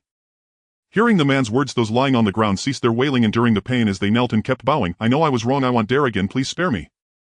But the man ignored these people's confessions before death, instead waving his hand to have his subordinates act. They did not give these people the cheap mercy of bullets. Instead they used daggers to slit their throats. Over a dozen were pressed to the ground, watching their companions have their throats cut. Wah, I swear I'll never dare again. This agony was worse than death itself. Grown men in their 30s wept uncontrollably, snot and tears smearing across their cheeks. Their comrades' deaths foretold their own ragged gasps as they collapsed, throats slit in a single bloodless stroke, watching life fade from their eyes before them. Let me go, I don't want to die. Had he known it would end like this, he would have charged forward at all costs. Despair hung thick and suffocating over the group. Another comrade fell. What unfolded before them was akin to prematum flaying, tormenting their very souls. Several urinated in terror while awaiting their fate. The military personnel ignored their wails, faces impassive as blades rose and fell. To them this was routine, mere child's play compared to the true carnage of past operations against drug lords. Ammunition was scarce now, weapons themselves were rare. At least the blade brought swiftness, sparing them sensation in their final moments. Only Wu Liang remained frozen in place, staring blankly ahead. Where did your firearms come from? A new interrogator stepped forward, but Wu Liang's psyche had already shattered under the preceding horror. I'll tell you everything. Please spare my life. We found the guns in a warehouse outside City B, there are many more there. I can lead you to it, I know the exact location. Wu Liang clutched at these words like a drowning man seizing a lifeline, desperate to swim upstream, his entire body chilled to the bone. Shen Xun expressed profound gratitude, impeccably courteous. I truly thank you, had you not arrived I would have perished here today. The soldiers listened with practiced weariness, these words had long since worn grooves into their ears. Need assistance. Qini Lu secured the detainees and helped Shen Xun gather firewood scattered across the ground. That's incredibly kind of you, Shen Xun beamed, neatly stacking the logs and readying them. Lai Fu squatted patiently, waiting for her to fasten the rope. Shen Xun strained to lift a thick log onto the folding cart, though in truth she could have hoisted it effortlessly with one hand. Qini Lu hesitated, uncertain once more, and joined her in securing the bundle. This leopard, is it yours? Yep, it's usually quite timid, Shen Xun chuckled evasively. Qini Lu, however, knew better. He'd witnessed the beast tear through a gorilla yesterday, swift, lethal, unrelenting. Yet now the leopard sat docile, utterly transformed from its prior self. Qini Lu's gaze settled on Lai Fu, who leaned his head gently against Shen Xun's side, his favored gesture of affection. To Qini Lu this merely suggested shyness, the creature seemed to hide behind its master. Shen Xun patted Lai Fu's head soothingly. Good boy, no fear, no fear. They're all kind people. Lai Fu blinked, bewildered. He tried to lift his head, but Shen Xun's palm pressed down firmly, pinning it in place. Lai Fu yelped twice. Shen Xun pressed harder. He's not dangerous, he helped us just now. Qini Lu's face turned faintly green. How could this leopard be so cloyingly submissive before its master? Where was yesterday's ferocity, that lightning strike lethality? We saw it yesterday, Qini Lu said, watching Lai Fu bury his head against Shen Xun. He sensed something extraordinary about this woman and decided to test her. Oh. Really? It often plays outside and returns very late, Shen Xun replied, feigning ignorance, as if she truly had no idea what Lai Fu did beyond her sight. Shen Xun was wrapped tightly. Qini Lu couldn't read her expression, but her tone sounded genuinely unaware. Beneath her mask, however, her smile stretched nearly to her ears. Only Lai Fu, intimately attuned to his mistress, detected the light, carefree lilt beneath her words. Ah, the sky is darkening. I must hurry home. I have uncles bedridden and in need of care. Shen Xun cut the conversation short and mounted Lai Fu to ride back. Leaning close to Lai Fu's ear, Shen Xun whispered, "Run." The leopard surged forward, hauling firewood down the street at breathtaking speed, vanishing swiftly into the gathering night. Commander Qin, given how animals have changed, might our military K9 units have undergone similar transformations. If a police dog grew as large and powerful as this leopard, he'd gladly ride it too. Once we retrieve the researchers, we return immediately for inspection. Is everything ready? Yes, Commander Qin. 17 rifles and 34 pistols secured. Ammunition reserves remain substantial. Is there anything to ask? Qin Lu was particularly concerned about where these people acquired their guns, as such things were strictly prohibited in Country Z. Yes, he confessed everything before the interrogation even began. He said the items are outside the city and they discovered them by accident, a whole warehouse full. Captain Qin Lu fell into silence for a moment. The severity of the situation with so many firearms was beyond his capability to resolve. He needed to immediately meet up with Lin Zhongyi to inform him of this news. Captain Qin, this is Team A here, please respond. The crackling sound of the walkie-talkie interrupted him and Qin Lu immediately pressed the button. Received. Report the situation immediately. They encountered a robbery on the way, sending a small group to pick someone up. Team A has already picked the person up. He seems a bit unwell and we are on our way back. Team B is on their way to assist you. Hurry back. After regrouping, Qin Lu said before turning off the walkie-talkie. 2 soldiers were carrying a stretcher with an old man lying on it, his frail body barely recognizable, while 4 others with rifles cleared the path ahead. Initially they thought this mission would be easy, but it turned out to be incredibly brutal. The hallway was stacked with human bones and the green eyes peering from behind the doors, frightened of the guns in their hands, whispered hurry up as several people hurried down the stairs eager to leave. The gazes of these people made them feel uncomfortable, as if they were the fish on the chopping board. When they regrouped with the rescuers, neither team spoke. Change carriers, let's head back first. Shen Xun pulled the firewood upstairs, and when he entered the 3rd floor, Lai Fu was already placed in the space. Its current form could barely move in the hallway, unable to stretch its legs. The hallway on the 22nd floor could only be described as chaotic. The small kitchen where meals were often prepared now had its door ripped off, and even their own iron door was not spared. At the lock hole of the iron door there was a row of dense footprints, and some dirt was even blocking the lock hole. Shen Xun took out some water from his backpack to clean the lock hole. It must have been done by those people during the day, seeing that no one was home and trying to get in to take things, but unable to open the iron door, only able to vent their anger on it. The door to room 2202 was already broken. Lin Shangrui was sitting silently on the sofa, and when Shen Xun turned around he saw him and Chen Chang sitting in silence by the fireplace. Chen Chang had bandages wrapped around his arms and head, while Lin Shangrui appeared to be in better condition, showing no visible injuries, but both looked quite downcast.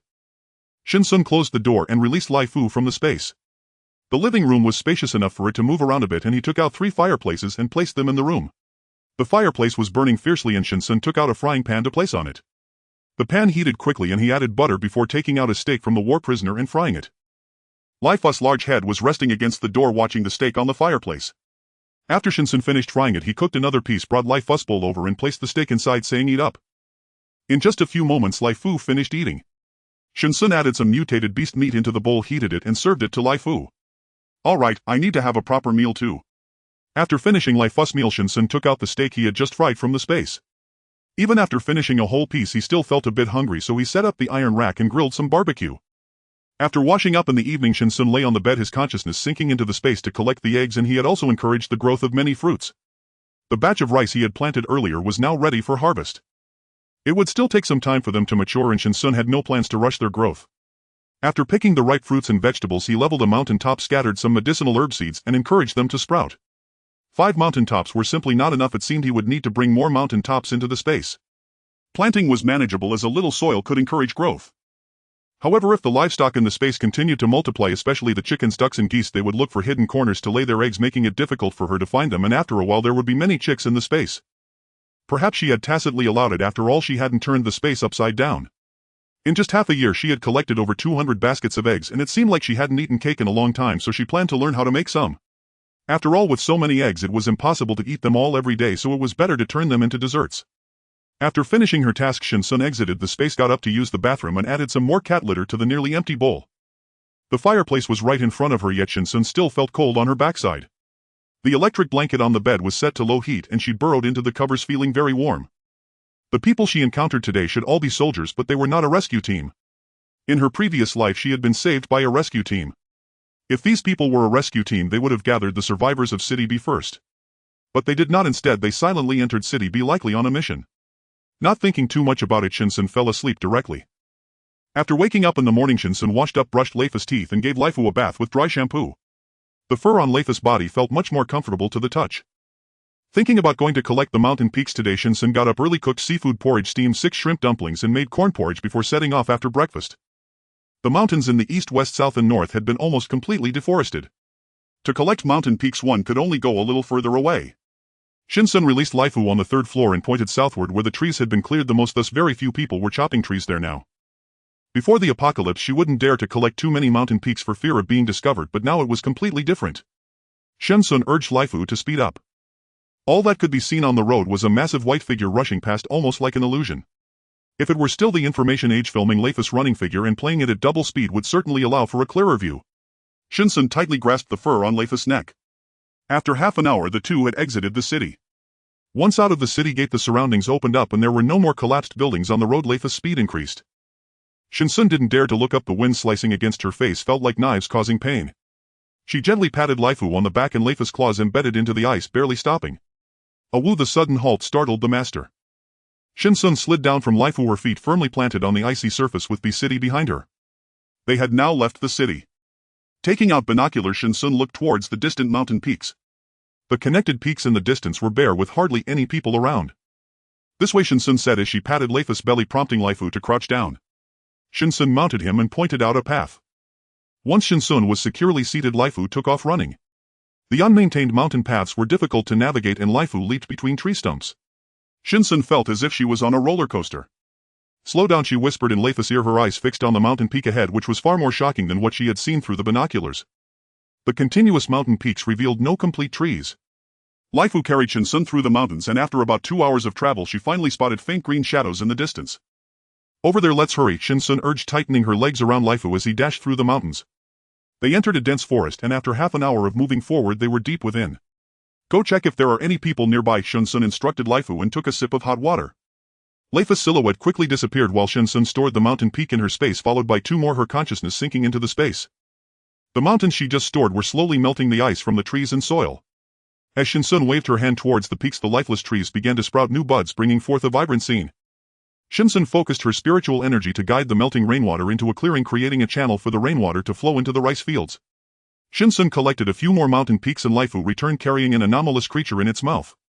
Shen Xun was already accustomed to this and directly stored it in her space. This was a forest undoubtedly home to many anomalous creatures. Shen Xun took out an air-cushioned tent she had prepared earlier. She set up 3 stoves, prepared food for Leifu first, then lit the alcohol stove, taking out the home-cooked meals she had bought. While heating the meals on the alcohol stove, Shen Xun took out a lounge chair to rest for a bit. It had already grown dark and it seemed she would have to spend the night here. It was definitely impossible to return overnight. The temperature would drop even lower at night. Leifu could endure, but she certainly could not. She feared she would freeze on the way back. She lit a coal lamp and hung it from the tent ceiling. Shen Xun took out a power bank from her space, plugged in the heater and set up the 3 stoves, making the inflatable tent feel a bit warmer. Shen Xun spread a fleece blanket over the air mattress along with an electric blanket and 2 comforters. She boiled water on the fire and sat on the lounge chair with a small round table to her right. Shen Xun brought over the alcohol stove and placed it on the table, setting up a small teapot, preparing to brew some tea. The inflatable tent was small and once Leifu came in it felt a bit cramped. Shen Xun closed the curtain and laid down straw and a partition where Leifu would sleep. Good night. Perhaps because they were sleeping outdoors, Shen Xun had a dream.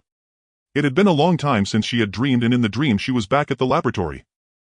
But the laboratory was awash in blood red, with large pools of blood flowing across the floor, seeping into the cracks, while black vines crawled along the walls of the entire laboratory. The strength of her spiritual power made Shen Xun immediately aware that she was in a dream. Let me go. Please. Let me go, I truly know I was wrong. A man with an indistinct face begged her for mercy. Shen Xun smiled radiantly as the black vines released the man. The man's face bore a smile of survival, yet his body had yet to recover, trembling. In the next moment after the man relaxed, a black vine pierced through his chest, revealing a red heart as if in sacrifice, perfectly presented before Shen Xun. Shen Xun reached out to pluck the red heart from the black vine as if harvesting some beautiful fruit.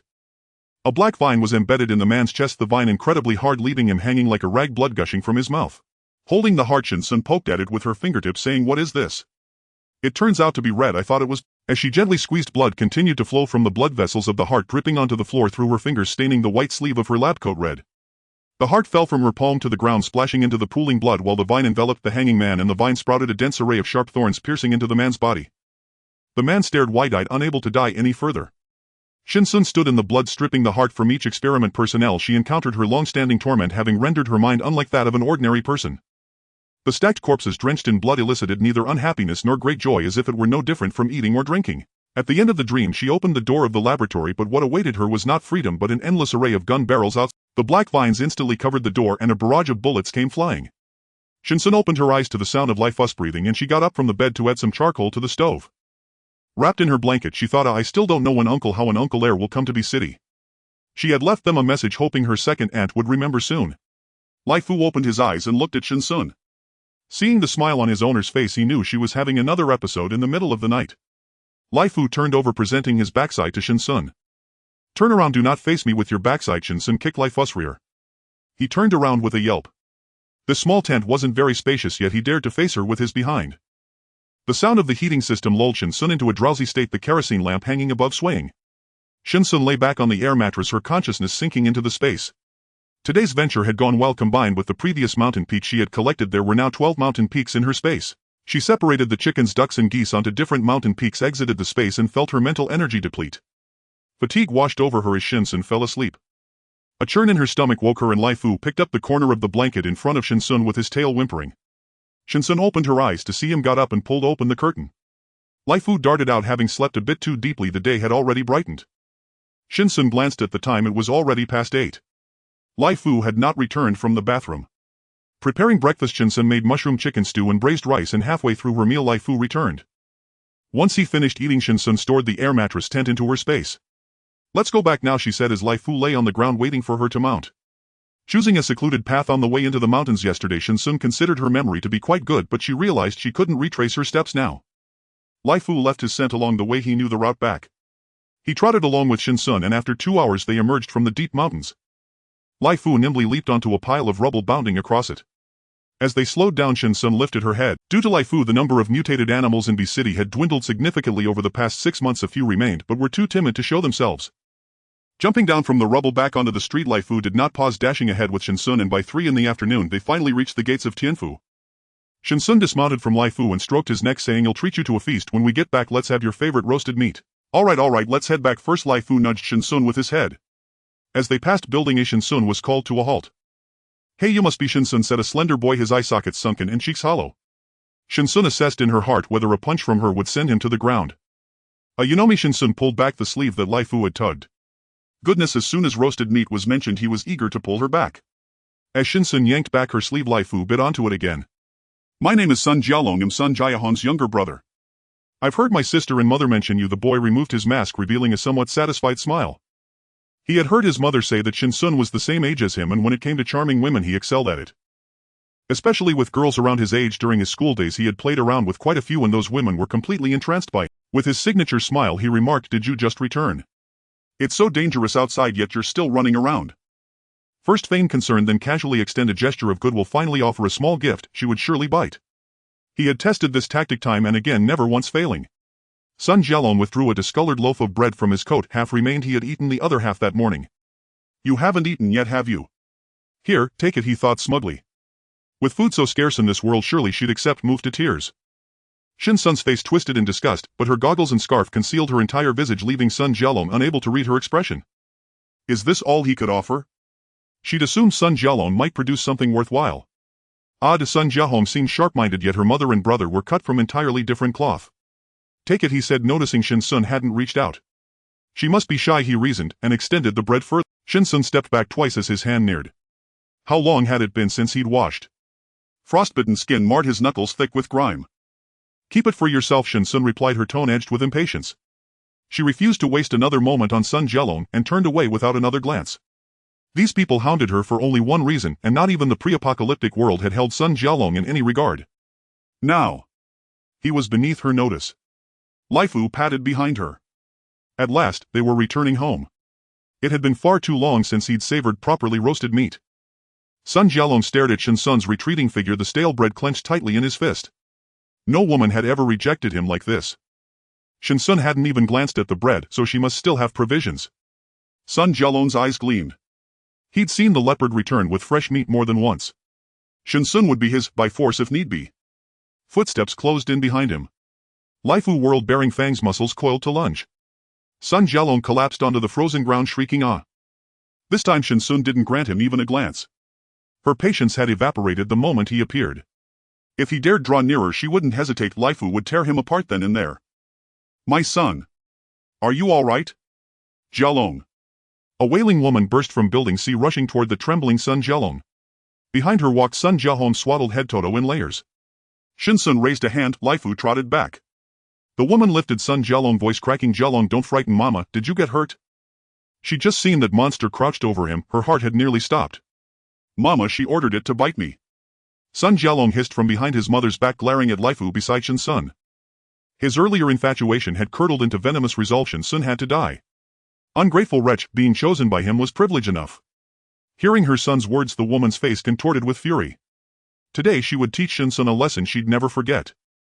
Shen Xun's gaze shifted to Sun Jiahong, who stood motionless, eyes vacant, utterly detached from the chaos unfolding before her. Lai Fu rend her. Shen Xun spoke the command with chilling calm.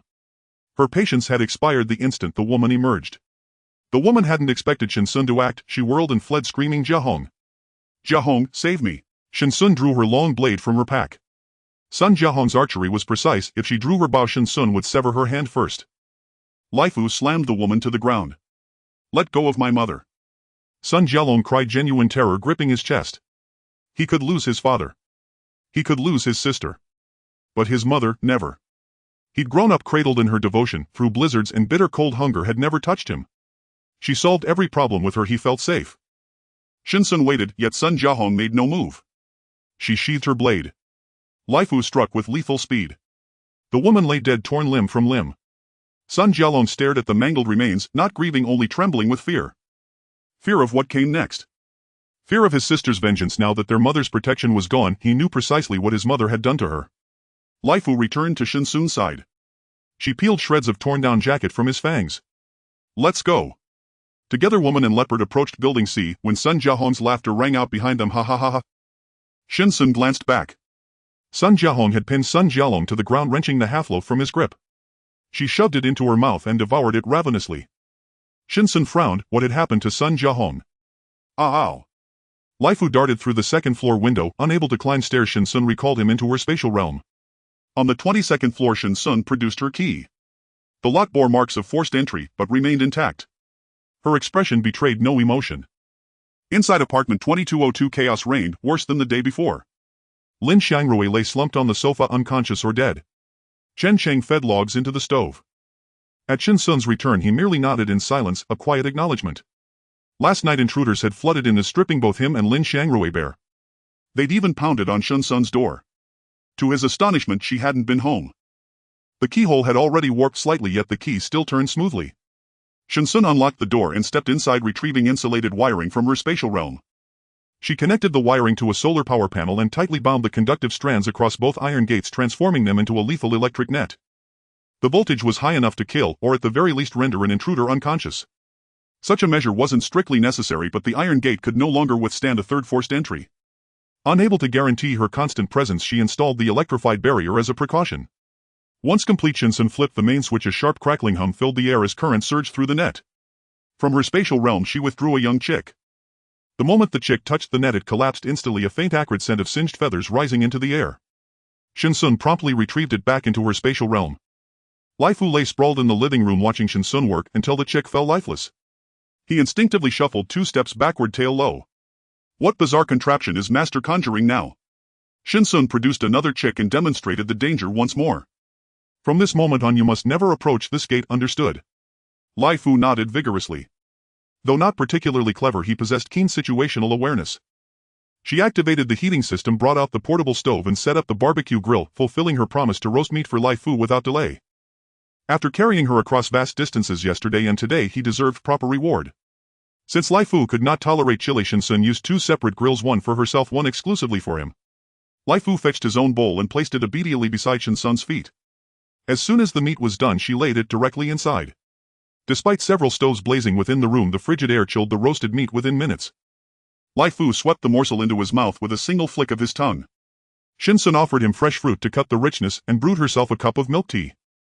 Sun Jialong stared blankly at the corpse lying motionless on the floor. A dull ache still throbbed in his palm, the spot where Sun Jiahong had violently wrenched the bread from his grasp. He scooped snow from the ground and stuffed it into his mouth. As the crystal slowly melted upon his tongue, the icy water softened the hardened loaf just enough to swallow. Shen Xun had long since departed. Sun Jiahong's throat still burned, yet she gazed down at her mother's body with a chilling hollow smile. Ironic how the woman had cried out for rescue even in her final breath. How bitterly ironic. Just last night she had screamed for salvation, but instead her own mother had cast her straight into hell. All for the sake of feeding Sun Jialong, her child. But was she Sun Jiahong not also her mother's daughter? Why this cruel disparity? She too had gone days without sustenance. Ever since the storm she had dutifully scoured the ruins for supplies, food, clothing, tools, every item they owned born from her relentless labor. Now her eyes blazed with venom as she glared at her younger brother. I will kill you. She lunged onto Sun Jialong and clamped her hands around his throat, squeezing with desperate fury. Die. After all I've done for you, why do you treat me like this? Why? Her voice cracked, but years of starvation and last night's torment had left her body frail, her strength no match for his. Sun Jialong stared up at her in raw terror, gasping for air. He drove his knees upward, slamming one hard into her ribs, and kicked her away with all his might. Snatching a brick from beneath a flower bed, he swung it downward again and again onto Sun Jiahong's body. She curled inward, arms shielding her head. The brick struck her forearms, her shoulders, her back. Mother did all this, not me. If you mean to kill me, then let me end you first. Each impact seared with agony. Through clenched teeth she whispered, Father, if only you were here. Jiahong misses you so terribly. Hearing only unintelligible muttering, Sun Jialong assumed she was cursing him and struck harder. Then a heavy thud. He crumpled to the ground unconscious. Jiahong. Are you all right? Jiahong. Jiahong. For a fleeting moment the voice sounded strangely familiar. She lifted her gaze. Chen Chang and Lin Shangrui stood before her. Lin Shangrui helped her rise. Though her head bore no wounds, deep bruises marred her torso and limbs. Together the three sat silently by the second-floor window of Building B. We're going to search for food, Lin Shangrui finally asked. Will you come? Their supplies had been looted entirely the previous night. With dusk still distant, they hoped to gather provisions before darkness fell. Swallowing her pain, Sun Jiahong rose and followed, passing Sun Jialong's limp form without a glance. Sun Jialong lay unconscious on the frozen ground. If he failed to awaken within half an hour, hypothermia would claim him. Lin Shangrui sensed the unspeakable rift between the siblings, but said nothing. In silence the three exited Tianfu residential complex. Night had fallen. Shen Xun's hands ached with fatigue. Lai Fu's belly swelled contentedly. He had feasted beyond measure. Collapsing onto the sofa, she rotated her wrists slowly. 2 full hours of precise grilling, truly a craft demanding finesse. Her skin carried the rich aroma of charred meat.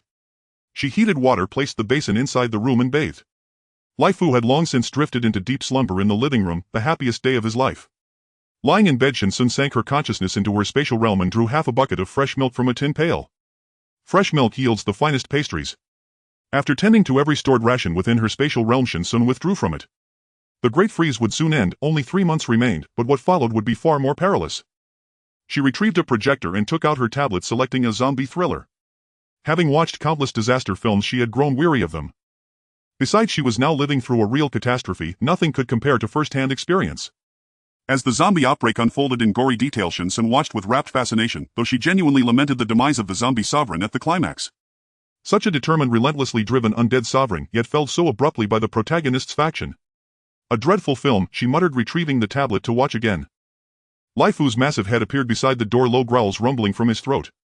Having lived alongside him for so long, Shen Xun understood his meaning instantly. Shen Xun slipped on her coat, holstered a handgun at her back, donned her chi-blocking gloves and pulled open the iron door. She shone her flashlight toward the small observation window. 2 emerald green eyes glinted back at her. She paid them no mind, instead sweeping the beam toward apartment 2202. Its interior lay pitch black. Lin Shangrui and Chen Chang were clearly gone. She redirected the light onto the 2 figures outside. They stood precisely 1 meter from the iron door, unmistakably bearing the marks of prior punishment. A wooden rod thrust suddenly through the observation window. Shen Xun sidestepped smoothly. The rod scraped and twisted inside the aperture. Next time you won't dodge so easily. A man's voice echoed from beyond the door. Instantly 2 more rods pierced through the opening. Shen Xun raised her broadsword and slashed downward, cleaving one cleanly in 2. Without pausing, she thrust the blade outward through the window. A guttural scream tore from the man's throat. Shen Xun wrenched the sword sideways twice, grinding it deep. 1 strike wasn't enough. She drew a longer broadsword from her spatial realm and drove it forward. The wet, visceral thunk of steel biting flesh rang like celestial music. Her hand didn't tremble, not once. With mechanical precision she withdrew and rethrust, delivering over a dozen blows until the figure slumped lifeless. Then almost reflexively she struck several more times. My tempers eased, just slightly. She retrieved the sword, stowed it back into her spatial realm. These were likely the same people who'd attempted to force her door last night. They'd warped the lock entirely. Damnable. Outside silence reigned, save for that single scream. These assailants were unervingly disciplined. Clearly they'd done this many times before. Cautious not to rush out, Shen Xun donned a protective mask from her spatial realm, then withdrew a tear gas grenade. She pulled the pin ting. She hurled the grenade into the corridor. What the hell is that? Cries erupted as their tear ducts flooded uncontrollably. Within seconds acrid smoke filled the entire 3-meter passageway. Two men, believing they'd retreated to the wall, instead stumbled backward against Shen Xun's electrified iron door, hiss, and collapsed, convulsing from the shock. Seizing the moment amid their collapse, Shen Xun yanked the iron door wide. Her mask rendered her immune to the gas. From behind her waist she drew her silenced pistol and stepped into the corridor. Boom boom.